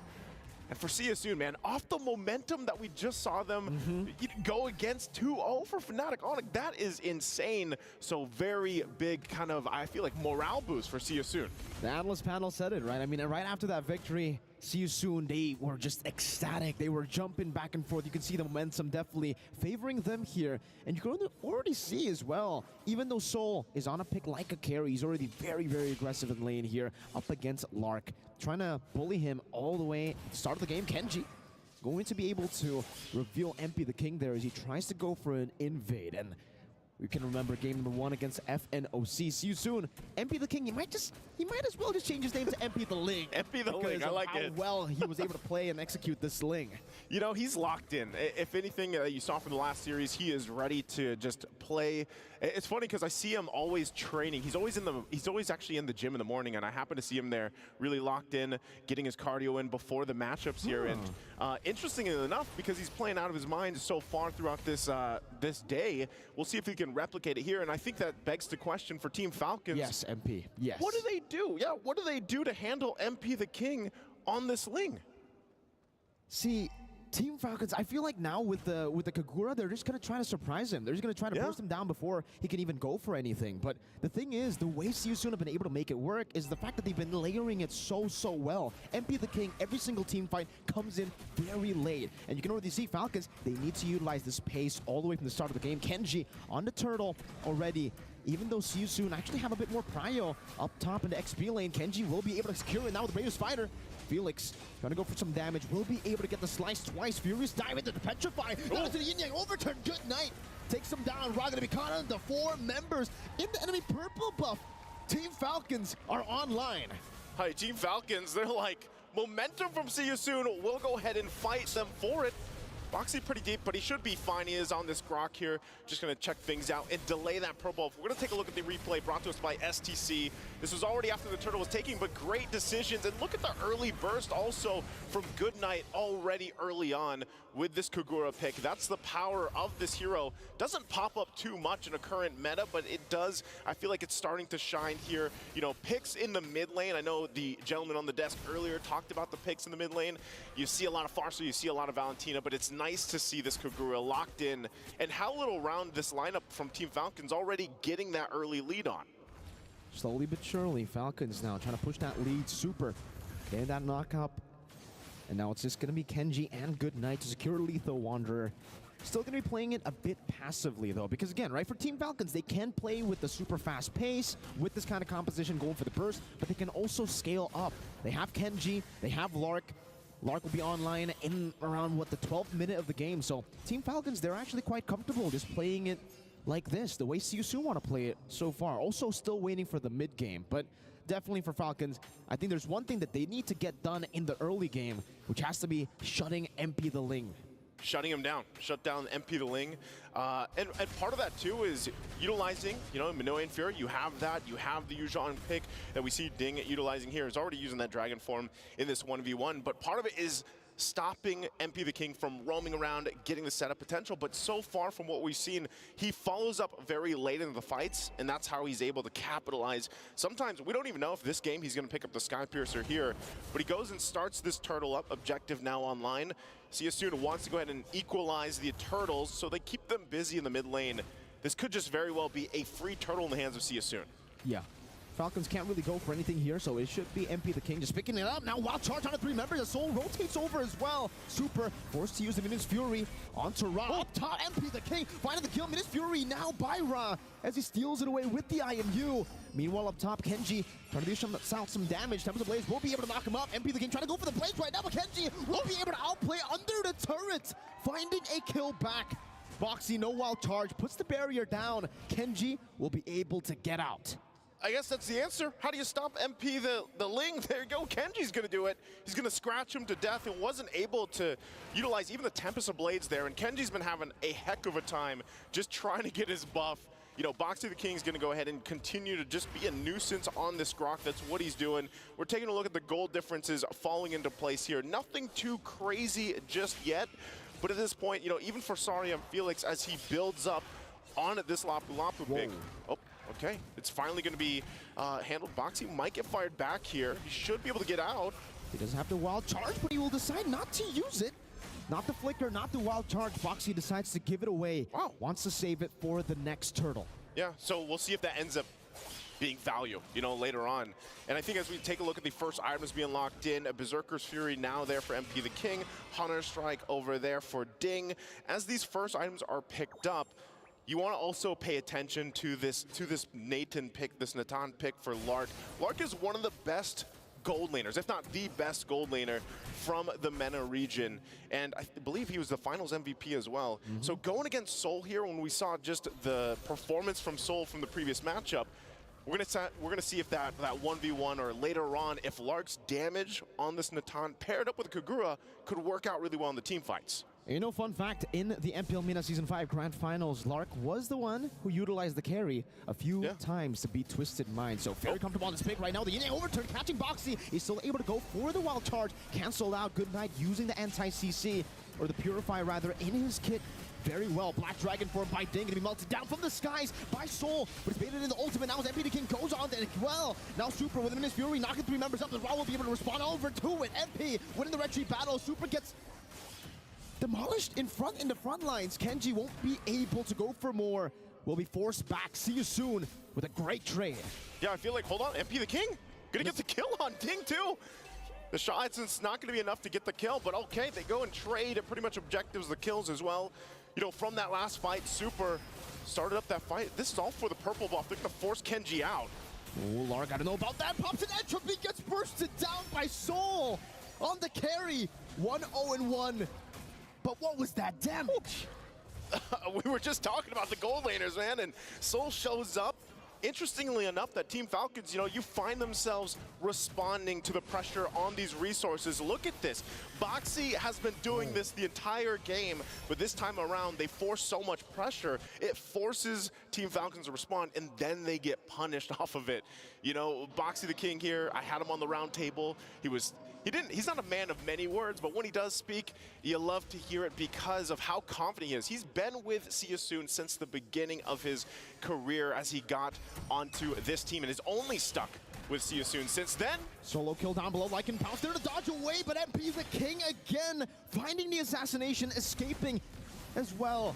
As Boxy tries to go for the invade now, putting the barrier down and forcing Super to go for a rather awkward path back to safety. Gets smacked in the face by the powered nature. He says, no problem, I got that healing. He's got it, he's got the healing, and right now, it's See You Soon's got this side of the jungle. Wishing Lantern also picked up by Ross, so now look at the pressure on this tier 2. I'm not sure if Team Falcons actually wants to initiate this. Super does have the Minoan Fury, but it looks like they're just gonna watch that tier 2 taken down, so See You Soon playing the macro game. Slowly but surely now, Ding doing some damage. Furious dive defensively as now the Bravest Spider will be used up. The 2 slashes, the final one to back away. Ding gonna be slowed down now with the wild charge not connecting. Super goes in, but gets terrified before he can go for the Minions Fury. Rob pops it in, and it seems Super won't be able to take that damage. Now, Dang! That's a 5-man or a 4-man Petrify, but no one's there to follow it up. Lark is gonna be demolished in the back, forced to use the entropy defensively. 3 members down, traded in just for Soul. I don't know what it is, man. It looks like Team Falcons is just a little disjointed in some of the calls and some of the entries they're going for here. You mentioned it, a great Petrify from Ding, great setup, but there's no follow-up. And that is tough to see from Team Falcons, and part of that is in light to their lineup, the composition they brought to the table here. But See You Soon, after all that, will go ahead and grab themselves this first Lord of the game. Hozclaw's now picked up for MP the King. We've seen so many 1v1s even under the objectives between him and Kenji. And he's got to get some of that sustain now. We're taking a look real quick. Once again, items fall into place. You got 3 items now for Soul. He has that Trinity he's looking for, Corrosion Scythe, the Golden Staff, the DHS, and some defensive items are going to be needed here, especially for Super. If he's looking to get that Minoan Fury off, get the combination, Flicker's going to be down, so he doesn't have that. So this is going to be a difficult defense. Team Falcons has to be able to defend this to stay in this game. It's a 10-minute mark. You're already looking at the damage dealt from this lineup from See You Soon. It's very aggressive. And they could possibly, if they win a decisive fight here, could end the game on this. Lord now makes its way to the mid lane. What can Team Falcons do? Lara can go for the entropy now, but with Boxy the King using the conceal, walking up right there, it is going to be very, very tough for Lark to actually utilize the wave clear that he has in the kit. With the first Lord, they're able to crack open the base. Base turret number 1 taken down in the mid lane right now. The Brave Spider will be used again by Felix just to escape. Boxy again, very, very patient on that wild charge. Doesn't want to go for it just yet. Wants to hold out as another mini wave will be crashing down up top. Soul just munching on that turret. 2 base turrets in the 10th minute of the game for See You Soon. And they might want to make it 3 as they rotate over to the bottom lane just with that peak thing. Oh my goodness!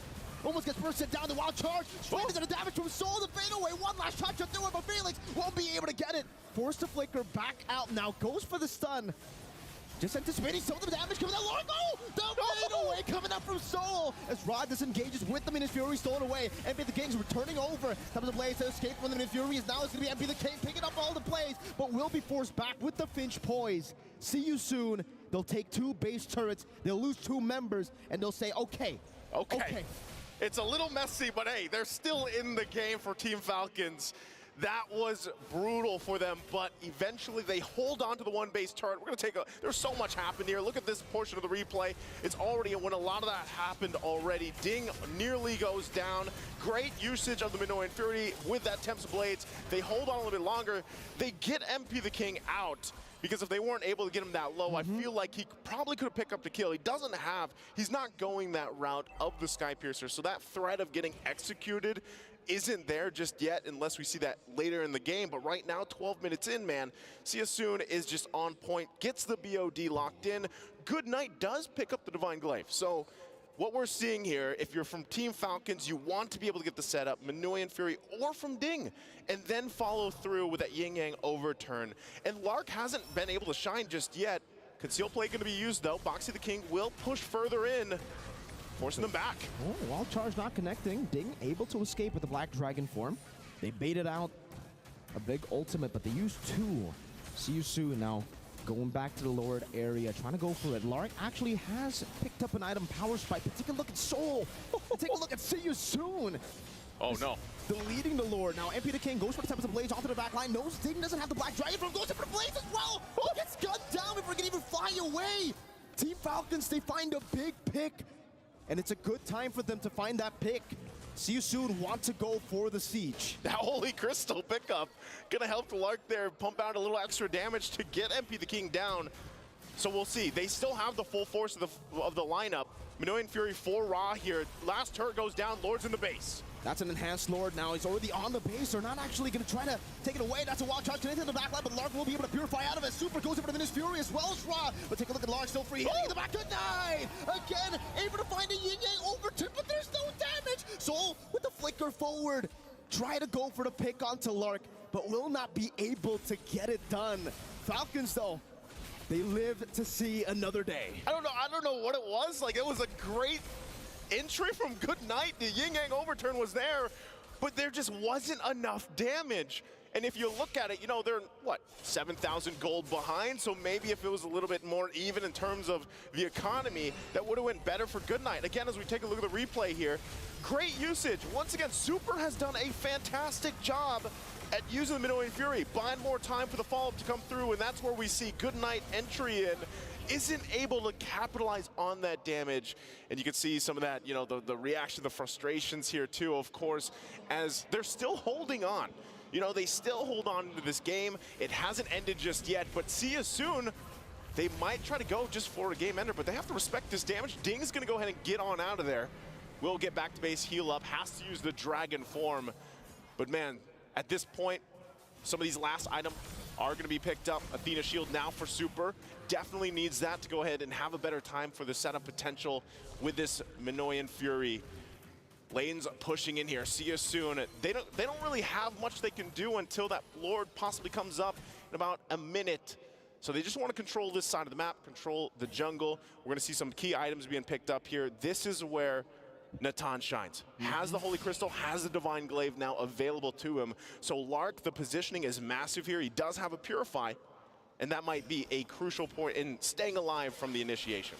We've been seeing a lot of, well, actually, we haven't really been seeing a lot of Natans here at MSC 2024, but even when we do, we don't really see him get to his item Power Spikes. You know, the it's games. Very early game-centric, the gameplay, the plan right now for every single team. So Natan really hasn't been able to find the timing to go for those items, but now we see that from Team Falcons. Lark, with the 3 super mini waves constantly pushing in, See You Soon are basically giving away farm to Lark, and he's been taking all the value out of it.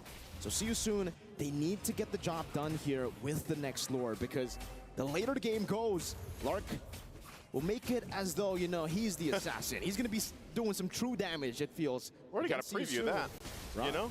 Going in, Ding used the Furious Dive earlier, will be forced to use the defensive Black Dragon form. Now going to be Lark caught on the back line by Boxy. Now with the flicker forward and the barrier catching him. MP the King with the Tempest of Blaze. Lark all the way in the front. The main carry taken out. Well played to See You Soon. MP flashing a BTR emote as he goes for it. He has a triple kill. Might be going for the Savages. They will be taken down by Soul. That's game number 1 for See You Soon. And See You Soon will continue on with the momentum they built from the last series into this one. MP the Ling here once again. Man, what a performance from this entire lineup. Really, not even, they knew that they could get the Lord, but instead it was like Team Falcons wanted to duke it out. They wanted to possibly get some information. And See You Soon knew that they had the advantage. They had the lead.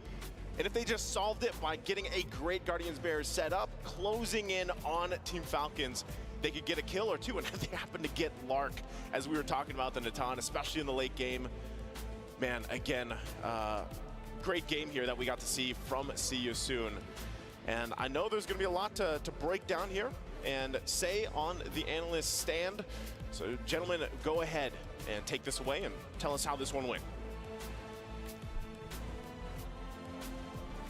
I would say this almost went to the way of Falcons, man. They almost win that, but one crucial catch coming in from the Grok, getting it at Natan, it ends it.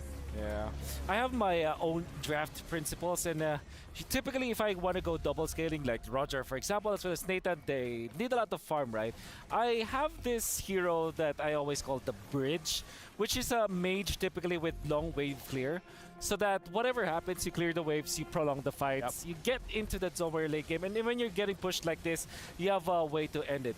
Kagura is not that kind of hero, right? Kagura wants to eliminate heroes, which, with all due fairness, Goodnight was making a lot of good plays, but it's just that the farm wasn't enough.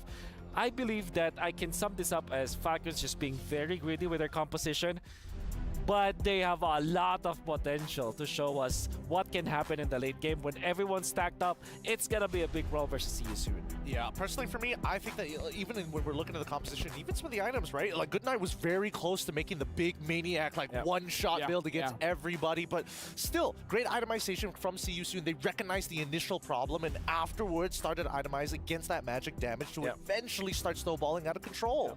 See You Soon made the most out of their composition, I would say, in a way that it's unorthodox, right? But fair, look at See You Soon. They were struggling in the early stages because they're getting kills. In fact, they had to kind of forfeit some of the kills. But what they did was to give the side lanes to the Ling as well as the carry, and then activate the Lapu-Lapu very early. Rarely would you see an XP laner get into the mid lane as soon as possible, like around 5 minutes, right? But there was practically a switch for the lanes, which I think was kind of genius because now you buy a lot of time for your Ling to farm up. In the very exact same concept, we did actually see that from Falcons as well, right? Because we did see Roger actually picking up on towards the mid waves, even though the EXP has rotated to catch it. Yeah. So at the same cost, it's really who scales faster in these types of games. True. And unfortunately, Ling is just that much quicker across the map. I agree. I mean, again, going up against MP the Ling. Now, here's the theory, right? Here's the theory. Maybe going up against See You Soon, first secure blue side so that you can ban the Ling. Okay. You can ban the Bane. You can first pick the Roger, and then letting MP the King, I don't know, pick up something like high booster or something. Because if you're red side and you're having to ban the Louis, the chips, only having one ban doesn't feel enough going up against See You Soon. It's gonna be difficult, unless See You Soon, bans the Louis again for themselves. So that could happen. That's a handicap, I guess. Right now, like it came to a point where that is a handicap that they give so that their opponents can eventually match up against their draft. Oh my. The coachless See You Soon is drafting so well. They really are. Because initially we thought, hey, maybe the Drizzler was like the big linchpin that keeps this comp together, but not anymore, right? There's still multiple ways and these backup plans for See You Soon. That's right. Unbelievable. And to be fair, with Falcons, I think that they have an interesting composition. Maybe if they did pick up the Kagura and maybe change up their marksman choice. Maybe Beatrix, perhaps, which was available, going up as a carry. Maybe they go back to their Clint. Actually, this probably was the game that I would have recommended the Clint. Or even a Brody, perhaps. Brody's great versus the Ling, Brody, But, I think that if they wanted to pick the Nathan, there should have been a change. Should be a Nana or Aurora so that they have wave clear. If they wanted really to pick up that Kagura, pick up a different gold Daner, I would say. That's not that farm dependent. Wolf, you know what? If I learn anything from See You Soon, keep it simple. Exactly. Don't think like a coach. Exactly. Don't think like a coach. Think like a coach. Think like a player. Yo, players. I love it. What hero do you like to use? Oh, I like this. What you don't like to go up against? I don't like that. Yeah. But they ban it. Like, make it as simple as possible. Dare I say, and this is a hot take, right? Okay. Because if you're looking at Team Liquid Echo, they are very vocal about them being led by Carl Teasy when it comes to the drafting. So it's essentially a player's draft. Yeah. So is this the era of the players drafting? I don't know. Orgs are like, well, we can save a lot of money here. Okay. Before we get too crazy, we gotta look at our Sony MVP of the game. We're gonna jump on that topic again, because honestly, this feels like a podcast kind of topic, but we gotta look at our Sony MVP of the game, man. I gotta say, is it MP the King again? Because it might as well be, right? Yeah. Without a doubt, personally. I think... Look at these plays, right? Like, MP the King is baiting out resources from their opponents. And obviously, he did get punished one or two times, right? There was... The big one from Ding with Petrify. That one was really great because it was all about timing. But I think at this point of time, they have to pick their poison. Falcons need to decide whether or not, hey, I don't mind you having Ling, or better yet, start swapping out the Minotaur for something like Tilda to have the extra bit of space. Finally, some spotlight on Ra, because we were impressed with his performance going up against Fnatic Onyx this time as well. I mean, there wasn't really big like IMU play that he was able to do, but the fact that he's outputting the damage to his opponents, going in for this build, wishing Lantern on this Valentina with a Divine Grip, that's a lot of damage. By the way, he rushed it because this was his third item. Typically, you go Winter Crown after some offensive items or the Blood Wing so that you have a little bit of hybrid. He went in for damage. He went in for the punch. Is it a crazy thing to say? You use the Wishing Lantern more as a vision item when you hit your skills, and then when they try to hide in the bush, then MP the King is like, oh, I can see the... No, that's a bit of a stretch. It's a bit of a stretch, but it's stretchy enough to be like, there's a hidden utility in that item. I guess, but in order for that to proc, you kind of already see your opponent anyway, so... I mean, when you go inside the bush, that's see them and then you go inside the bush. Oh, wait, then again, there's already the glowing wand to be okay, you know what? I want to say, though, that is applicable if there's Xavier, because it's a global. Okay. And I think we saw that yesterday when Sanji played it. Pop your ultimate, you know where the Ling eventually will go, something like that.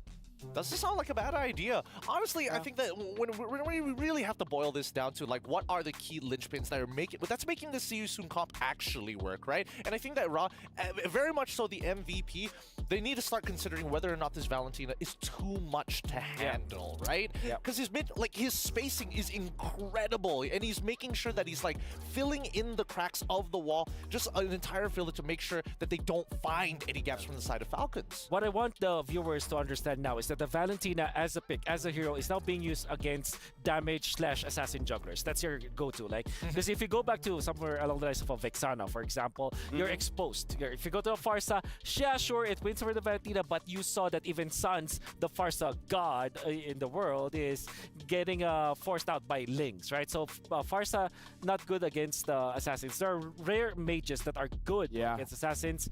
Valentina falls in that place. Which means that, I think that if we're going up against See You Soon, Valentina is a point of contention. Fnatic Onyx tried it. They almost won when they banned out that Valentina. But for sure, it's proven. Ross Valentina, it's not about the hero-player combination. It's more about what it does for the draft. No, honestly, I feel like that's a very good point. The Valentina has been showing up. And for you guys at home, are you curious? Because I'm curious to see the STC prediction. I wonder which side are you guys on, because just now it was 16%. Oh, it rose up. 54% says Falcons gonna win. 46% says See You Soon is gonna win. Wow. Where are you guys at? Wow, we're the Sooners. Where are you guys? Why are we not voting for See You Soon more after them win against Fnatic Onyx? They're probably in the Sooner Cave at this point, right? Yeah. The Sooner Cave. But I think overall, you're totally right. I do think there needs to be a change in that. I think the Kagura was an interesting idea. Maybe take it one step further. Go into the Lunox, go into the Kadidas, right? Yeah. Here's the thing. For you guys, if you're a Sooner and you want to vote for See You Soon, go to play.gg right now and actually put in your predictions before the game is over. Because again, let's remind ourselves, if See You Soon wins 2-0, and then SRG just wins one against Fnatic Onyx at our ALJ match of the day, See You Soon is going to the knockout stage. Unbelievable. So crazy. And what an amazing day. You know what? If they do win against Falcons, they will at least buy another best of one, no matter what happens. Yes. Because that will be a three-way tie, right? That's exactly true. So it's either three-way on the upper side or the bottom side. Yeah. But eventually they would have technically played their 4-match suspension already, and their coaching staff can come back in. Am I correct? I think a series. Yeah, I think series. Match means series, game means the individual game. Yeah, this is one match. Best of 2 is one match. So this is the second match. Gotcha. But at this point, come on, do we really want to put the weights back on? Oh, come on. Again, we're not saying anything about the coaches. Yeah, exactly. We're not saying anything about the coaches. We're just saying about when things are simple, it's easier for your mind to be set free. Exactly. And by the way, we're not even saying that having coaches is actually like a deterrent for them winning. They actually won one game versus SRG, like legitimately, like they played it out and almost won another one. So I think that we have just all been sleeping when See You Soon are just awake because You've been a coach, Wolf. I've been a coach, and we both Have I been? You know what? Like, we helped out the teams, but sometimes it's like having a kid. You know, like you help them out, let them understand the basics, and then you gotta let them fly. Yeah. You gotta let them make their own decisions. But now we're jumping into the draft. See You Soon. Now they're on blue side. Falcon, red side. Ling, Roger, Ban, Chips open. Oh, Chips ban first. Oh, sorry, Chips ban, but now Louis is open. I mean, they can ban the Louis. Honestly, my guess is if Louis is available, they're probably gonna pick Valentina anyways. Yeah, that's what I'm thinking as well. That's true. That's true. Yeah, okay. So Louis, oh man, Valentina, all my guess coins. Every single one of them. Whoa, come on, relax, man. Yeah. It can't be that wild, It can't be that wild. unless they start changing things up. I am curious to know what exactly MP is going to get access to this time around. They haven't picked it. They're thinking about it. It's not an easy first pick here. Maybe this is where it's like, okay, maybe we need a coach. Yeah, there it is. Valentina. All right. Okay, your guess guys are safe. I think you take away the tourism now, right? If you're Falcons, don't give it to Mr. Sorry, Felix. Felix. Sorry, Felix. Felix. Seriously, I'm Phoenix. Seriously, I'm Felix. That could be true. Okay, do you pick up the Moskov now since it's the hero that's one of the stronger heroes out there? But then again, yeah, I think you pick up Terizla and probably the Minotaur that they really like because that's just how they operate. What? Then again, you expose it to the Valentina, so maybe that's a point of consideration. But I don't yeah, know. I think they need to start changing up their plans. So I far, agree. they haven't won like any of their games with the Minotaur in hand. You That's might as right. well go for something simpler like Matilda to like try and kind of get out of the ways and still have some access to single target lockdown. Yeah. Farsa Terizla. I agree with this. This is a very good pick. Although I would say maybe the Farsa is a little bit early since there's no way that See You Soon is going to pick up another mage. But, you know, that's nitpicky. Yep. I think you go Yuzhong, right? For if you're See You Soon, or maybe a Lapu-Lapu. Yuzhong, I mean, Grok also works as well, right? Yeah, Moskov is great, but maybe they'll settle for I don't know, maybe a assassin like a Hayabusa. Honestly, they go for the Cho and the carry. They really like this carry pick. Interesting. Huh. I guess they're trying to make some hard reads here, right? Yeah. I think it could be just like that. They might be thinking that Falcons are responding according to their draft and looking to deny as many picks as possible rather than playing their own game. I agree. Cho is interesting because I will not be that comfortable thinking that this will be Rome. Like this could be a EXP jungle Cho, you know? This is MP the King, so gotta be always careful about that. See You Soon, pick up Bane, and then Falcon pick up like a Julian or something. Yes, yeah, that's right. Yep. So for Falcon, how do you answer the carry? You go for Claude maybe. The Moskov, as we did say. They eventually still get their Moskov, so I think Falcons are very happy about how the draft turned out.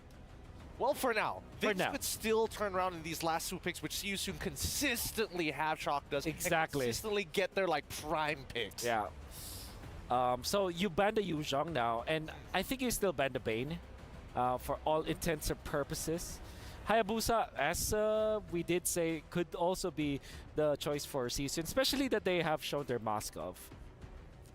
Tigreal ban and eventually the Minotaur ban. Season, the Falcons really like that. Is there a possibility? I feel like there's a possibility for Fanny here. I don't know whether Falcons are going to ban this out, right? I've noticed a couple of things, but like it's starting to look good, and especially with the Cho that felt a little out of place on blue side. That is too sus. Like a third pick Cho at this rate, you know? Yeah, I do agree with you. Oh my goodness. Is Falcon going to ban it? Falcon is in a very tight spot because they have to ban both Fanny, Bane, and Yuzhong.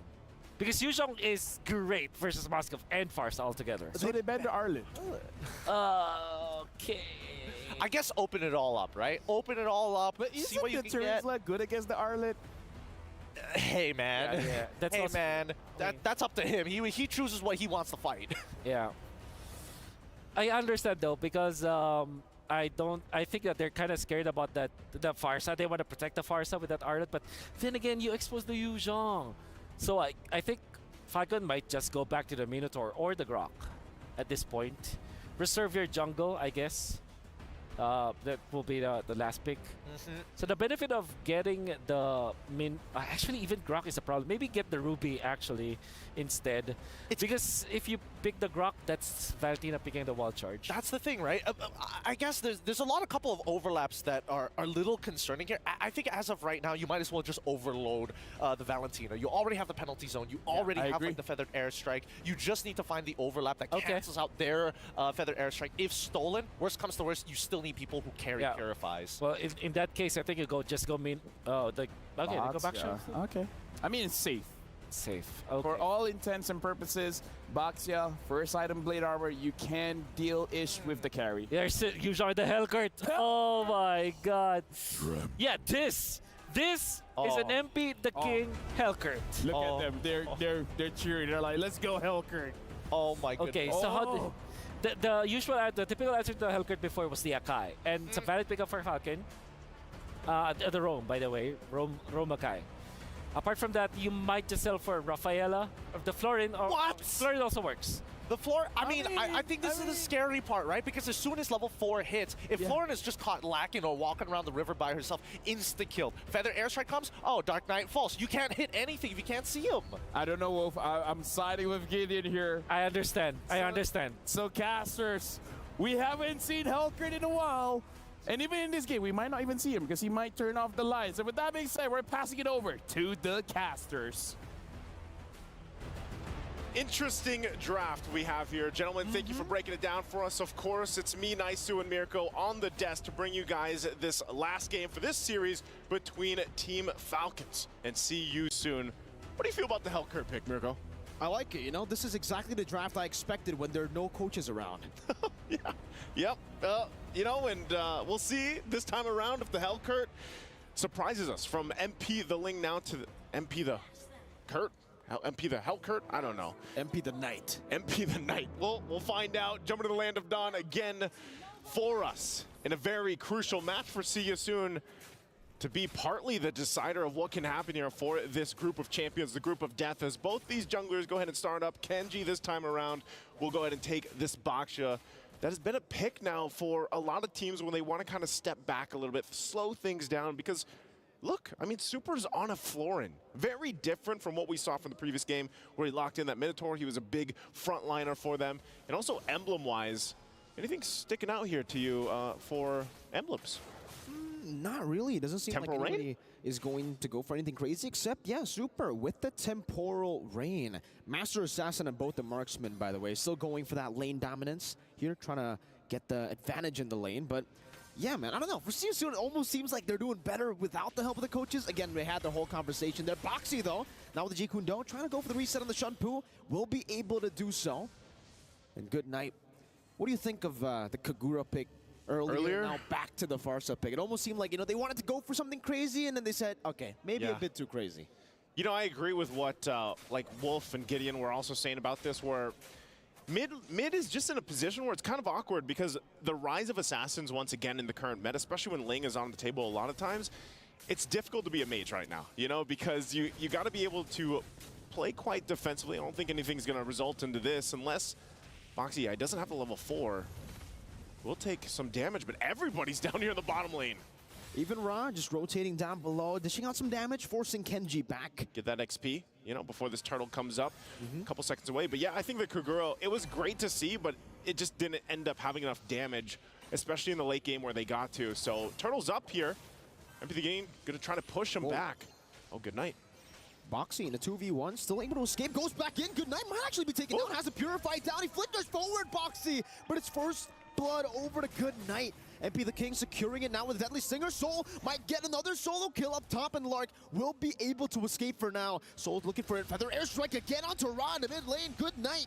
2 early kills for the Farsa. Hey, that's great for Good Night. 2 early kills on this mage that's already, provides so much burst damage available this early on. You get 2 early kills, then you're online way quicker than you originally would be. So that's crucial for Good Night and just for the whole team of Team Falcons to be able to contest of what Seosun can bring to the table here. I think part of this too is as long as you can survive when MP the King initiates, but look at this once again, right on the shot there. Feathered Airstrike set up from Goodnight, and look at that smile. He's feeling good about it, man. He's really feeling good about that. Oh. Here, MP the King trying to go for an invade again. Boxy going to be stopped down by the Poisons and stunned down by Super. Even with Raw with the Feather Airstrike, Boxy able to escape one last hit, should do it. Now the Deadly Stingers down on Kenji. It was all a bait. Now Goodnight. That smile might be going away as MP jumps with a Deadly Stinger. Feather Airstrike, not enough to take MP down. Now with the stun down as well. One last hit from Super. Oh, penalty zone from Ding, rotating all the way from the XP lane to get rid of MP the Kurt. They have to get him, man. They can't let MP the King do what he did in the previous game, and it looked like it was going to happen unless Ding rotated there. Now here on the top side of the map, Boxy goes in with a Dragon. I don't think he's just going to be shoved out. Nothing that can happen there, so great usage of that Purify. And, you know, part of this, every single time that we see this Cho locked in here, we know that now with the change where you get that little 180% basic attack when that bar is full, you can actually do pretty well, especially with Concussive Blast. Going to force out again with the Feathered Airstrike, so that's already utilized. And this is where you're going to see a whole lot of, ladies and gentlemen, a lot of Feathered Airstrike from both sides. A lot of airstrikes. A lot of airstrikes. Ra has this Valentina, and that's pretty much going to be the job so far. Next objective does come up here, and I'm expecting with Team Falcons, the little lead that they got on Goodnight, they should actually have a pretty good time. Oh, way the Dragon again. Jaden CC'd with the Terrify and the Furious Dive, running to the passive TOT, and the Deadly Stingers gets rid of him. Together with the passive, now Kenji all alone, no more healing for Kenji, but he's still trying to run MP the King down. Two members taken out. Felix going at it onto Goodnight, going for the passive again. Oh my god, with a Purify even. Might not be enough. Boxy, a bit of a misplay there. The Feather Airstrike catches him. That's a turnaround as Ra will try his best to go for the Feather Airstrike kill on a Goodnight, but he's able to sidestep, get in the shield as well. You can hear the crowd chant and, you know, kind of cheer for Goodnight sidestep there. Yeah, that was some good bobbing and weaving from Goodnight there, and able to punish Boxy, you know, as I was just talking about the Cho pick. So if they can punish that way, that's great for Team Falcons. But again, you know that still the objectives are in favor here of Seosun. Taking a look at the items real quick before some more action breaks out. You've got the War Axe already available for Sarium Felix. Corrosion Scythe there now for Soul, has that online against the same thing over here for Lark. So gold lane wise, it's pretty much even. You know, it's coming down to that skill matchup, and so far Soul has been on point. Mid lane, Ding all alone. Penalty zone to try to defend the turret. Away the Dragon by Boxy. Over to Kenji, but gets stunned up now by Goodnight. And will be able to escape with the Shun Pu. But Team Falcons unable to defend that mid-tier 1.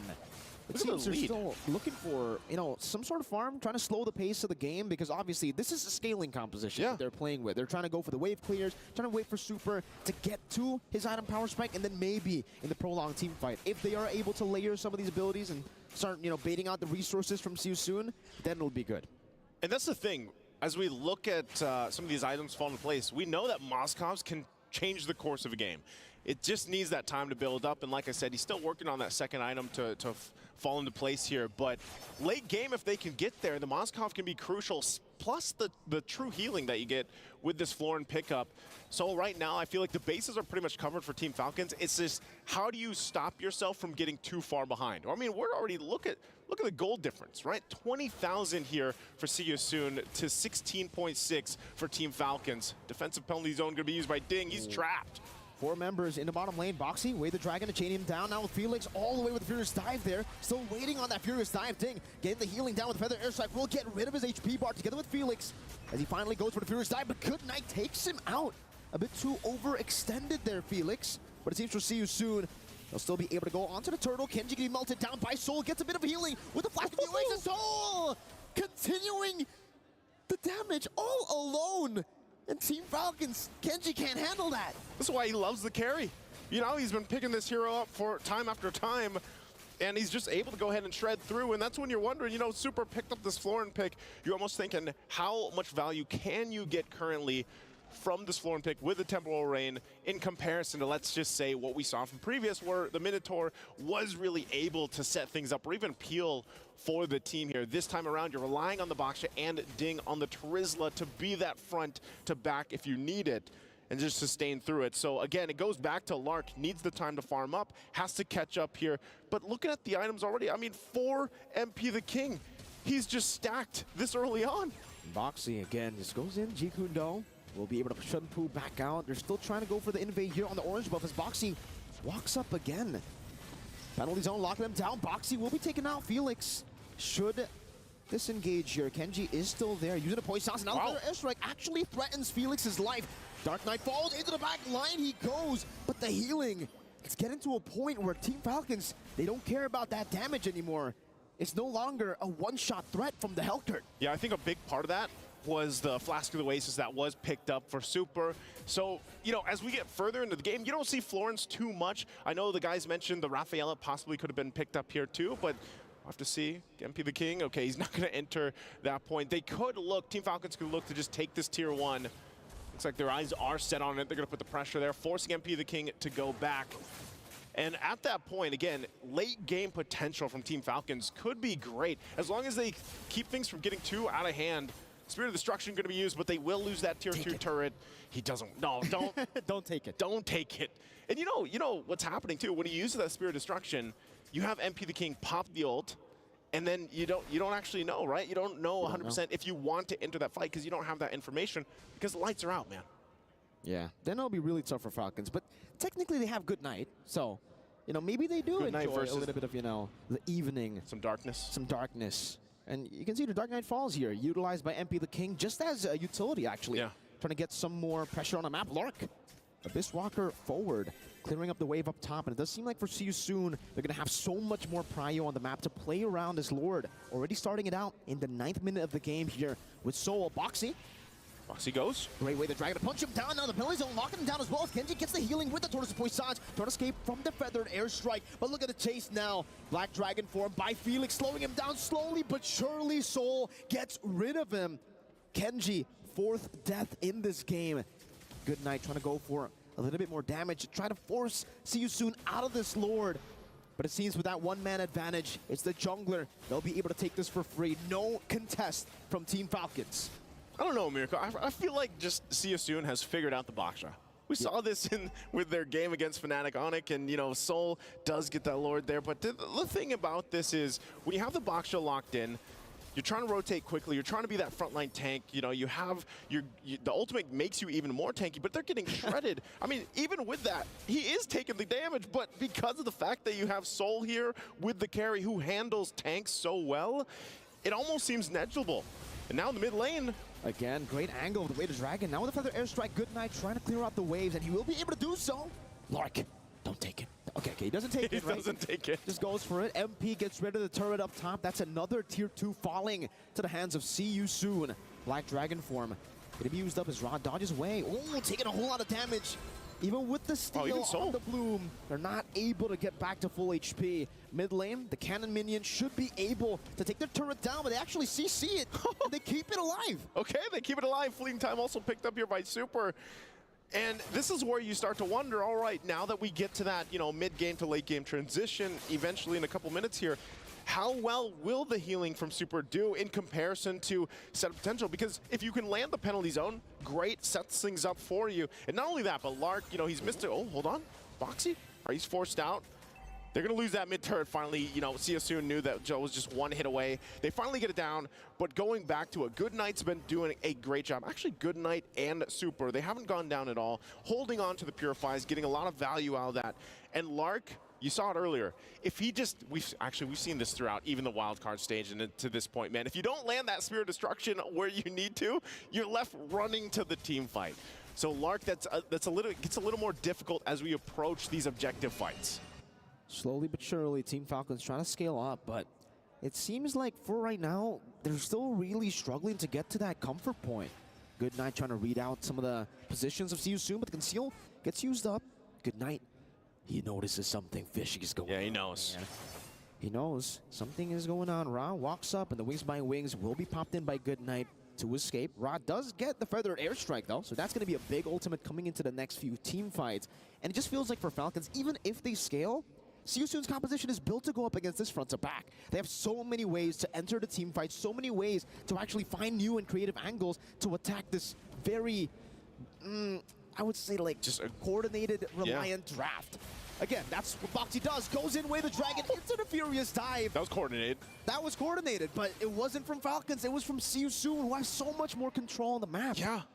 And, you know, anytime this Cho's locked in, that's what you're going to have to expect. And I'm surprised that, you know, Team Falcon's still really struggling. And this is around the resources, just the buffs, you know, at this point. So with that, See You Soon, just a single pick off on Kenji is going to allow them to just go ahead and take this Lord. Team Falcon's not in a position really to do much unless, you know, Goodnight just provides information, but he could get sandwiched in. Look at the placements already from Boxy sitting there patiently. So Team Falcons will go ahead and grab that very easily. They'll have to defend against See You Soon's Lord push. And now with that, See You Soon, they've been in control of the majority of this game. Team Falcons showed some signs of hope fighting back. I mean, we're going to take a quick look at the items. At least Lark has the Wind of Nature. Get some of that defense here available to him. But only Dominance Ice and Athena Shield, the Immortality for Ding. BOD. A lot of the times, yeah. And there's the BOD locked in now for MP the King. So we could possibly see this game ending on this push. Lord's going to go down in the bottom side. So Team Falcons centering around this mid lane. Keep an eye on Boxy. He has Flicker available with the Way of the Dragon. He could actually start the fight. Looks like Darkness is going to fall here. Dark Knight falls now. MP just shredding through that base turret up top. We'll be able to find it now, as that's another in the bottom lane without the charge of the Enhanced Lord. The Lord still at full HP. Now Falcons decide to go on it. No more mini waves to utilize for See You Soon. A good feather airstrike by Goodnight. Try to zone them away, and they will be able to get rid of that Enhanced Lord in the bottom lane. But they have lost 2 base turrets. Boxy the King again with the conceal, trying to go for a play right now. The Black Dragon form is there as well. The Jeet Kune Do knocks thing up. First soul to melt him down. Immortality is still there to help him up. Felix goes in for the Furious Dive, but gets punished by Lark. Spirit of Destruction as Lark joins in the team fight again. MP the King and he's spotted, but he finds the Singers. Still not enough as Lark gets the Wind of Nature, gets the healing, and the Flask of the Oasis to survive. All right, Team Falcons, they hold on to that mid turret. But man, I almost thought they were actually just gonna full send it in the mid lane to fight back after they got started on Felix. Even with the heal that they had, they still had to be checked. They were checked by Ra's damage. You saw that alone. This is why so many teams prioritize the Valentina pick once it's available throughout the entirety of the game. Even doesn't matter which ultimate is taken here. The raw damage and the skill set from the Valentina, you can see the amount of damage that is dealt already. And a lot of times this is just taking the feathered airstrike themselves for See You Soon. So once again, Team Falcons, they... Oh, Ding? Might be solo kill. Dark Knight falls. Ding gets the healing. The Spirit of Destruction doesn't connect. And now MP might be caught. Kenji finds it. What happened to Lark in the other side of the map? Now in the mid lane, Soul gonna go for the base turret as MP the King gets taken out. The feather airstrike will be there to go and clear out the waves. One last shot as Boxy clears or cancels it out rather. One cannon minion up top. But for See You Soon, I think they're happy with that trade. They got a base turret for MP the King. Up top, it's gonna be Ding versus... Sorry, I'm Felix. Felix taking in Amon into 1v1, winning it out. Boxy walking up again. The feather airstrike stolen away by Ra as Super tries to get rid of Soul, but look at him. He doesn't care the damage. Super melted down. See You Soon. Now onto Kenji. It's a double kill for Soul, and it's a 2-0 clean sweep for See You Soon. The Cambodian Owls will fly onward again, 2-0 against their opponents here, Team Falcons. Man, oh man, this is... See You Soon came to play today. I know we've all been saying it. I know everybody woke up today thinking differently about this team, especially what's happened to them in the previous days. But man, are they just playing nearly perfect right now, I'd say. You know, and across the lanes, the lineups that they bring to the table too are very interesting. Again, fist bumps across both teams here. And this is going to make the ALJ match of the day very interesting, Mirko, ahead of us. That's the decider now for if we get a 3-way tie, because See You Soon bumped their stat line now onto 2 points. SRG still sitting with 4 points, and Fnatic Onic with 0. So again, if Fnatic Onic get that 2-0, it'll be 2-2-2. The battle for knockout stage continues. Oh man. Again, it just... I love this. I love it when group stages are this intense, you know, because you have something in mind, and yep, group of death, group of champions here. Wouldn't have it any other way. And as you know, we have to wait for that matchup later, of course, for the ALG matchup of the day, SRG and Fnatic. But man, again, that's going to be closing it out for us here for this match, at least on the desk. It's Mirko over here with me, Naisu. Can't wait to hear what we have to listen to from See You Soon over on stage. Let's go ahead and throw it over to our host to hear from them.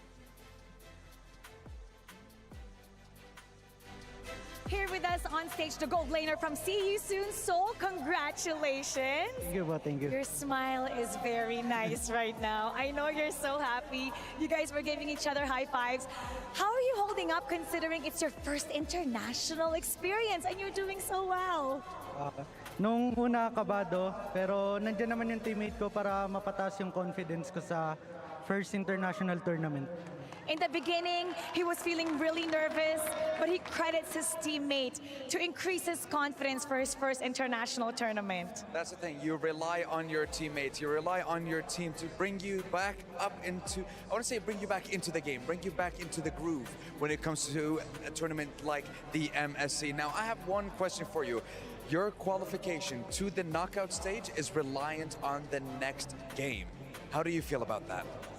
We wish Onyx win. Sana manalo Onyx para makaangat kami sa next round. They want Onyx to win so they can go up the next round. Okay, I mean, here's the thing. When it comes to Fnatic, Onyx, and I want to say the Selangor Red Giants, if Fnatic win one game, or rather lose one game, that's it. They're done. They're out.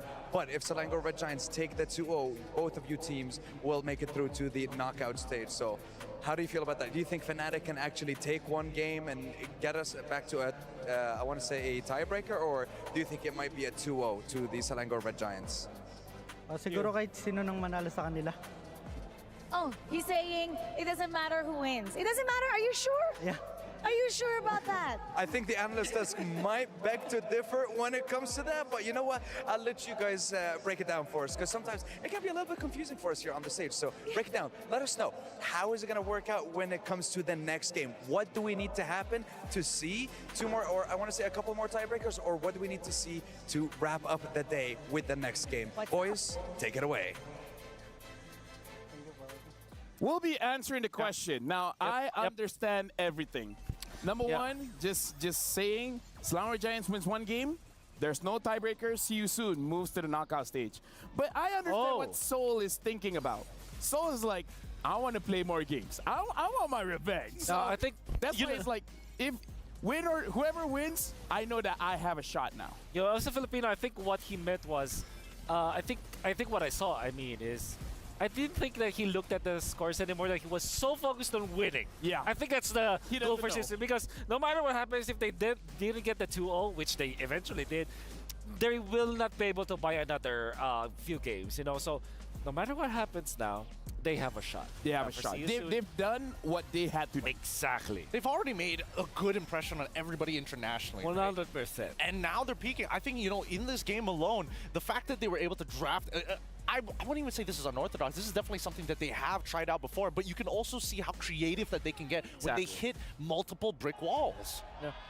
And, I do want to talk about the game, and I think the next steps matter as well, because something gets in my head, right? But maybe I'll talk about that later. Very quickly, Helkert, jungle, with, I think he had the whole 5 items at 15, was it 15 minutes? 13 minutes. 13 minutes!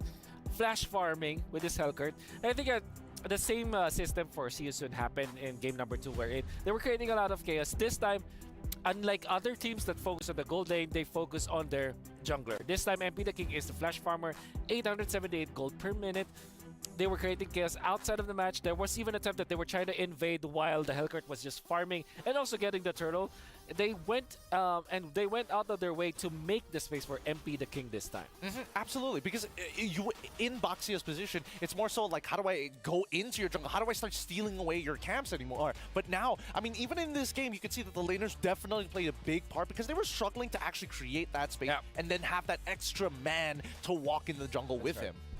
Okay. I'm looking at my script here, and I'm confirming if Fnatic Onyx wins 2-0, 3-way tiebreaker. 3-way tie. And here's the thing. Anything else, See You Soon makes it true.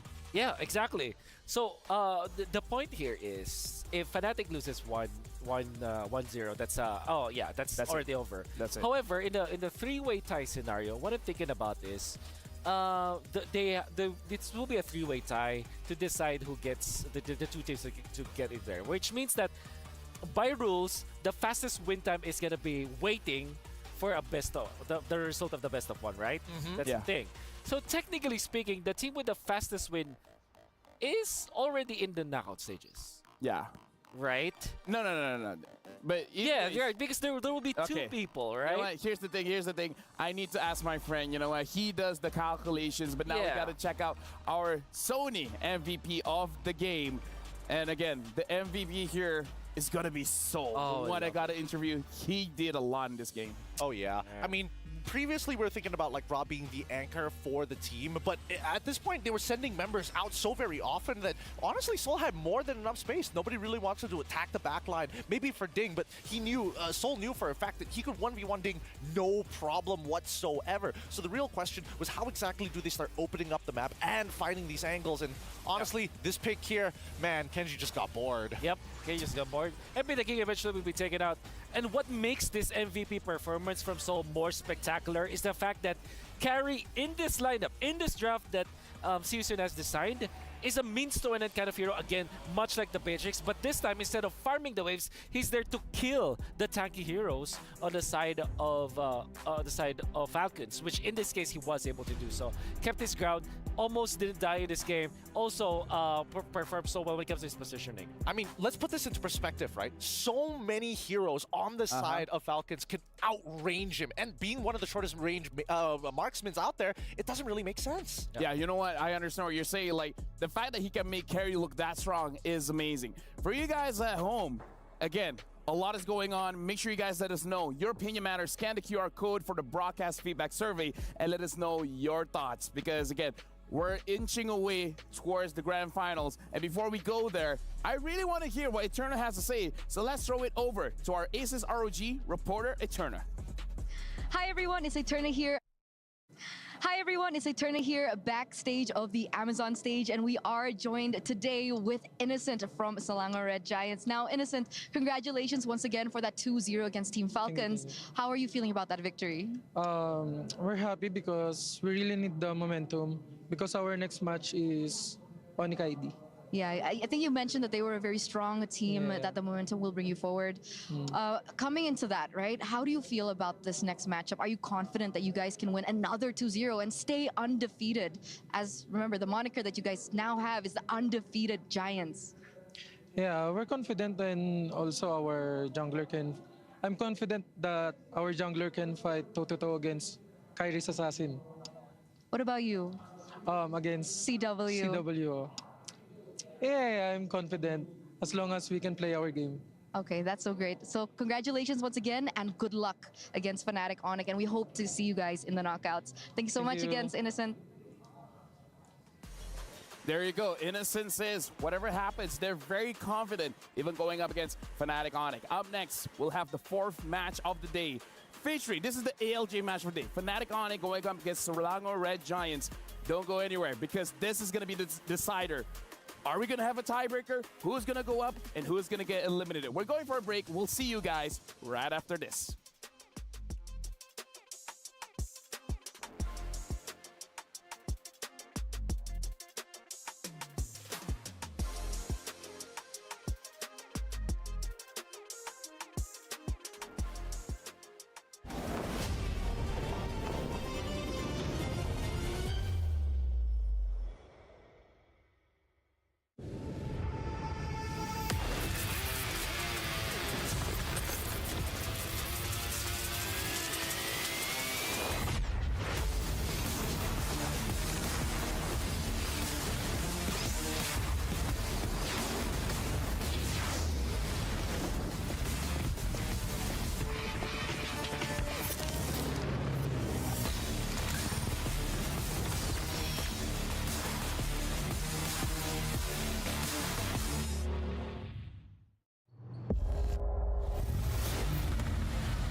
You ever wondered how a Hollywood movie is shot? On a Sony. You review it on a Sony. And how do you make that sound epic? You record it on a Sony. Lunch break on a Sony. So why wouldn't you watch it on a Bravia by Sony? Have you got what it takes to get to the top? It doesn't matter how high you climb. To reach the top, even the biggest champ needs a break. So you can recharge, dive back in, and dominate.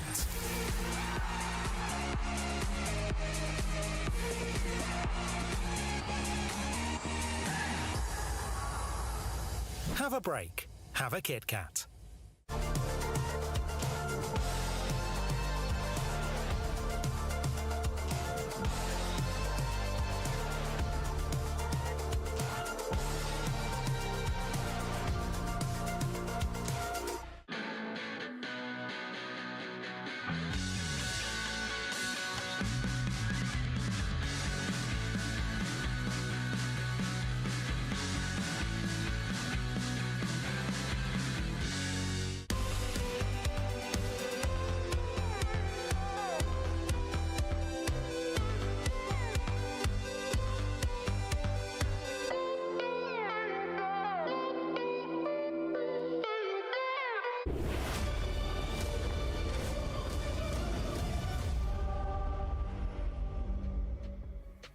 Welcome back to the Mid-Season Cup 2024. And as you guys can see, I'm LaFell, but alongside me is Gideon Wolf and Rippo. Rippo, how are you feeling? Yeah, I'm doing good right now.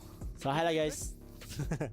He's doing good, and the thing is, we're all doing good because we're about to catch the ALJ match of the day, where this match will determine who will actually go towards the knockout stage. Because Selangor Giants, they need one win. If Fnatic Onyx, they win 2-0, then they will actually force us to a tiebreaker. With that being said, all this drama is going on. We have to throw it over to the stage because Maracino, as well as Dawood Sandstorm, you guys have to set it up for us. You guys have to reintroduce the teams, and you guys will start off. With that, it's your turn.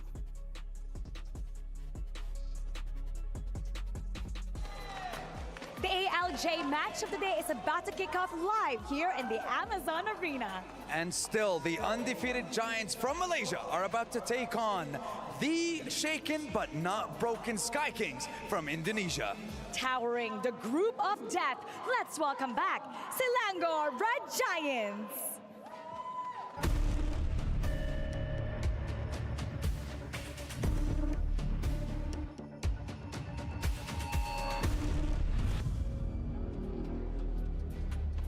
Selangor Red Giants had a perfect game against Falcons earlier on in our third day when it comes to this group stage. And they are one win away from locking up the group of death and guaranteeing the top two teams that qualify to the knockout stage. Now, Selangor Red Giants, they played the first match for today, so they're very well rested. I was talking to the players during their lunch at the Players Lounge. They're pretty chill right now, and they're doing just fine. And they got to see how See You Soon defeated their opponent right now, and they may very well do just that. I mean, we'll have to see, because I want to see how fast the Sky Kings can bounce back after the performance that we've seen over the past couple of games, especially with their backs against the wall. What can they do? Ladies and gentlemen, welcome back to the Amazon stage one more time. It is Fnatic Onyx.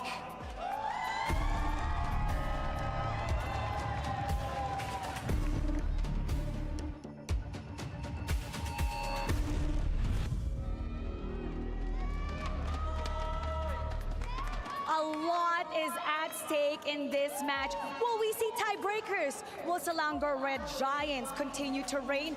Who will dominate in this match? Well, to answer all these questions, we're going to head on over to the studio and see exactly what's going to happen with our possible last series of the day. Boys, take it away. Thank you very much. And again, we're here with Rippo, so I'm immediately going to ask him, Rippo, do you think Selangor Giants can win 2-0 against Fnatic Onyx? You did hurt SRG undefeated team, so I would say 2-0 easy win. It's not just 2-0. It's easy win. What do you think about that, Wolf? You know, I think that they have proven that they are worth it. I think that they only need one game right now so that we escape the decider. Initially, I always thought that this will be a 1-1, right? That was my initial thought. So I'm going to stick with that one. It's a 1-1 between these two teams. I'm going to have to agree. I think a 1-1 is very possible for SRG, just trying to be realistic. But at the same time, there is the possibility that maybe Fnatic Onyx aren't just playing well today. I mean, the fact that they went 0-2 against CU Soon, okay, maybe CU Soon was playing well. But if they do that performance again against SRG, it could be, as Rippo said, an easy 2-0. Rippo, I have to ask you, how do you think that Fnatic Onyx lost to CU Soon? Like, how did that happen? Maybe because they don't have any coach. That's why they will debuff. Because yeah, CU Soon after no coach will be like OP. So right, that's the reason I think. That's the reason. It's funny. The panelists said the same thing. Caster say the same thing, and now Rippo, our professional player, it was like, you know what? Sometimes no coach might be a bit OP. Speaking of OP, for Fnatic Onyx as well as Selangor Giants, who do you think is the player to watch? For Fnatic Onyx, maybe will be Kyrie because his assassin is very good in right now, and also Red Giant, also Skies. Assassin also need to watch out. So we're looking at the junglers here. Do you think that both of them should be using the assassin, or we see Kyrie just now using the Baxia? Maybe Kyrie will use tank jungle? I think better just use the assassin because like we always seeing people using the tank jungler, right? So I hope we'll see both teams will be using assassin, so have interesting game to watch. Man's here for the showmanship. Man's here to see a bloody game, and I respect that. I respect that a lot, but I do think that we gotta focus on the roamers, honestly. Like, we know both Kyrie and Sakai's are great, but Yums in comparison to Keyboy, I mean, there's a lot of arguments to be made here. Yeah, I think even Yums himself is very excited to see Keyboy, right? Yeah. But maybe Rippo knows. Who do you think is better when it comes to, like, you know, those roamers? Oh, who's the better? Yeah. Okay, maybe to be honest, for the performance, MPL to MPNC, maybe Red Giant, Yums. He thinks Yums is better. Now we're jumping into the draft. Selangor Giants going up against Fnatic Onyx. Selangor Giants first pick, blue side. Fnatic Onyx is second pick, red side. Before the bans begin, Rippo, as a player, which side do you think has the advantage? The first pick or the second pick? Have a pros and cons for the first pick and the second pick because like for the second pick is for the counter picks against the first pick. So for the first pick, maybe they can prioritize the first hero they want to pick first for their continuous draft. So for me, have an advantage here maybe for the first pick, I guess. I kind of agree. There are a lot of OP picks, as we've seen, and also the fact that you're required to ban Louis and Chip in the red side. It's like you have to ban it, so I wonder if that will be the case, though. Do you want to give the Chip or the Louis to SRG? Probably not, right? I don't think so, right? No. Okay, actually, let's ask Rippo. Rippo, would you give Selangor Giants Chip or Louis, or do you think it's better to ban away? I think just better ban those both heroes because I already faced against Louis Chip at the same time. So I think it's a nightmare against them.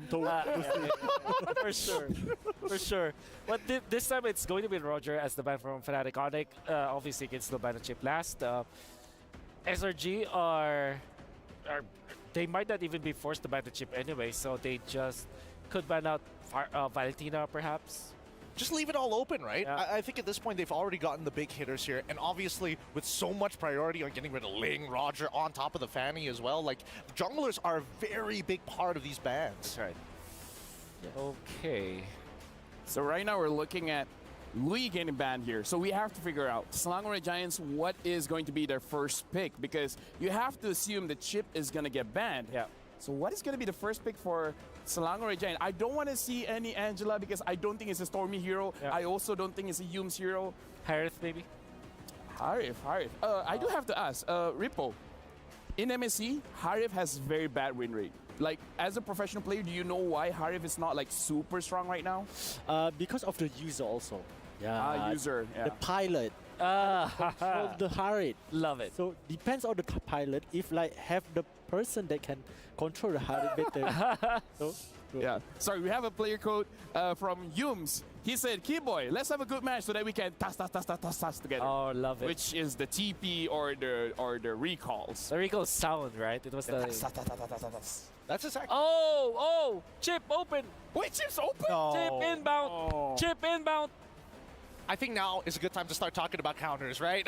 we have to start thinking about large AoEs against the chip. I don't see SRG just letting it through. Yeah. Top of my head, Fairmiss comes to mind. Arlet should have been a pick, but it was already banned by SRG. Rippo, so if the enemy has a chip, how do you counter? Maybe for me, to counter against chip using the teamfight hero, the AoE area damage. Okay. So for me, maybe if like chippy TP, then have the hero that can counter against the AoE. So it's good against chips. So Terizla, maybe the Tigreal, Minotaur. Elric. How about Fairmiss? You like Fairmiss against Chips? Fairmiss against chips.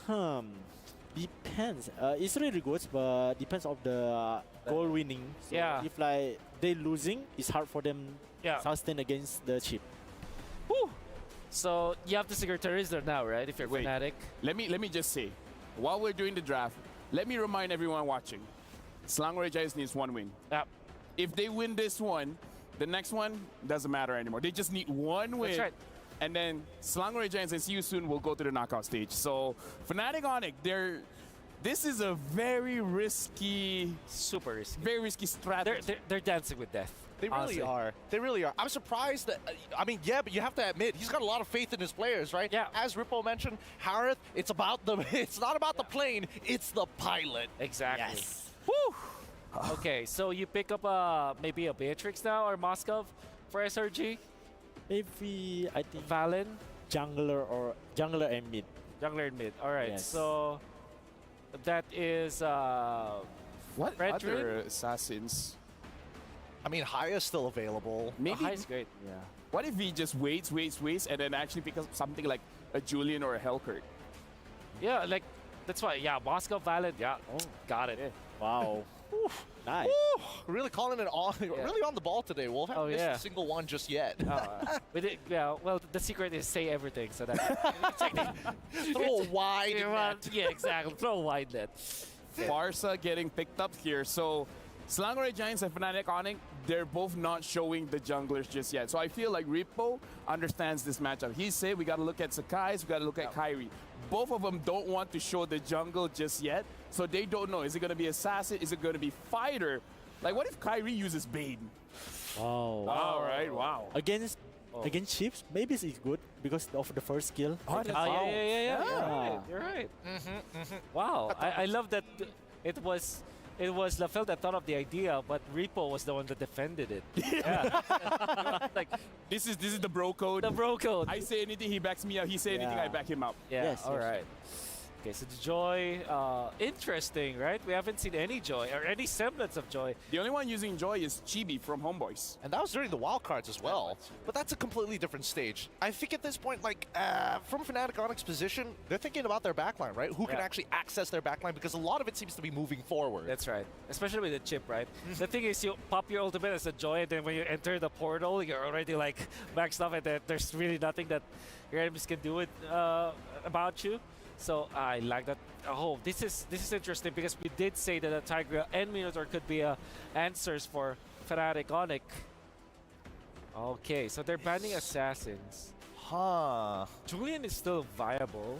Julian's definitely viable. Maybe Fnatic Onyx, they pick up the Julian. Oh yeah. Right? So when people go in the portal, just do the knock-up, and it's like, okay, GG's. But that is what I call the Harry Potter lineup again with Harry, Farsa, and Julian. So, but yeah, I do understand why it happens. Has been done before.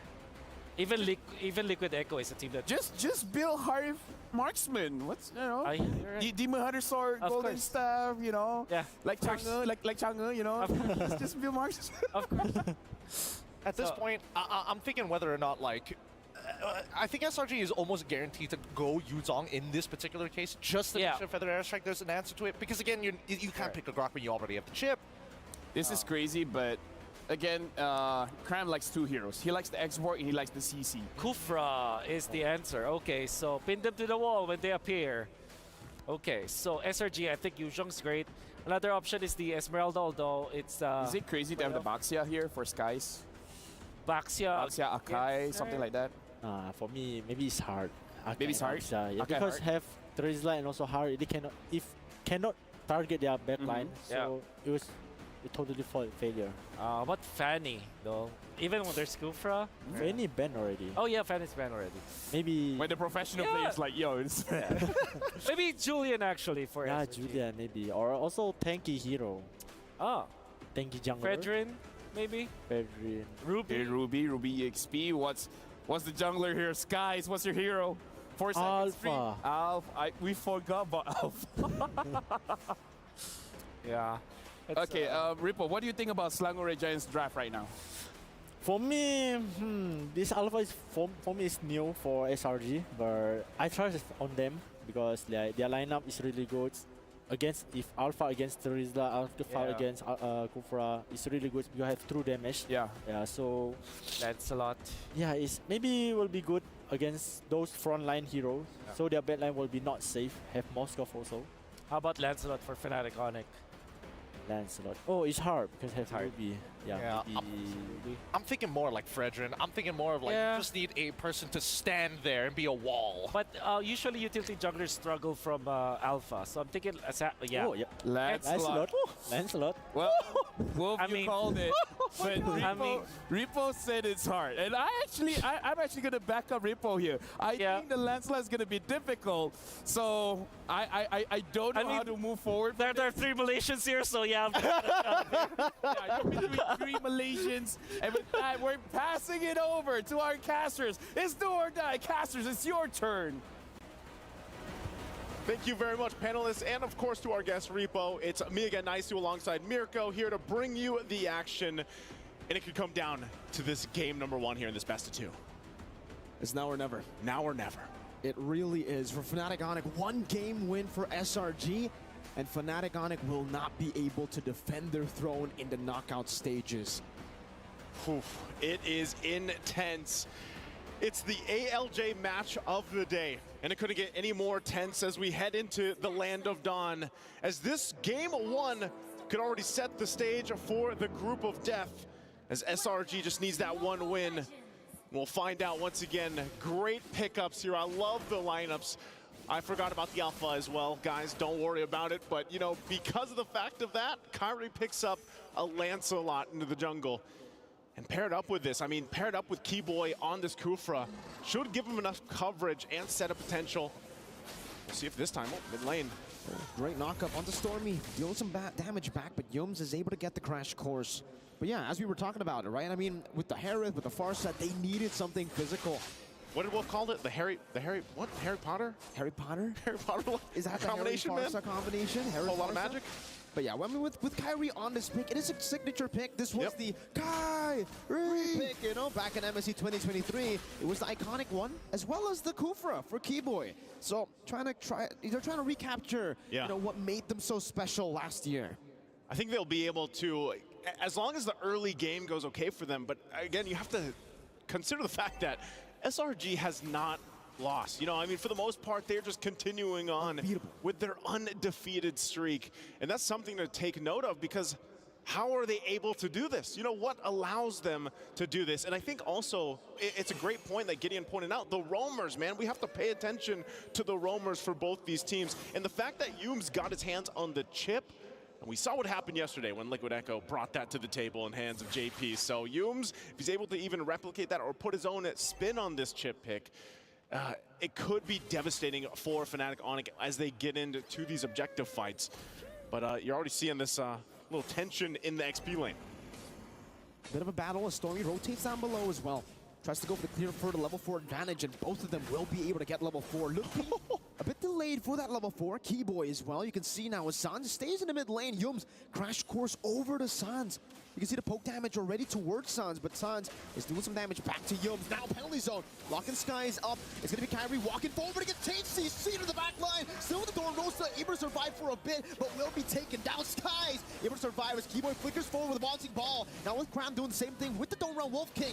Pure destruction from Innocent all the way from the gold lane towards the turtle. Lupi still swinging a hammer down to the Stormy. One last hit should do it now with a few more hammer swings. He gets it done. It's 3-1, but the turtle goes to SRG. Okay. Wait. 2. No, he's not. He gets pulled into the turret. Okay, he's out. I'm offended again. Cram trying to go for the sustain. He does get it, but now up top it's going to be teleport to bring them all up to get CW. Oh man, already this game, a lot of action happening on across the map even. You know, we got to take a look. Lutby able to stay alive through that, especially with the Brave Smite emblem that he rocked with for this game. And, you know, he lacked the entry points that they had for that first turtle. It's just, SRG handled Kyrie so well. The timing with what they could provide with CC really played its part. Taking a look here, items falling into place. No first items locked in just yet. Still the Corrosive Scythe being worked on, of course, for Innocent. Once he does get that, that'll help slow down. But again, a part of this is just looking at the chip, the value that this shortcut brings to the table. Enchanted Talisman will be locked in by Stormy as well. And we heard it during the roundtable. SRG couldn't wait for this matchup against Fnatic Onic.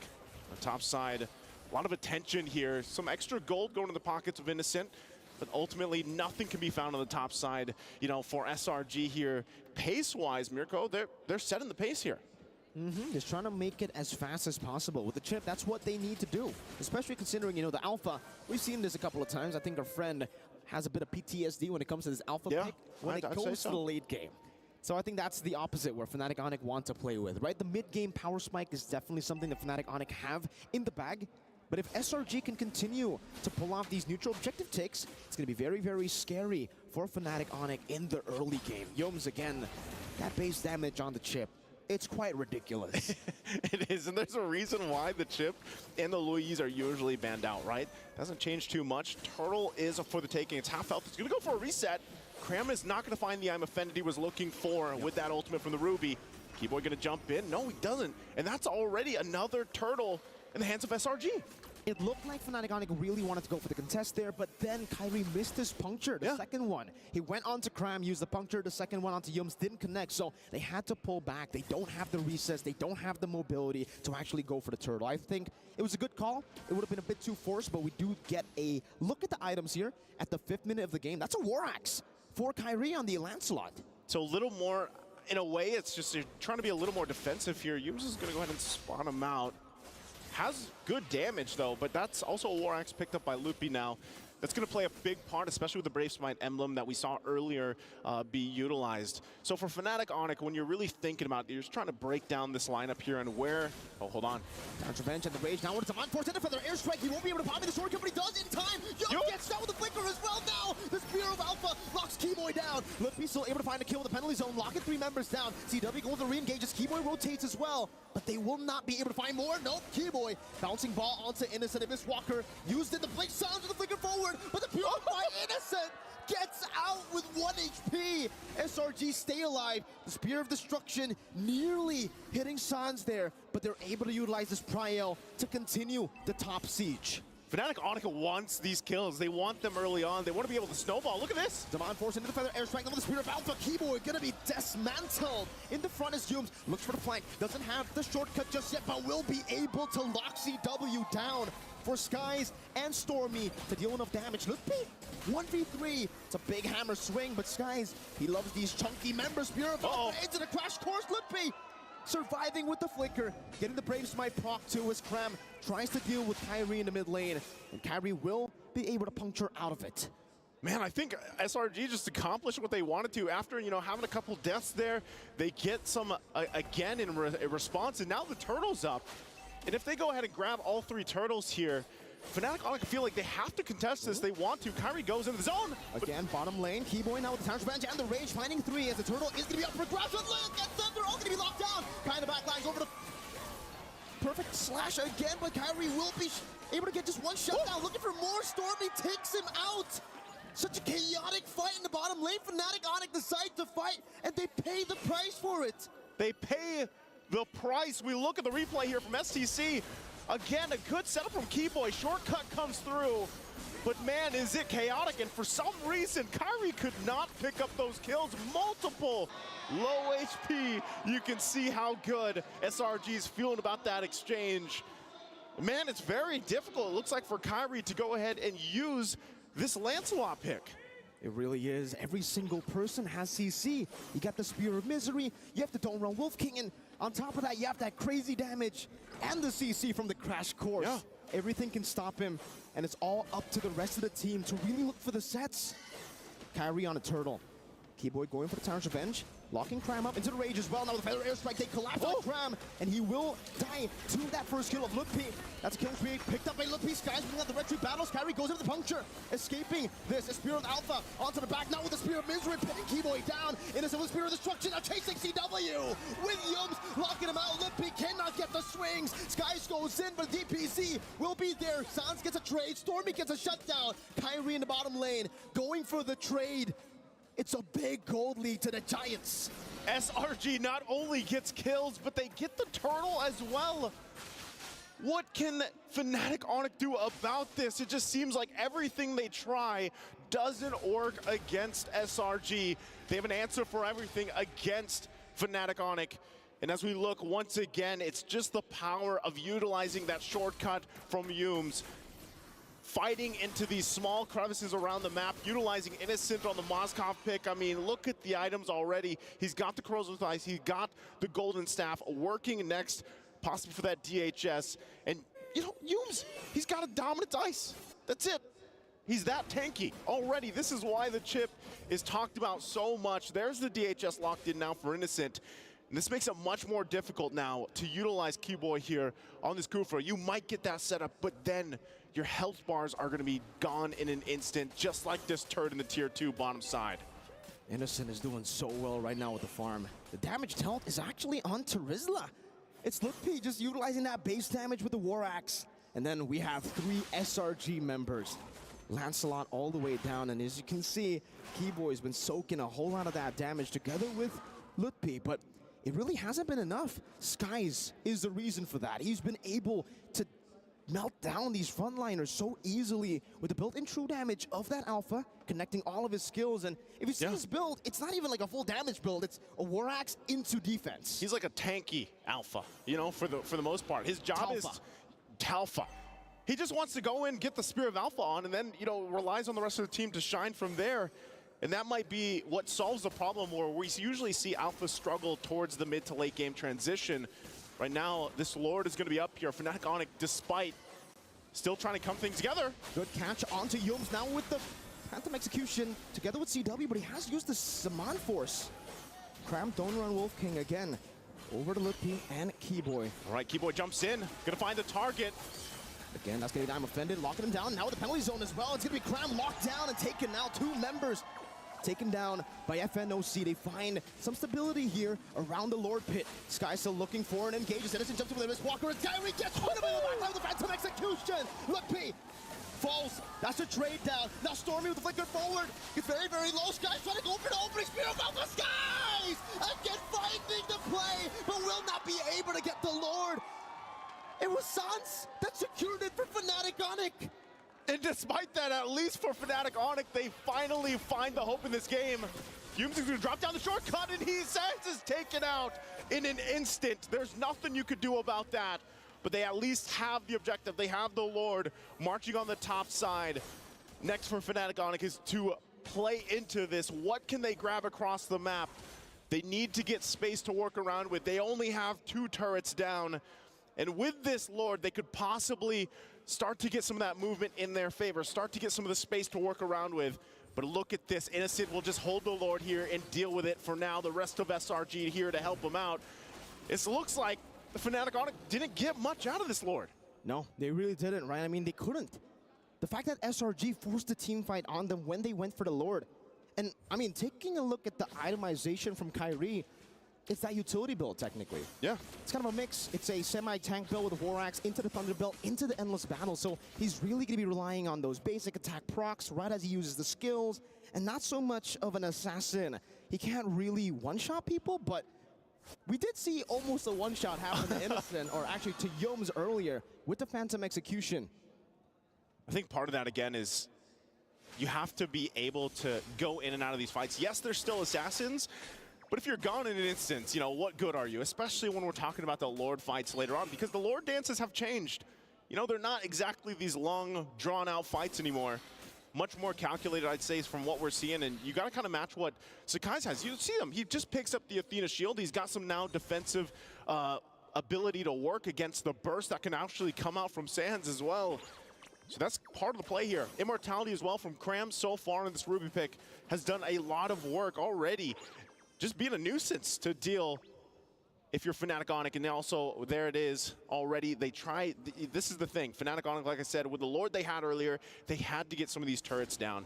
You're only seeing the tier 1s top and bottom down. That mid lane turret that stands for SRG is actually paying huge value to their control as they wait for that Lord to go up in 40 seconds here.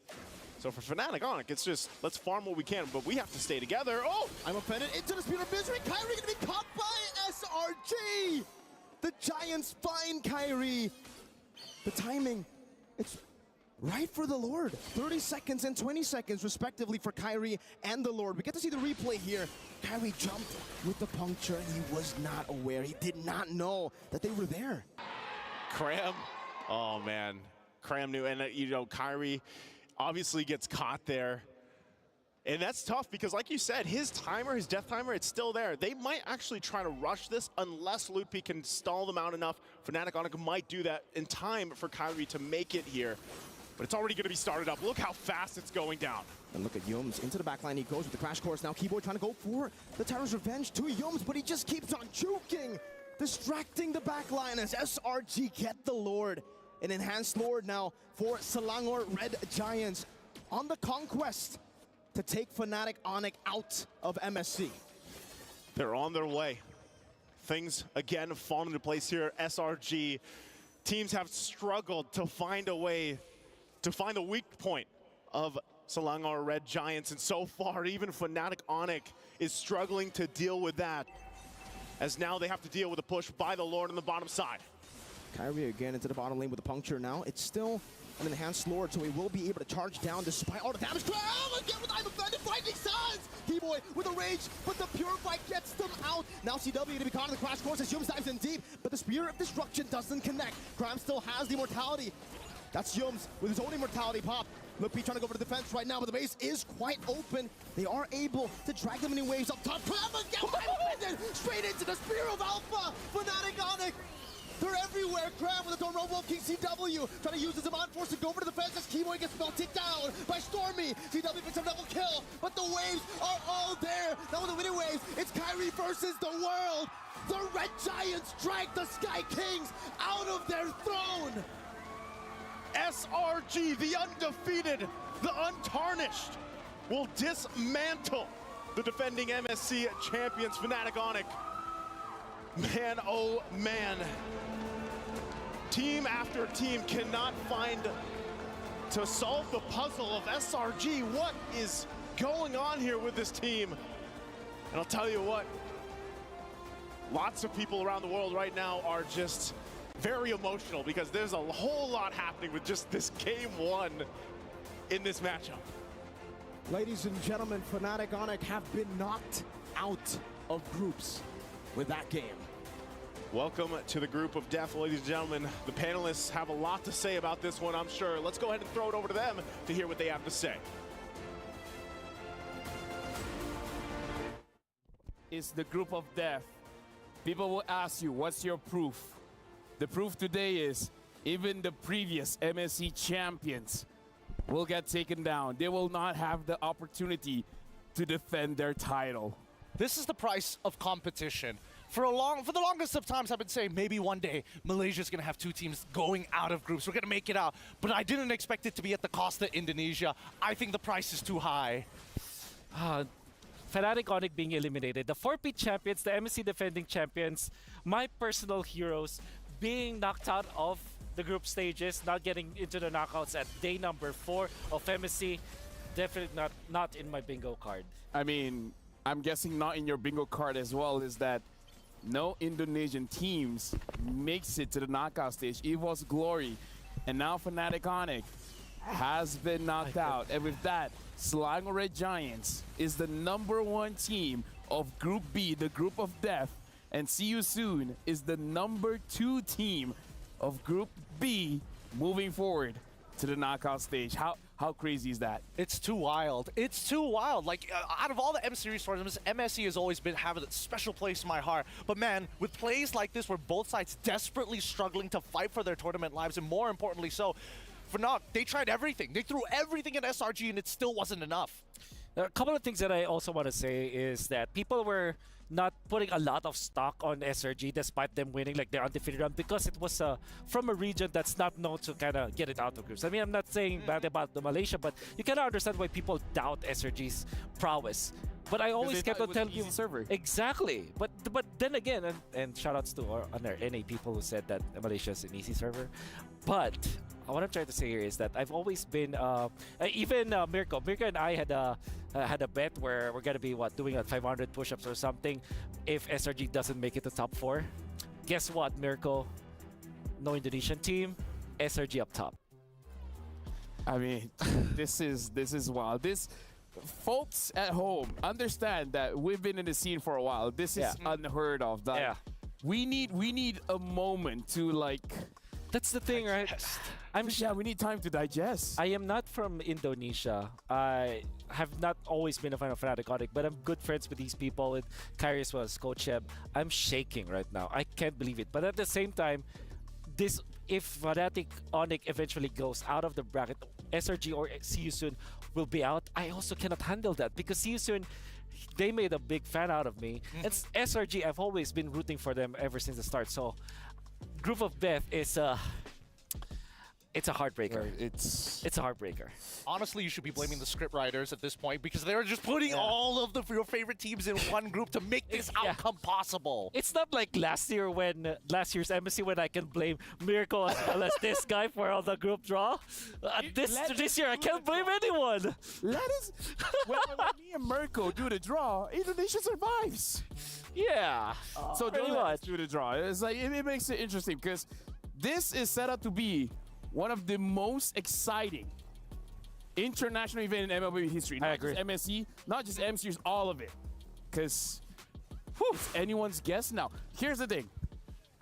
If Philippines doesn't win this one, like before this, it was Indonesia that wins this one. So I need time to digest.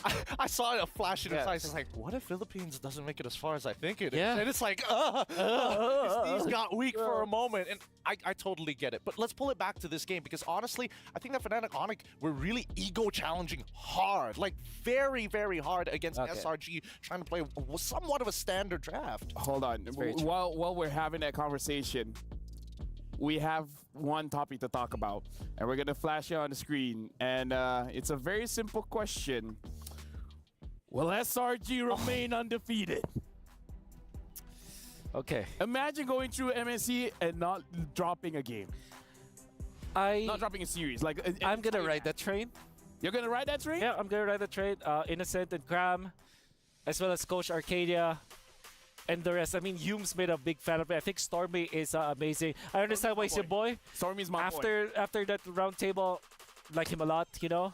Dude, and of course, as a guy, I think he really have outproven himself, if that is a term. But yeah, he has outproven himself as a valid jungler that you have to talk about, especially when thinking about like assassin junglers. Then he shows up with an alpha. Like, what else can he not use at this point? You're talking about Skies. Some call him Skies. Either ways, he's our MVP. Sony MVP of the game. Let's check out some of his highlights, man, because talk about him. You're talking about the hero picks. Now he's showing he can use fighters as well. Yep, there was a hero play that he is eventually going to use. Like, eventually the Lord will be... Lord? Yeah, that was around the Lord fight. But at the same time, look at him just getting out of vision so that he can bait someone in. And that eventually was Keyboy. And how active he was. 6 minutes in, he's already securing some parts of the map. And then, obviously, this is the Chip's prowess.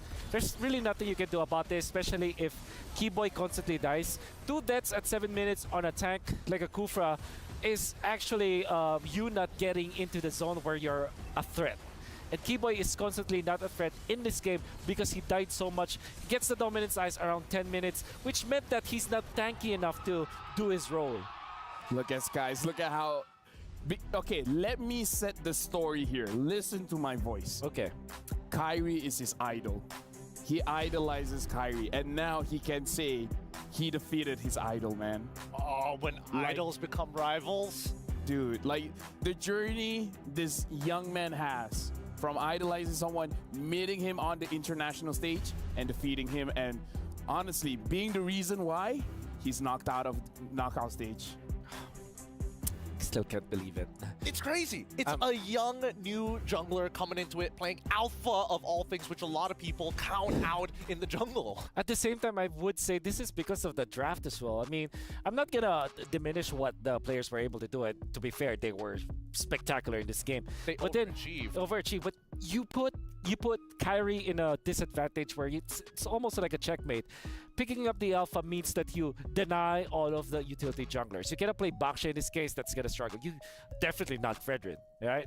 Maybe Barrett's, but then there is Moskov as well that can deal. You know, if it gets a DHS, you're quite in a lot of trouble, and it's very awkward to play the Barrett's in against the chip.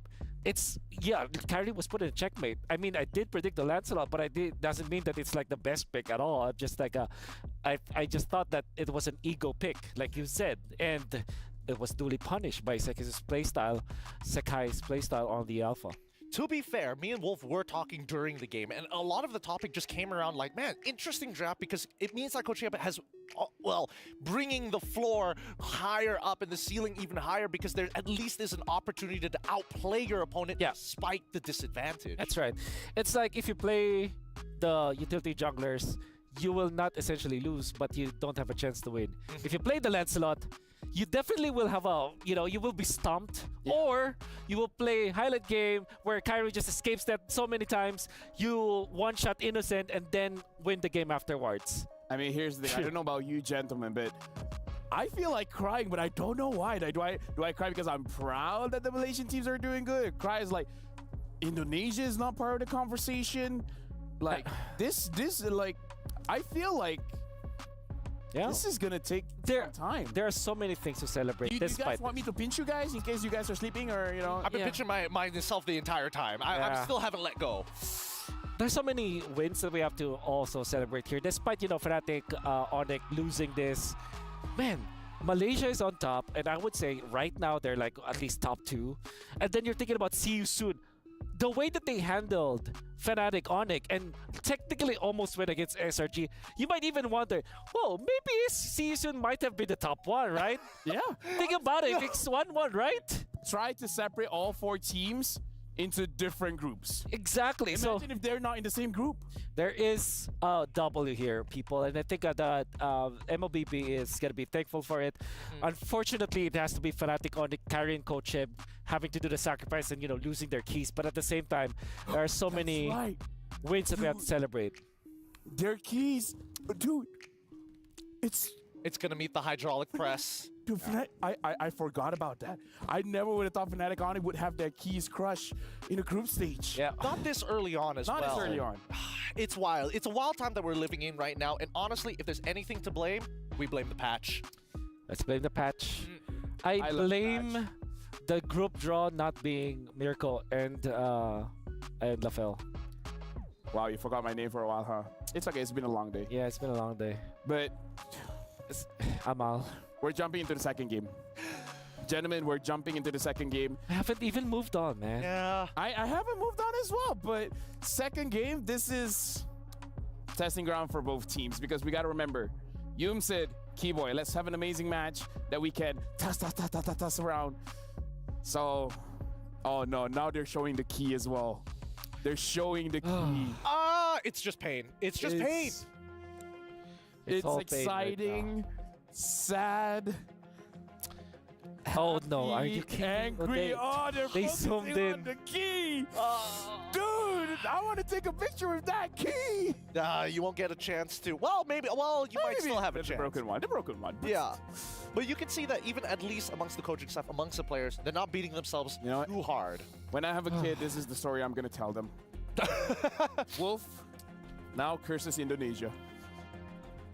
Really? Yeah, you're right. The curse has been transferred. How is it that Singapore and Malaysia is the one doing well now? I don't know. It's a weird world that we're living in, but we're already into the draft, and let's see. 2024. Let's see how it goes. Wow. We'll remember the year. It's 2024. Oh my God. Jumping into the draft. Fnatic Onic, Selangor Red Giants. Are you kidding me? Yeah, I did. This is the final game of the day. I 100% did. Right? Yeah. Even if you look at Evo's Glory, everybody was, apart from us, Lafel. Yeah. Evo's Glory were easily the top one of most teams in that bracket. Definitely. Yeah. And Fnatic Onic is top one overall, you know? Yeah, definitely. What is happening? What is wrong with me? Maybe I should stop being a talent anymore, you know? Is that a way to go? Hey man, you can start coaching Malaysian teams if you want. Hey. Well, they don't. First of all, they don't need me. Second of all, I think they don't need coaches anymore. Well, coaching overrated. Yeah, drafters overrated. Let's just draft ourselves, you know. Here's the thing: we're in the draft right now. Fnatic Onic. Like if I'm Skies, I'll be smiling ear to ear. All my heroes are getting banned. I mean, to be fair, like Roger, you can put it on Innocent, but you know, it's like basically 3 junglers: the Nolan, the Fanny, the Roger. I mean, again, you're facing against your idol, and even your idol is not arguing with the coach. Like, yeah, just ban those heroes. It's worth getting rid of. And now the Harith is the final. Let's see what the first Louis pick open. I mean, at this point, I feel like Sans getting the Farsa later down the line. Yes, the artillery is a pretty good idea, but against the chip, it can be a little tough. But now we're seeing the rest of the heroes start to come in for these players. Maybe they can utilize it better. Yeah. This also means that okay, it's Moskov. Yeah, Moskov first pick. Okay, so yeah, CW wants to pay back, but that means Louis is gonna be the pick here for SRG, right? Wait, hold on. Is that Gojas playing instead of Cram? You're right. Oh wait, it is. Because you know what? Let the guy play. Let the man play. Let him show up, saying, "I'm not just a sub, bro. I can do work." And if there's any team that he can prove himself, right? It's definitely Fnatic Onic. So excited to see this. It's Arlott and Louis. Tail us all this time. One of the strongest and most disgusting combos in the world. At this point, Louis, Arlott, Alpha. Yeah. Try to move. Fredrin, Boxia. Like any utility / fighter jungle is gonna work well with this duo. Yeah. So you go Edith, maybe get your Farson or Novaria, okay? So that's Moscovaria, big combo. Or Novaskov. Novaskov, nah. Novaskov.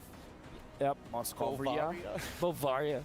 The thing with Novaria is that it's great versus Louis, so I understand where that comes from. Do you want to go for... You want to take your marksman now, right? If you're SRG? Most likely. I think, you know, Claude is still available. Claude is great. Yeah, at least you have the mobility, and you can use the Purify. Anything in Purify at this point is going to be relevant. I hope that this will be Beatrix as well. Innocent plays that hero so well. I don't remember if it is... Has he played it in MPO Malaysia? Nope. He hasn't. Okay. All he plays is Harith and Roger. Harith and Roger. No, he's played Claude. JOY! Joy Jungle. Now you have to ban Angela if you are Fnatic Onic, I believe. Although, I don't know. I mean, I don't like Malaysian teams using Angela, dude. Okay, yeah, sure. Yeah, I don't like them using Angela. Yeah, it will be Yums to forced to pick it. So the only reason I would be okay if Yums uses the Angela is if the Angela can use the Way of the Dragon. The Way of the Angela? The Way of the Angela. Okay. You go inside someone and then you kick them.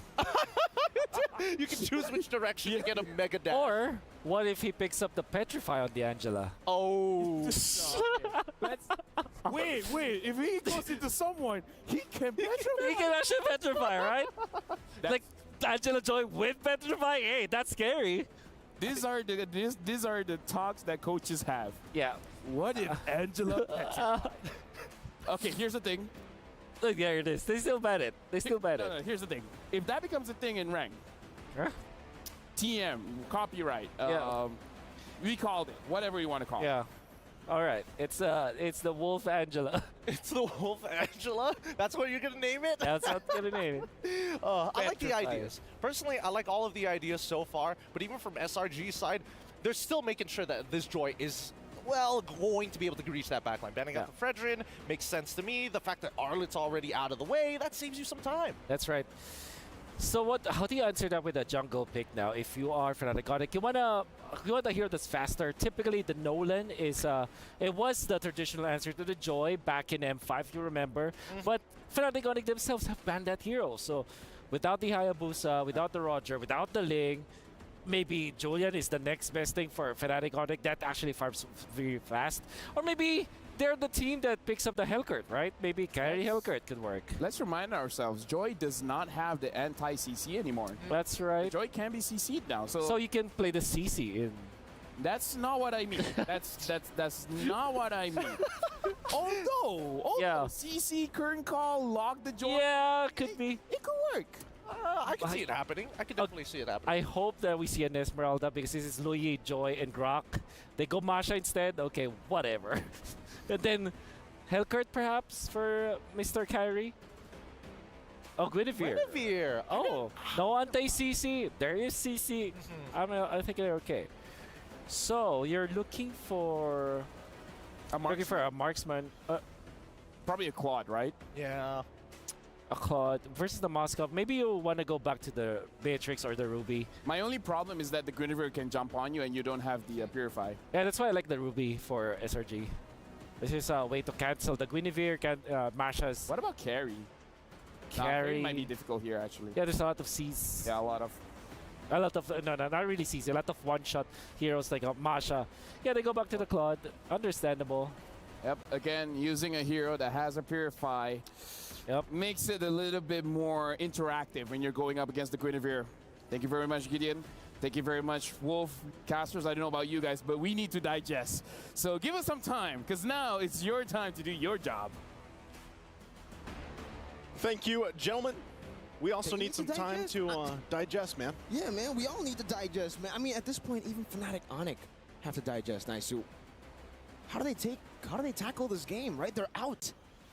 Oh, man, I don't know, but it looks like, even with the fact that they're not going to be going forward to defend their title into the knockout stage, they still want to go out in style. They still want to possibly go out and get this win here with an interesting draft that they brought to the table. But, what we saw earlier, and with the changes here, even with SRG bringing Gojes in, let's see how they look with this lineup as they get prepped and ready for moving forward. We jump into Land of Dawn one last time for today as we round out Group B.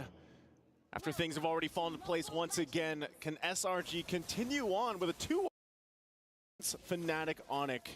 And as we look at the lineup as well, the fact that Gojes is on this R lot, actually he's already going to be forcing out Keeble, it looks like, from the jungle.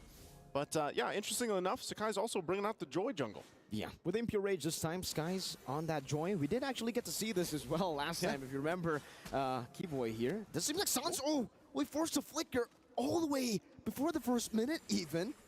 So no flicker, no Inspire, 2 up top CW. Actually with the Inspire, Innocent is looking to go for the trade down. He does have a few of those passive stacks. CW forced to go for the regen, and in this matchup, he has the Master Assassin. This is like, I mean, usually for CW with the Moskov, with the Inspire, with the Master Assassin, you expect them to win, but Innocent's doing a good job up top.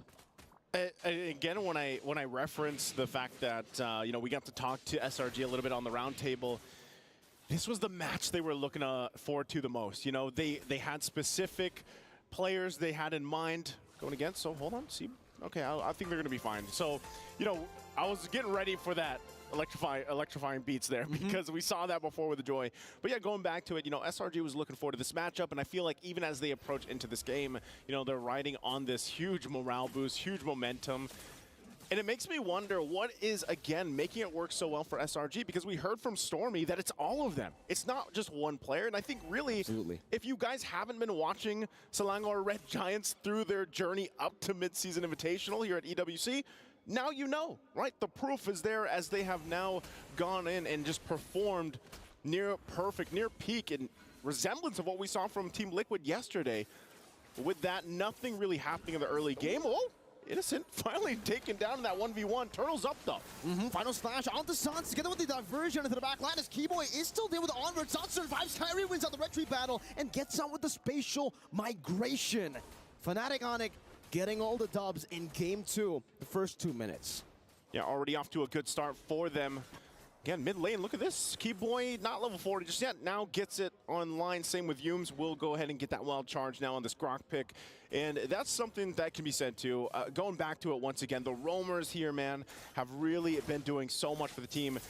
I wouldn't be surprised if somehow, like maybe all the teams don't get the chip anymore or they draft for that, because so far from what we've seen from drafting is utilizing the Louis, utilizing the chip if it's open and taking that. We take a look here at some of this rotation, of course, for Sakai's.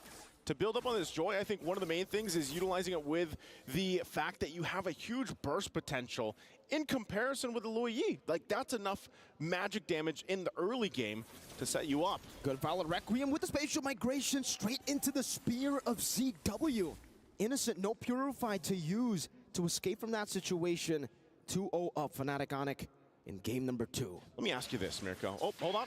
Final slash. I don't think you're going to go through all those 2 health bars, but ask away. Let me ask this. What if we had a Guinevere in the previous game instead of a Lancelot?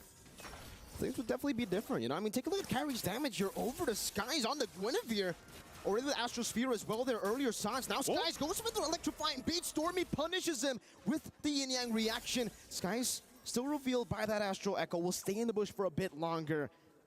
Kyrie will be falling there. It's a trade back, so I guess you get your answer. Now with the charge, straight into Godjas, his final slash, right into the yin-yang reaction. But Keyboy is still able to survive with the Primal Wrath, punishing Godjas for overextending. You could see on your screen too, Sakai's laughing at that, but Godjas had the right thing in mind. Oh, hold on, CW? Now with the Inspire as well, trying to go for it. Keyboy jumps in with the Earth Shatter and the Armored, locking Stormy down, but Stormy's able to flick around. Now with the Yang reaction, getting the shielding down as Keyboy will be forced back. Innocent gunning him down. The Earth Shatter connecting, and one last shot from Innocent. Now it's Kyrie looking for the cleanup. Now as Yums is very low inside of the bush, Kyrie decides to go for Innocent, but he jumps back in onto the Battle Mirror image with the Violet Requiem. He doesn't even need the spatial migration. 2 thunderclaps to take Yums out. Now Skies on the electrifying beat, has another thunderclap reset for Look P, goes into the Skies, flickers out to safety, and Sans is there to provide some backup. Yep, good fighting once again from both teams here, but SRG also to respond. You know, they fall back, they fall behind just a little bit. We're gonna take a look at the replay brought to us by STC. Great initiations on the top side. Keyboy was there, gets the Earth Shatter. You know, Stormy 1 hit away, but eventually Lutpi also joins the fight, comes in with the Thunderclap. And, you know, I'm actually really interested on what build path we're going to see here because, you know, before, Godjas, they're having fun. They're having fun. They should. You know, bringing in Godjas here, of course, for this. And, not going to land that final slash. Might get whittled down here. Unless they just disengage. Looks like they're going to go ahead and disengage. But SRG, at the most part, is just trying to keep things from slipping too far in favor of Fnatic Onic. Slowly but surely, Spear of Misery down below. Innocent doing some damage back on the CW. Damn, that's a lot of damage. That's it, and which is weird. He's 1 in 3, right? He's 1 in 3 on the Claude, and we know that that's Claude, why I was surprised. Yeah, he takes time to build up, man. But look at this, like Innocent is still going to play that style of his in the gold lane, even if he's down. I mean, even looking at the gold difference here, you can see it, right? He is behind what 700 gold or so. Nothing too crazy. Diversion going to be used here. What do they end up landing? Wild charge flicker. Yums now straight into the collapse now as Kyrie isn't able to find spatial migration. Keyboy using the Primal Wrath defensively. The electrifying beats from Skies. Not enough to take Kyrie down as he is able to survive. So Fnatic Onic, they lose CW. CW. They just lose him, you know, lose CW. They pick that up. There's the difference between those gold laners once again, but they both pretty much have nearly the same items, nearly identical there. For CW, though, of course, he wants to go ahead and continue to farm up, get that next, either the Golden Staff DHS, we see what Moscom's do, but Innocent's going to go ahead and just take down this Tier 1 turret. They're going to be too late to get to it, and you can see this, Yumes providing it that vision with this Grok. Makes me wonder here, Mirko, like, what's more value, the Louis Yi or the chip? Or do you think they're equal? I think they're kind of equal. And both times, spatial migration, Violet Requiem, Godjas going to be pinned down to the wall by CW, but look at the diversion again! CW able to get the Abyss Walker, but Innocent just guns him down with the Blazing Duet. right on time to answer your question. Chipper, Lohi, both are equally strong. Kyrie jumps to the back. Innocent still able to escape for a bit, but will be taken out by Kyrie. And that will be a trade. It's actually a 2-for-1 in the end. Yeah. Turtle's up, though. So with that, you're going to see Fnatic Onic go ahead and just try to get in this zone, in this area. But Yums is going to spot a lot of this out. With this Grok, he's going to get flipped over. Spatial migration, locking him down into that Violet Requiem. The combo together with the Astro Meteor placed down. That's a kill over to Sans as Skies now goes with Electrifying Beast. Not enough damage on the keyboard or to Kyrie. The Primal Wrath gets used up. The final slash on the 2 as Kyrie jumps to the back, but Skies is able to escape. Gorgeous flickers out, gets caught in the spatial migration. The spear and the Astral Sphere. Everything and the kitchen sink thrown at him. They will be able to secure turtle number 3. Skies tries to go for a little cheeky steal there at CW, who claims it. Kyrie unable to go for that retribution. Skies wants this 1v1. Never mind. Yeah, never mind. Diversion's going to be used too, but here's the response. Sends in Stormy and Yums to go ahead and cut that area off. As we look at the replay once again, this was just a great setup from Keyboy, using the Earth Shatter, set things into motion, and then they go ahead and eventually get this turtle as well. But you know, something about it, I mean, the lineup that we're seeing here from Fnatic Onic, like I said, I'm really wondering if, even in the last draft, if the Guinevere came into play, how that would have fared, because the Lancelot really struggled, and we're seeing some of these assassin picks trying to fit into this meta. I think Joy is one of them as well. Like, as we look at Joy, we know she provides a ton of damage. Look, she's got the Starlium Scythe. She's building onto the next item, and it all goes into the relationship between that Joy and the Luoyi. Oh, diversion, bottom side. Again, wild charge on the CW, Yums! There's something with CW and Yums, man. And now Kyrie goes for the spatial migration. It's a good flicker out by Stormy. Keyboy goes for the onward as well, but the Violet Requiem will be able to lock him down together with Keyboy and the Primal Wrath. It's a trade down as Innocent gets out. Gorgeous goes in for the Vengeance with the final slashes, but he's all alone. But if you take a look at the mid lane, Skies just goes for a trade. That's a tier 1. There's great decisions coming out from SRG where they can get a pick utilizing the diversion, utilizing the conceal, but I feel like this time around, Fnatic Onic actually having an answer for a lot of that. And part of that's actually the Masha pick. You know, when you have loot beyond this Masha pick, you can go towards that back line, and that's what we're seeing happening here. With Innocent, sometimes he has to be a little more careful, even where he BMIs back to, because of the fact that Loopy could hunt him down. And so with that, you know, nothing too crazy in terms of gold lead for Fnatic Onic, but they are able to fight back once SRG decides to go ahead and try to find a setup. Mid lane looks like to be the focus right now. Both teams still looking to go ahead and start this Lord. It's now spawned, but SRG does have that mid turret still up in the tier 1. Again, for SRG, it's all about that slow build-up because, again, they have Innocent on the Claude, and for some reason, he was picked off twice, by the way, in the early game. So the fact that he was still able to somewhat stay equal in farm with CW is already very impressive. And on top of that, we got Yums having personal beef with CW for sure, right? He's just been targeting him down again. CW in the back this time, not onto CW. It's Kyrie who gets out, but Sans gets caught all alone into the electrifying beats. The beats of victory for SRG. You know, I think I just got the answer to my own question earlier. Hold on. Keyboy should be okay. Looks like they're just going to get this Lord here. It looks like Fnatic might want to push them off and even fight for it. Getting in the zone, Kyrie there on the backside. Loopy also swinging around here. Go just again with final slash finds Kyrie, displaces him as the Lord gets taken down by Skies. Now Kyrie getting ran down by the electrifying beats. Lippy has a thunderclap but can only go on Innocent right now as he finds the kill back. Now it's Stormy with a diversion onto Kyrie. The spatial migration together with Violet Requiem will be able to lock him down, but there's not enough damage. Skies gets out, the clone is right there. Yums gets shot down by Sauce, Spear of Destruction, not connecting. SRG running away, Gorgeous still able to pace out. Let's take a look at Sans with the snipe, taking Yums out up top. But still, the Lord is still in favor of SRG. Nowhere safe. Not even when you're trying to hide in the bushes to recall. Good pickup there once again from Fnatic Onic. Just real quick to go back to it. I think Louis is more value, man. The fact that you can place the diversion. Chip, you know, Chip, you have to, you're shown, you're on the map. You know where the shortcut's gonna go. CW goes down. Okay, mid lane, Lord's gonna be worked on too. It's taken out of the picture. They get a flicker out. This flicker is out. Skies, look at him. Look at how much of a menace he is at the 11th minute of the game. Just playing music for him. This is a nerf joy. Yeah, it is, actually. This is a nerf joy. Like, I thought this nerf was going to really take her out of the game. It was the first time we saw the joy. It was during the wild card, I think. Exactly. Right. And it did really well, too. I think it was Chibi, right? Yeah, and, I think even if you look at this replay here, this was interesting. Yums, I'm not sure if this is the final shot, but Fnatic Onyx knew what they wanted to do with the lineup they had. We're going to get a slow-mo look at it. There's Sands, lines it up. Gojo is not even, actually Gojo's like, yeah, nah. Yeah, I'm not going to block that for you. We've had that. Wait, is this the same clip, or has he just been laughing the same way 3 times? I feel like that's just him right now. That's just him? That's just him. Synchronized laughing. Synchronized laughing. Always laughing, but... yeah, Fnatic Onyx, it's pretty much dead even, man. Look at this. Look at the gold department. You know, for the most part, there's nothing really giving any team a drastic favor other than the fact that, there's way more turrets, at least for SRG, to play around with. They've got 5 down of Fnatic Onyx. And so you're going to have to kind of see them play around the diversion. Items also, they've got the Winter's Crown for Stormy available there.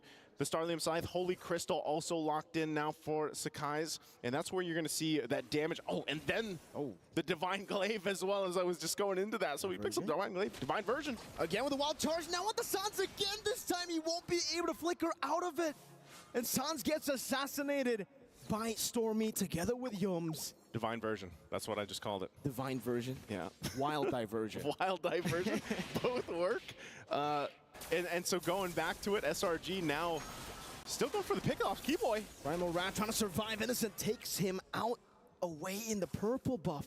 And with Gorgeous, just with the final slash, he's able to displace him enough for the rest of the team to deal with him. 13-11, but the gold lead is still in favor of SRG. Yep, just a bit by a couple hundred gold. Nothing too crazy. Like I said, Fnatic Onyx, it looks like they should be able to actually contest this and get into the zone, but they don't want to just deal with it, given the fact that they do have pretty good clear. They could find themselves just defending. Diversion going to be used right there on the side of the jungle. No wild charge coming through that one. They're not going to pull the trigger just yet. But like I was saying, the clear speed from Fnatic Onyx lineup should be pretty good. They could actually still extend this game. It is almost that 15-minute mark. Malefic Roar now being picked up by CW. So we'll see once again as this Lord will eventually spawn up and push in. For SRG, though, as they approach the base here, it's really like they have so many tools they can use. Coaches, he's been doing it all game. He might not have landed all of them, but he is trying to use that final slash to swoop in the members of Fnatic Onyx to force that fight. I think Wolf already said it, right? The fact that, this Arlet and Loyi, it's a deadly combination, and it was first picked. Fnatic Onyx went for the Moskov, and so far, this Moskov first pick, though it was great in the early game, he was able to get a solo kill on Innocent and then a few more with the help of the team.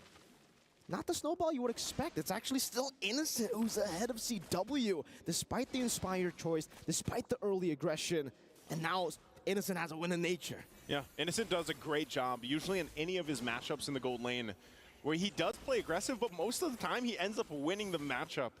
So even against someone like CW, Wild Diversion again, but this time Yums, okay, a bit too aggressive.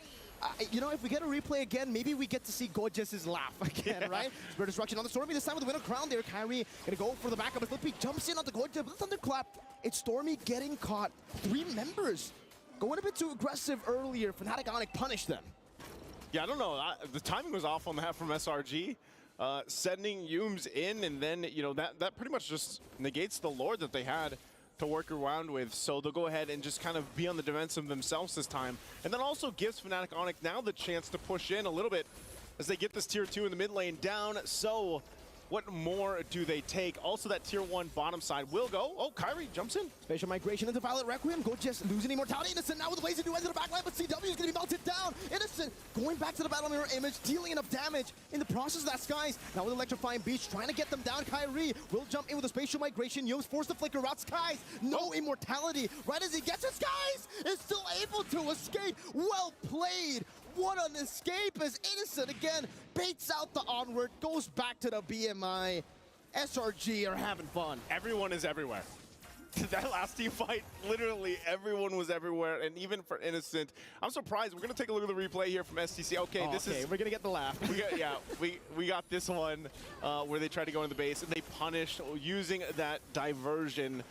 But, yeah, even the last fight, man, you know, okay, here we go. We get to see it. That was Sakai's escape. Laugh. Innocent comes in. There's no Goja's laugh. No Goja's He's not laugh. laughing anymore, man. Hey. Maybe next time we get a Yum's laugh, you know? Yeah, we should. Next time they send him with the diversion. Maybe they should just get a LaFell laugh. We could get that on track, maybe. Lord's up. Diversion used. Yum's going to go ahead and spot a lot of this out, but Fnatic Onic, based on how everything has gone the past couple minutes, they're actually good to fight this. They're still going to keep Sands down there clearing that lane. He's probably going to go ahead, rotate now to this Lord. And it looks like they don't want to pull the trigger on it yet. They don't want to be the ones to actually pull this entirely out because of the fact that the wild charge is still a big threat for them. So SRG taking their time as well. It's funny when you look at it too because there's one hit on that bottom turret of the base turret for Fnatic Onic. So even if SRG wanted to push it in, diversion going to be used this time to displace themselves on this side of the map behind enemy lines as they wait patiently. Kyrie opens up the bush, spatial migration, connects onto the back line, onto Stormy too. Keyboy now with a conceal. Stormy flickers out to safety, but Lippy might be able to go for the thunderclap as Winter Crown gets popped in, but he should still fall. It's Lippy with mega kill now as Kyrie jumps in. Innocent very low. Kyrie going for the retribution. It's 50-50. Skies takes it away, but Gorgeous will be caught, forced to flicker as he gets scratched down by Lippy on the Masha. It's 3-4-0, but SRG do get the Lord. They got the Lord. They're going to run it down mid anyway, though. Fnatic Onic still pushing in. Guardian's Barrier going to be used to buy a little more time. Look at Skies. Oh, Sakai's. Earth Shatter into the Thunderclap. Lippy picks up the monster kill. You can see just in a few seconds the Lord coming back up, but they might just be going for the end right here. All of them going for the turret. But now they're just going to wait for Yo. Spatial migration timed in together. They can't even go for the end anymore. There's no minions. There's no minions. It's still coming down. Stormy, 3 seconds for him to respawn. Innocent as well. They're just going to force it now. But I don't know if they can even do it. Stormy right there, respawning. Diversion. Lippy with Flicker and the Thunderclap. The minions finally coming down. And Fnatic Onic, they go out, but they go out in style. They get a win up against SRG. And although Fnatic Onic will not move on to the knockout stage at the mid-season invitational to defend their title, they will go out with their heads up and a win here. Again, you can hear the crowd as well. They still have the crowd support for them to watch them battling out through this very competitive group of champions, Group B, the group of death here for the mid-season invitational 2024 at EWC in the Amazon Arena. Super sad to see the thrill and the agony here for Fnatic Onic and SRG. But for SRG, it's all smiles definitely for the Malaysian fans who've all been hyping this team up, who've all been talking about them. Yeah. It almost feels like they're a mythical creature. Everybody's been talking about their scrim results. Everybody's been talking about how strong they are. Some people have said they're playing on an easy server.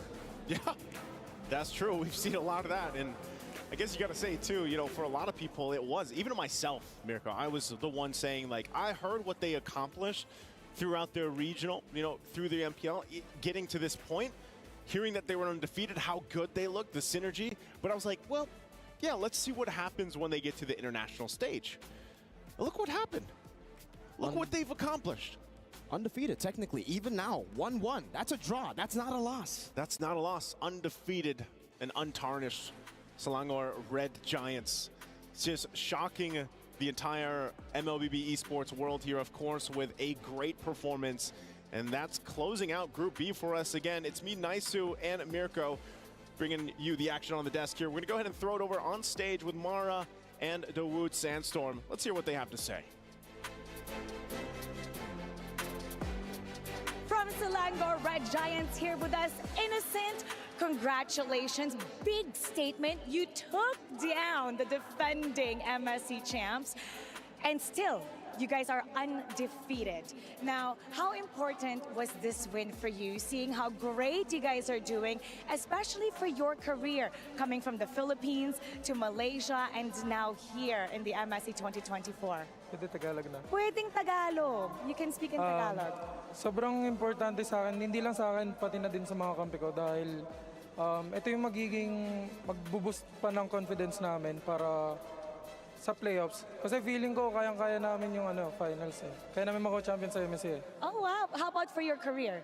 Sa career ko, feeling ko sobrang importante niya kasi mas nabuboost yung confidence ko and simula nung pag-join ko ng Silangan Red Giants, sobrang ganda ng nangyari sa akin. He's saying that he's feeling really confident. It boosts his confidence, not just for him, but also his teammates, because he knows what they can do and they feel that they can move on, not just a podium finish, but they can take the championship. And as for his career, his confidence is all the way up, especially with what's happening with him right now. Oh, it's got to be sky high after a performance like that. And I do have to say, now you are done with the group of death. Now you are done with Fnatic Onyx here at MSC 2024. Is there any other team that you're looking forward to taking down in the knockout stage of the tournament? Liquid Echo. Liquid Echo. Bakit? Why Liquid Echo? Kasi sila yung champion sa MPLPH. He said Liquid Echo because they're the champions in MPL Philippines and they want to defeat the champions. I mean, you have to make a statement, and that right there, I love the fact that he's making a challenge and he wants to take on the best team, or one of the best teams here at MSC. And of course, one more question for you. We want to give you this opportunity to say anything to the fans watching you here in Riyadh or supporting you back at home watching this live stream. Gusto ko lang magpasalamat sa lahat ng fans namin and sa tita ko na pumunta pa. Ayun. And sa family ko sa Pinas, and lalong-lalo na sa girlfriend ko. Say the shout out to the girlfriend. Shout out sa girlfriend ko, Cha. Cha. We want to say thank you to everybody. Shout out to his aunt that's watching here, all the Filipinos that's watching all over the world, and of course, his girlfriend, Cha. Cha, he's winning the championship for you. Congratulations once again. And now we're going to turn it back to the studio to break it down for us. Panel, what you got? So in this game, Onyx won. Yes. Yep. But again, it's like a bittersweet situation. It's like good news, bad news. Good news, we won. Bad news is like still not going to the knockout stage. But Yeah. anyways, looking at this game, what do you have to say about this? It seems like Lu Yi only loses to Novaria, so it seems like it's canon actually. Like the two losses that that we were able to see the group stage so far has been with the Novaria. Masha works well against marksman. We already know that in the latter portions of the game for sure. I'm just very much surprised about this Guinevere, which kind of felt like it's not the most or the strongest hero in the meta game, but yeah, it won a game, so yeah, it proves that Guinevere is still viable. I mean, it's got a lot of mobility. It's not like it's completely out of the metagame, but honestly, the way the Fnatic played today, I'm going to miss this. I'm going to, like, everybody was trying to make plays off of each other. They were trying to get back to that fluid form. Oh man, imagine not being able to see more of Kyrie in the knockout stages, but that is the world that we have to accept that we live in. Obviously, the Moscow Varia is still pretty strong. You saw its potency in the mid game and in the latter portions, whether it's a 5v5. Big W on the senses of Kyrie. You saw that. I thought that was already SRG's wonderful play with a TP, with a recall of 3 members in the Lizard Bush. Guess what? Kyrie smells ya. Yeah, insane game sense, right? What else can we say about it? Honestly, let's talk about the Joy pick as well. What do you guys think about the Joy pick in the jungle? Well, initially I thought like, okay, yeah, the hypermobility is going to be good, but it's really a test of mechanics, right? Can you dodge the initial magic thump? And then even after that, there's still the onwards. So it really comes down to how many resources are you going to commit onto this Joy? I think I always feel that Joy pick is Joy has been slept on for sure. I think the lack of Angela kind of devastated us. I think yeah, for sure you're looking at good setups with the overall composition with the Lu Yi, for example. Might have been an overkill with the Joy, obviously, needing a lot of farm as well with the Cloud Bane in there. I think even in an M5, you remember me talking about the fact that if you pick up the Joy, you better not have a farm dependent gold laner as well, which we saw is a problem for sure. I don't know if we go to a 23-minute game, if the Joy Cloud will thump the Moscow alone, but there's also that Masha, which by the way was also a problem for Joy because Masha doesn't care about you having CC immunity. She's gonna just overload you with damage. Yeah, and that's not even to like, not to mention that even for Jaewei, he decided, you know, there's nothing to lose. I might as well go all out, balls out. Picks up the Inspire as well on the Moskov, when technically the most optimal play was to take Purify. Yeah. Let's continue talking about this because okay, Fnatic Onyx key. It's just a few minutes away, guys. Like I'm letting you guys know to prep yourself because I'm pretty sure it's not in your bingo books that in the group stage we'll see it getting crushed. let's talk about let's. Why let's are you calm down. always the bearer of bad news? How do I say this? As a host, I make sure that people are happy and sad at the same time. It's kind of like it's part of my job description. I'm pretty sure it's part of the contract. It's like when you make people happy, also bring them down to earth and make them sad. Throw two breaks, call out sponsors. That's part of the contract that I have. I don't know about guess. you guys, yeah. Yeah, unfortunately, it's not part of my contract to deliver that news, so thank you for delivering that news. I'm actually just weirded out by the fact that I'm surrounded by two Malaysians, and the Malaysian team just got top one, and you seem like you're not happy.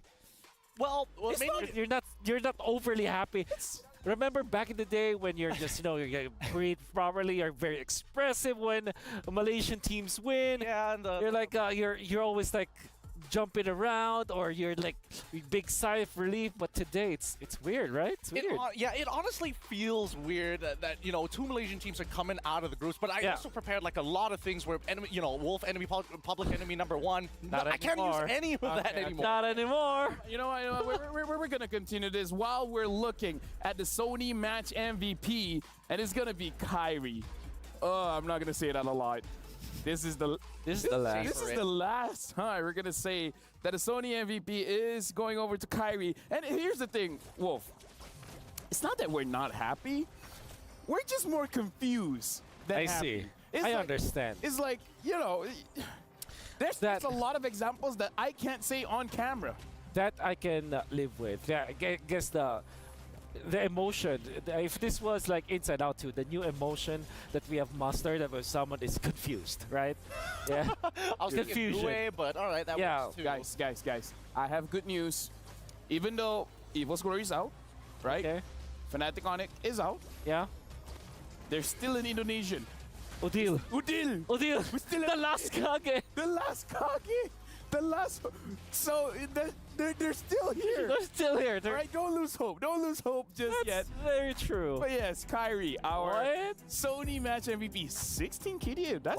That's higher than I thought. Hey man, the math makes sense, right? Kills plus assists divided by deaths. He's got 16 overall. I mean, at this point in time, I think that I think at this point in time, even from the previous meta, right? We've known that Kyrie has been able to play these highly mechanical heroes. For and sure. I think Guinevere definitely used to be on top of his list before, a couple of nerfs of, other priority picks came into the meta. Yeah, I guess the Thunderbolt also helped, right? Every time you try to poke, that will be great. And surprise, another diversion play this time. Yeah, now we have Gorgeous from Selangor Red Giants. So Wolf, you don't have two Malaysians, you have three Malaysians. Oh yeah, can we bring back Repo so that's like Four Malaysians. Four Malaysians. Now we can have one team. Yeah, exactly. So Gorgeous, first and foremost, like the thing about Selangor Red Giants, no matter what happens, you guys don't we're not super happy. You guys always normal. Yeah. But two questions. How do you guys, now in Riyadh, how do you guys feel playing in Riyadh? And how do you guys feel being number one in the group of death? At first, when we just arrived at Riyadh, we are not suitable with the weather that's here. But I think we adapting well. The environment and the weather. And my feeling is very happy lah. Very happy. Yeah, I'm sure. Here's the thing, I have a few more questions, but the question I think everyone wants to know, what do you think went wrong with Fnatic Onyx? They lost to See You Soon, and technically they lost to you guys. What do you think went wrong with Fnatic Onyx? I don't know actually. It's kind of surprised. Yeah. Yeah, we all also surprised. And yeah, actually it's very speechless. Yeah. So yeah, just get well soon, Fnatic Onyx. Do you think that See You Soon is actually a really good team now, especially that you almost lost to that team, and also they won over Fnatic Onyx? Do you think they're really a strong team now? Yeah, I think personally, See You Soon have a really good player. Yeah, and they are really strong in team fight. Oh, okay. This is more of a personal question for Gorgeous, because we saw you play the last game, and somehow every time you die, you laugh. Is that yes? It's like ha ha ha ha ha. You look like you had fun on stage.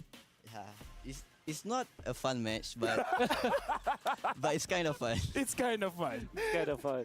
I mean, I have to ask. You've already gotten a little bit of a taste of MSC. You got to play. Is Zach ever going to get some time, man?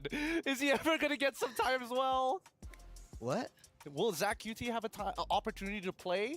I think no, because he is not in the roster. Makes sense. That makes sense. Makes sense. No, okay, so we have one more group. Only Group D is the one that hasn't played. Group A, Group B, Group C, you've seen it. Who do you think is going to give Selangor Red Giants problem? Because you guys are still undefeated. Who's going to give us a hard time? Yes. C9. Because you guys are easy silver, right? You're from Yeah. the easy silver. Yeah. I mean, Hey, we are the free and easy server. Everybody's so relaxed every time we play, right? yeah. If C9 gets to top 2 of their group, yeah, they will face SRG if the draw comes up right. So yeah, that could happen. I mean, okay, you know what? I have a question, but for now, let's actually look at the STC prediction. Let's see, Selangor Red Giants and Fnatic Onyx, who did you guys predict was gonna win? And the STC prediction is... Man. Gorgeous! 28% thought you guys... What do you say to those 72% of the viewers that did not vote for you? What have you got to say to them? I think I'm gonna let you guys know that this is not era of Onyx anymore. It's Red Giant era, man. It's Red Giants era. 72% voted for Onyx. You guys are half correct. You guys got 1 point. But do you honestly think C9 would make it out of group? Yeah, I think I'm going to pray so that C9 going to pass the group. Because you guys really want to fight C9. Really want to fight. Okay, you know what? I don't think they're gonna make it. I don't know about you guys, but you got Falcon every brand. You got Falcons, and you also have a XYG. XYG. Do you think they can beat XYG? Who? C9. Yeah, sure. Oh yeah, sure. Do you think they can defeat Bren? Bren, I think if their jungle wear saber, I think they can. Rogers came in loaded. He came in locked and loaded, bro. For those who know, For those who know, you guys know. And with you that, know, you know. you know what? I'm gonna ask you. When you guys win, and I'm saying when, okay? When you guys win, you guys can choose 3 keys from your opponents to be part of your trophy. Which keys of teams do you guys want to put? You want the serious one or not? Funny one first. I think it's funny one. I'm gonna take 3 C9. 3 3 C9. Clock 9, clock 9. Yeah. You know what? I think this is MSC. We can make it work. It's just like crush C9's key 3 times. And with that, we have a battle within. Mark your calendars because for tomorrow, Soul Vessel Series Skin, Amon, Vessel of the Seat, and Hanabi, Vessel of Rage are slated for a stunning reveal. So make sure you guys log in tomorrow, and once the skins are out, buy them. And the next one, for you guys as well, Jutsin is now out. The new mage hero has arrived with exclusive pack. Get the hero and her ethereal Serenity skin during the launch week. It's only 469 diamonds, but if you guys buy with the battle points, 51 diamonds, and you guys can get the skin. But the thing is, it's only 14 days from the launch day, so your time is running out. Make sure you guys grab the skin as fast as possible. So the funny answer, C9 3 times. Yeah. Serious answer. C9 is one of them. What are the other 2 teams? I think I'm gonna remove the C9. Oh, remove C9? Oh, wow. I'm gonna take maybe Onyx, Bren, and Liquid Echo. Oh, Onyx, Bren, and Liquid Echo. Yeah. Okay. You know what? That would be a very expensive trophy. It would. It would. That'd be pretty epic. I'm not gonna lie. But at this point, where do you go? Just for you personally, right? Okay. Where do you see SRG in terms of rankings right now? I mean, you've already knocked out Fnatic Onyx, so that changes things a little bit. Where are we? Top 3 already? Number 1? Are you gonna call it here? I think if I'm going to be humble, I'm gonna say top 3. But if you're gonna be truthful, yeah, I would say. Come on, look at the camera while you're doing it. Come on. It's right over there. I think we are top 1 right now. Who again? Can you blame him? He's from the group of death. Yep. Gorgeous. When we win, we're happy. Are you happy when you see other people lose? I feel good. You feel good? Do you want to see Fnatic Onyx Keys getting crushed? Yeah. Yeah, Why yeah, not? you want? Why not? Why not? Let's start with Falcon's Key. Let's watch the crushing of the hydraulic press onto Falcon's Key. And then later on, we'll see Fnatic on it. Let's run the video. Oh, this is going to be exciting.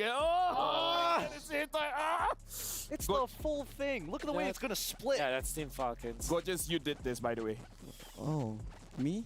Yes, because of you guys. Falcons. Oh, dude, what part of it is breaking up? Gorgeous, commentate.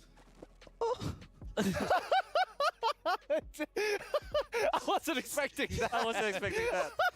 It's so horrible. It's so horrible. Yeah. Oh, that's Fnatic Onyx. Now it's Fnatic Onyx. So Gorgeous, talk us about how you feel watching their keys getting crushed.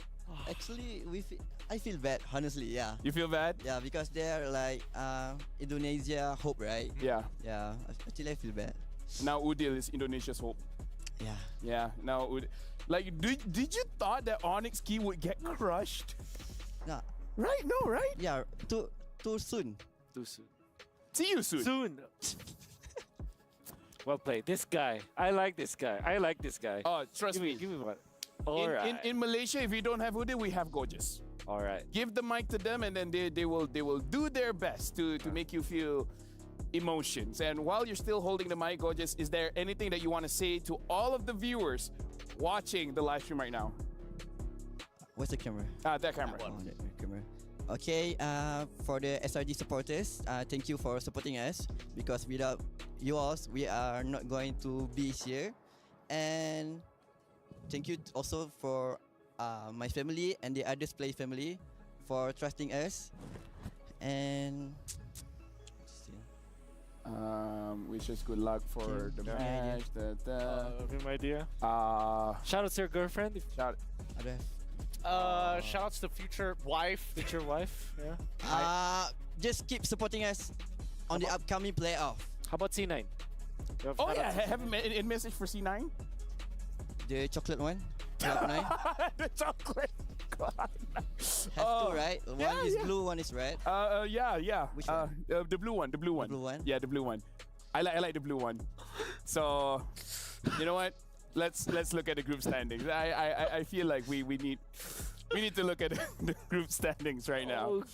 So let's look at Group D. Cloud9 is 0-2 right now. -2 points. You know what? If See You Soon can do it, Cloud9 can do it. Yeah, it's true. Anything can happen here at MSC, at EWC. And I think, something has to be upset here. And I think that C9 is the closest that I would imagine to make that miracle run. Yeah. Let's look at tomorrow's schedule to see when will C9 be playing. And looks like it's going to start off with XYG going up against Falcon.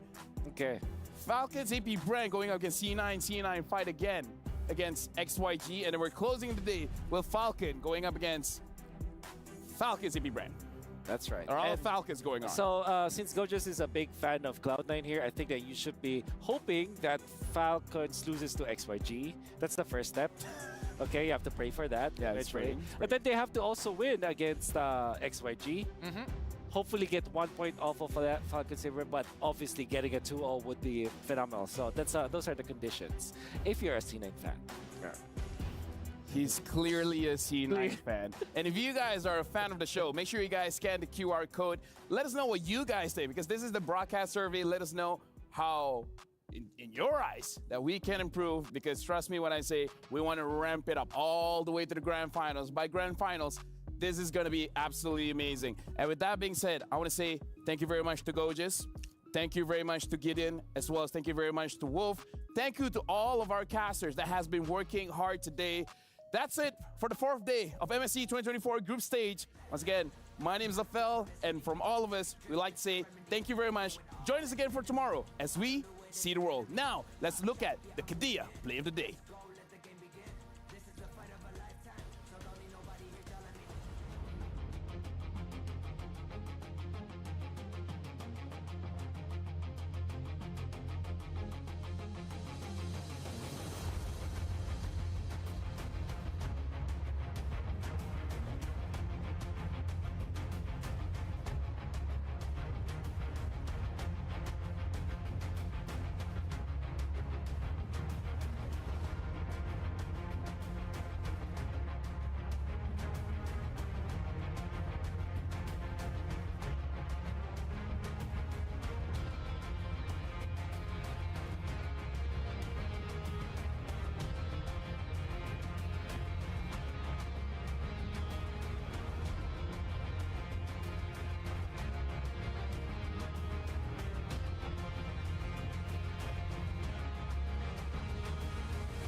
adventures bring new challenges. Even as the heat rises, dandruff and grease won't stand a chance. With new Clear Men, powered by triple formula technology.